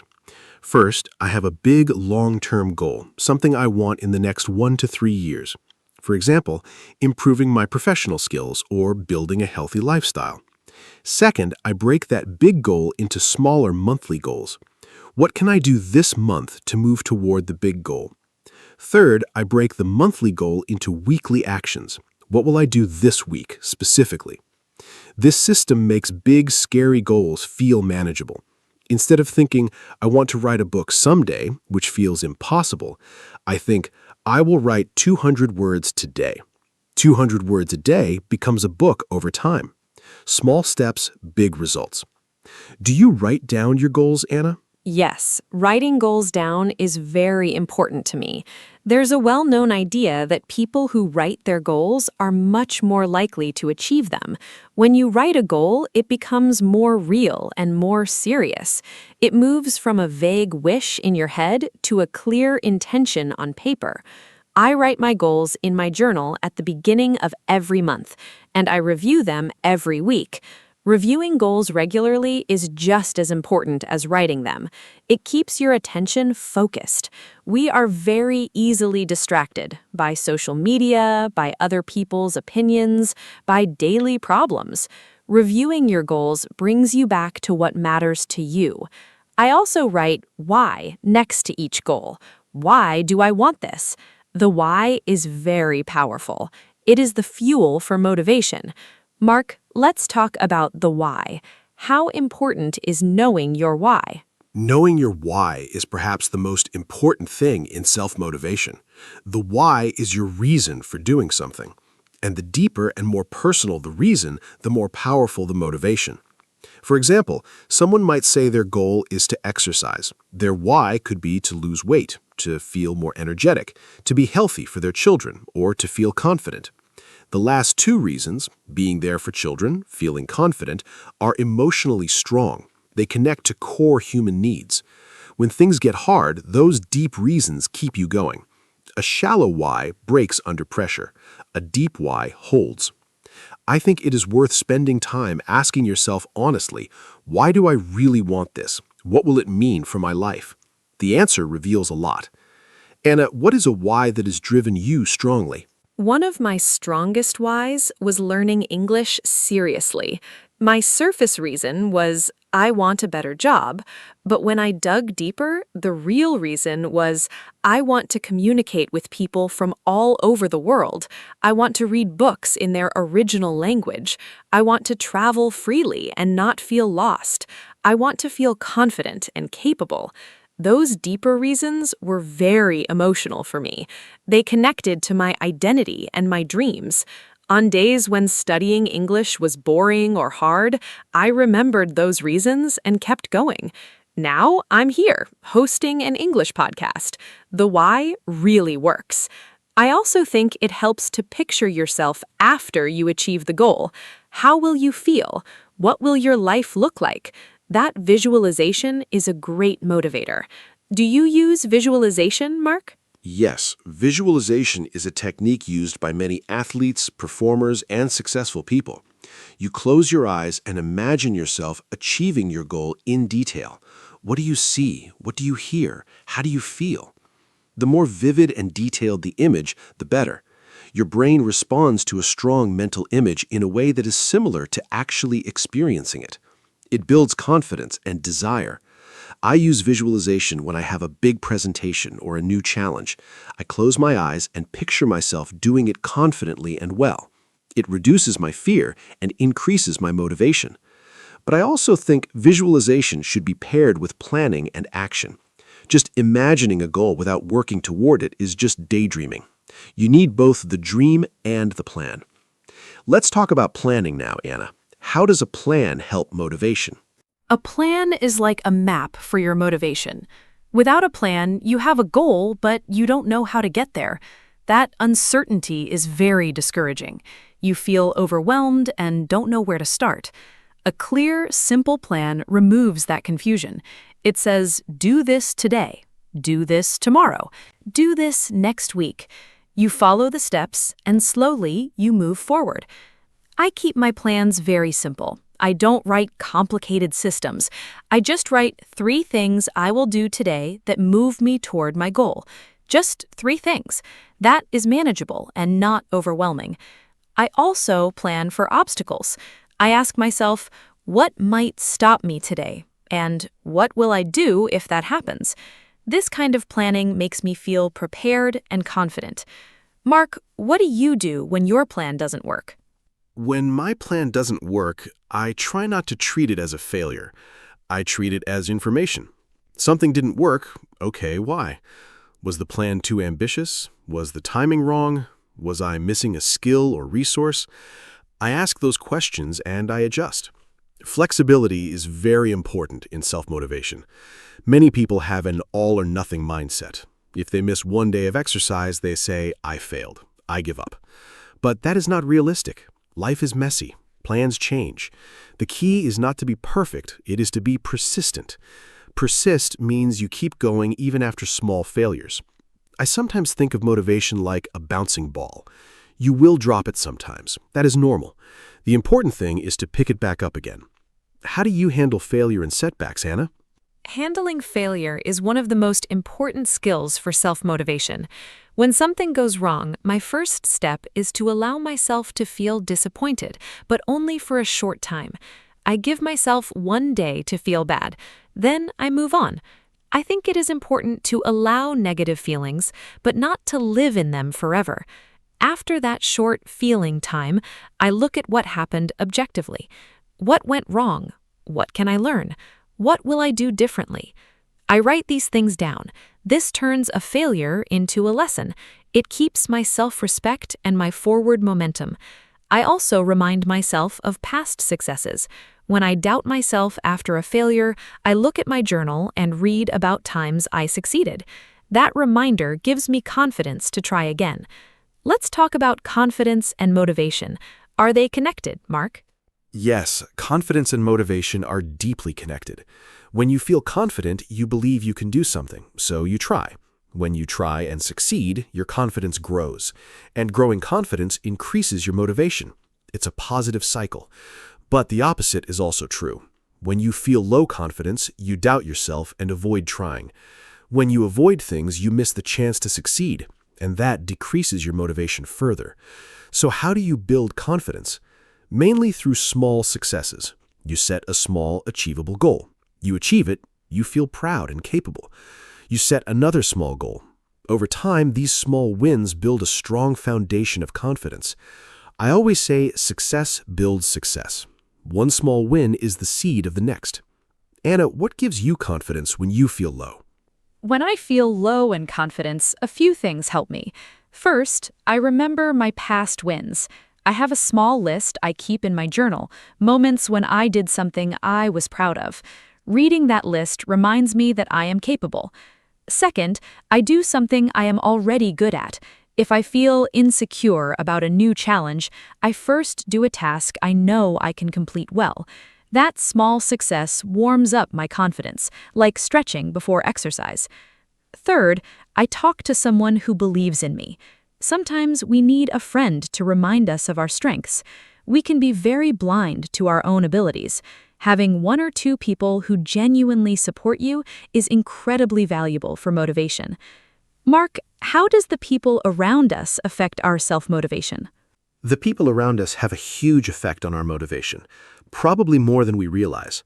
Research shows that we are strongly influenced by the habits and attitudes of the people we spend the most time with. If you are surrounded by motivated, positive, ambitious people, their energy is contagious. You naturally start to think and act like them. But if you spend most of your time with people who complain, give up easily, or discourage new ideas, that energy is also contagious, in a negative direction. I'm not saying you should abandon friends who struggle, but I do think you should be intentional about where you spend your energy and who you listen to. Find people who inspire you. Spend more time with them. Their motivation will feed yours. Do you have people like that in your life, Anna? Yes, I have a few people who are very important for my motivation. My best friend is a very hardworking and creative person. When I am around her, I feel more energetic and ambitious. She inspires me without even trying. I also follow a few people online, writers, coaches, creators, whose work and words inspire me. Reading their stories or watching their videos helps me feel connected to a bigger world of motivated people. I think community is very powerful for motivation. Many people join groups or clubs, running groups, study groups, online communities, where everyone shares the same goal. That shared energy is very motivating. You feel less alone in your efforts, and when others see your progress, it encourages you to continue.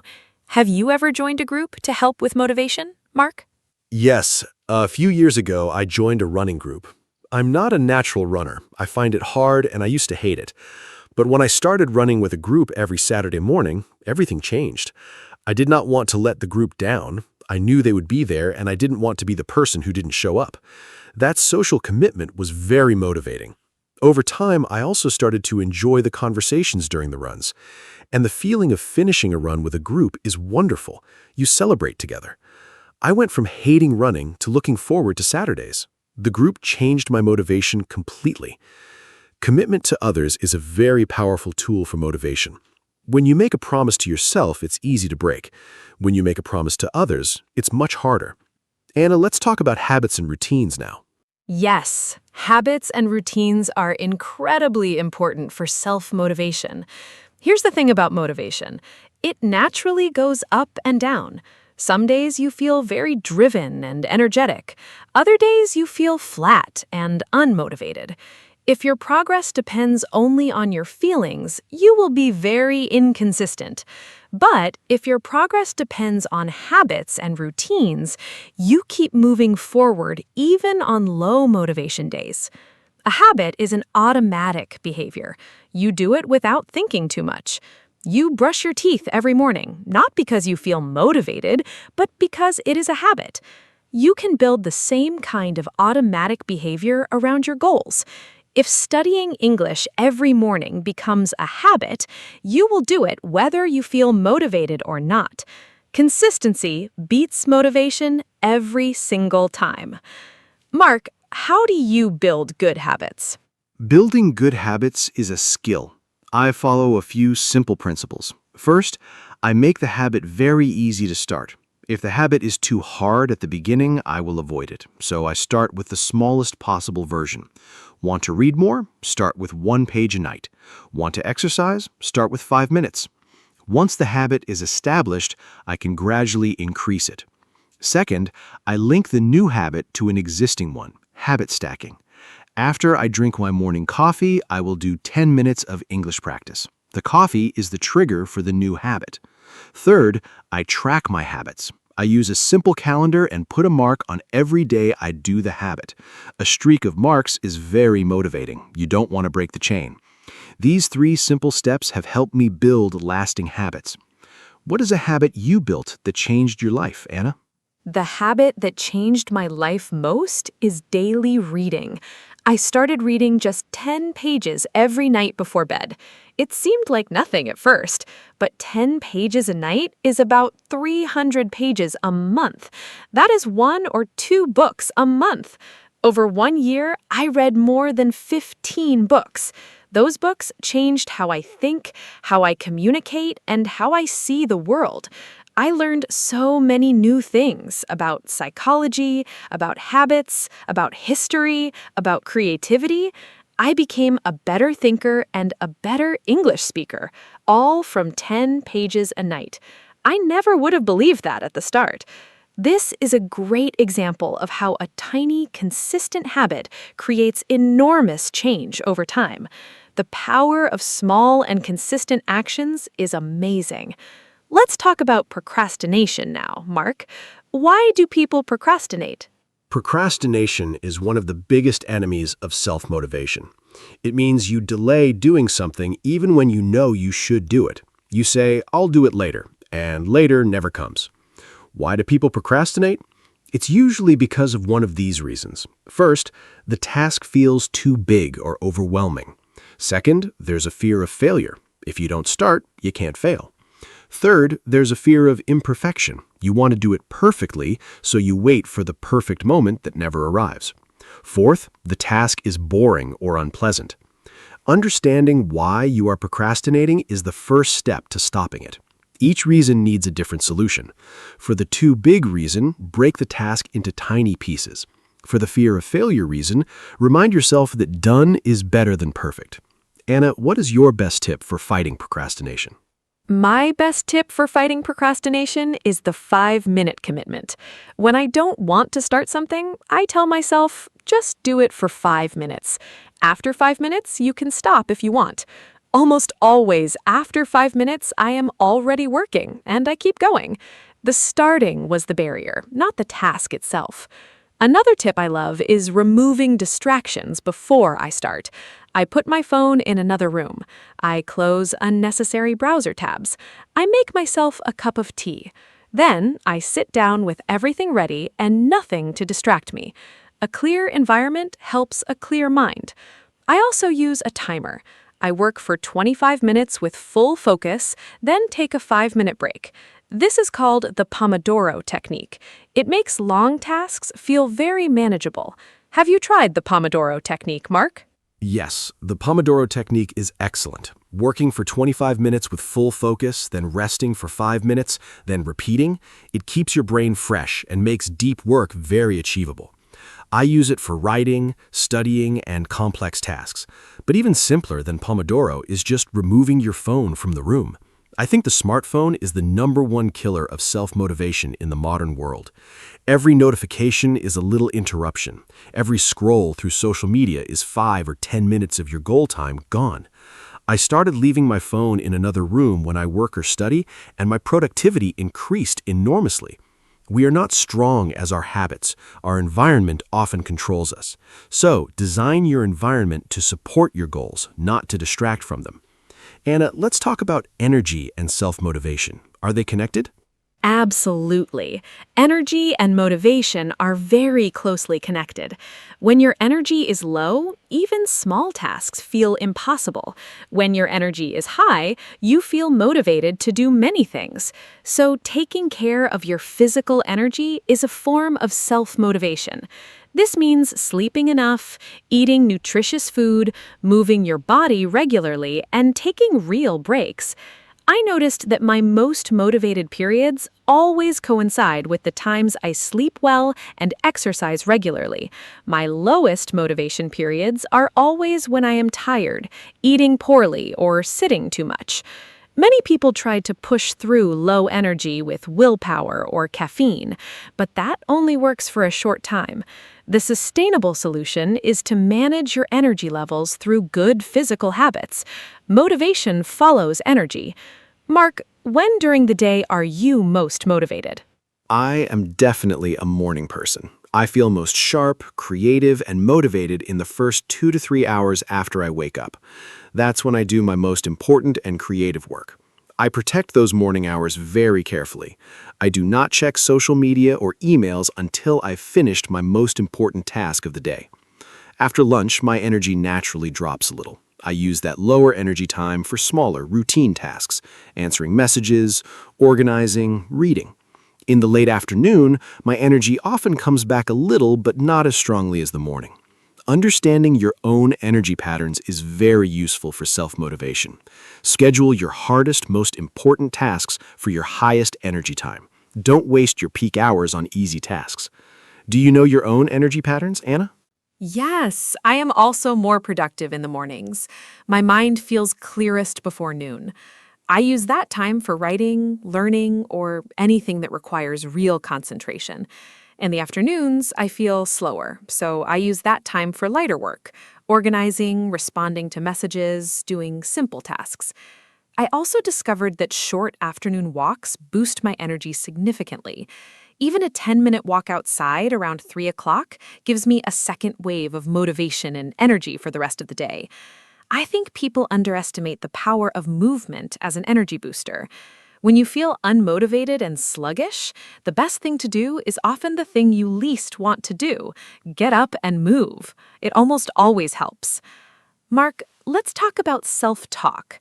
How does the way we talk to ourselves affect motivation? Self-talk has an enormous effect on motivation.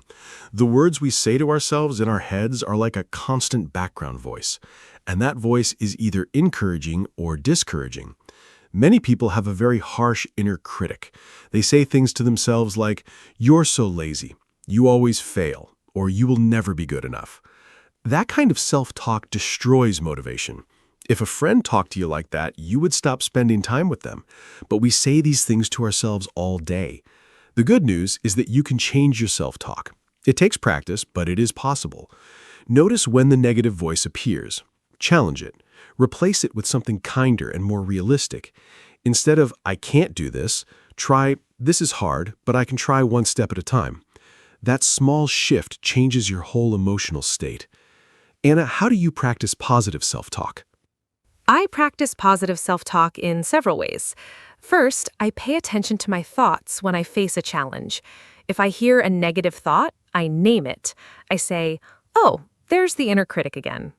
Naming it gives me distance from it. It reminds me that the thought is not the truth, it is just a habit. Second, I have a few go-to phrases I use when I need encouragement. For example, one step at a time. Progress is more important than perfection. I have done hard things before. These phrases are short and simple, but they shift my mindset quickly. Third, I sometimes speak to myself in the third person. Instead of, "I can't do this," I say, "Anna, you can do this." Research shows this technique, talking to yourself by name, creates useful emotional distance and increases self-control and motivation. Do you ever use encouraging phrases, Mark? Yes, I have a few personal mantras, short phrases I repeat to myself when I need strength. One of mine is, "Start before you're ready." It reminds me not to wait for the perfect conditions. Another one is, "Discipline is freedom." At first, this sounds strange. How can discipline be freedom? But I have found it to be very true. When I am disciplined about my goals and habits, I actually feel freer. I have more energy, more time, and more confidence. Discipline creates the life I want. Without discipline, I drift and feel lost.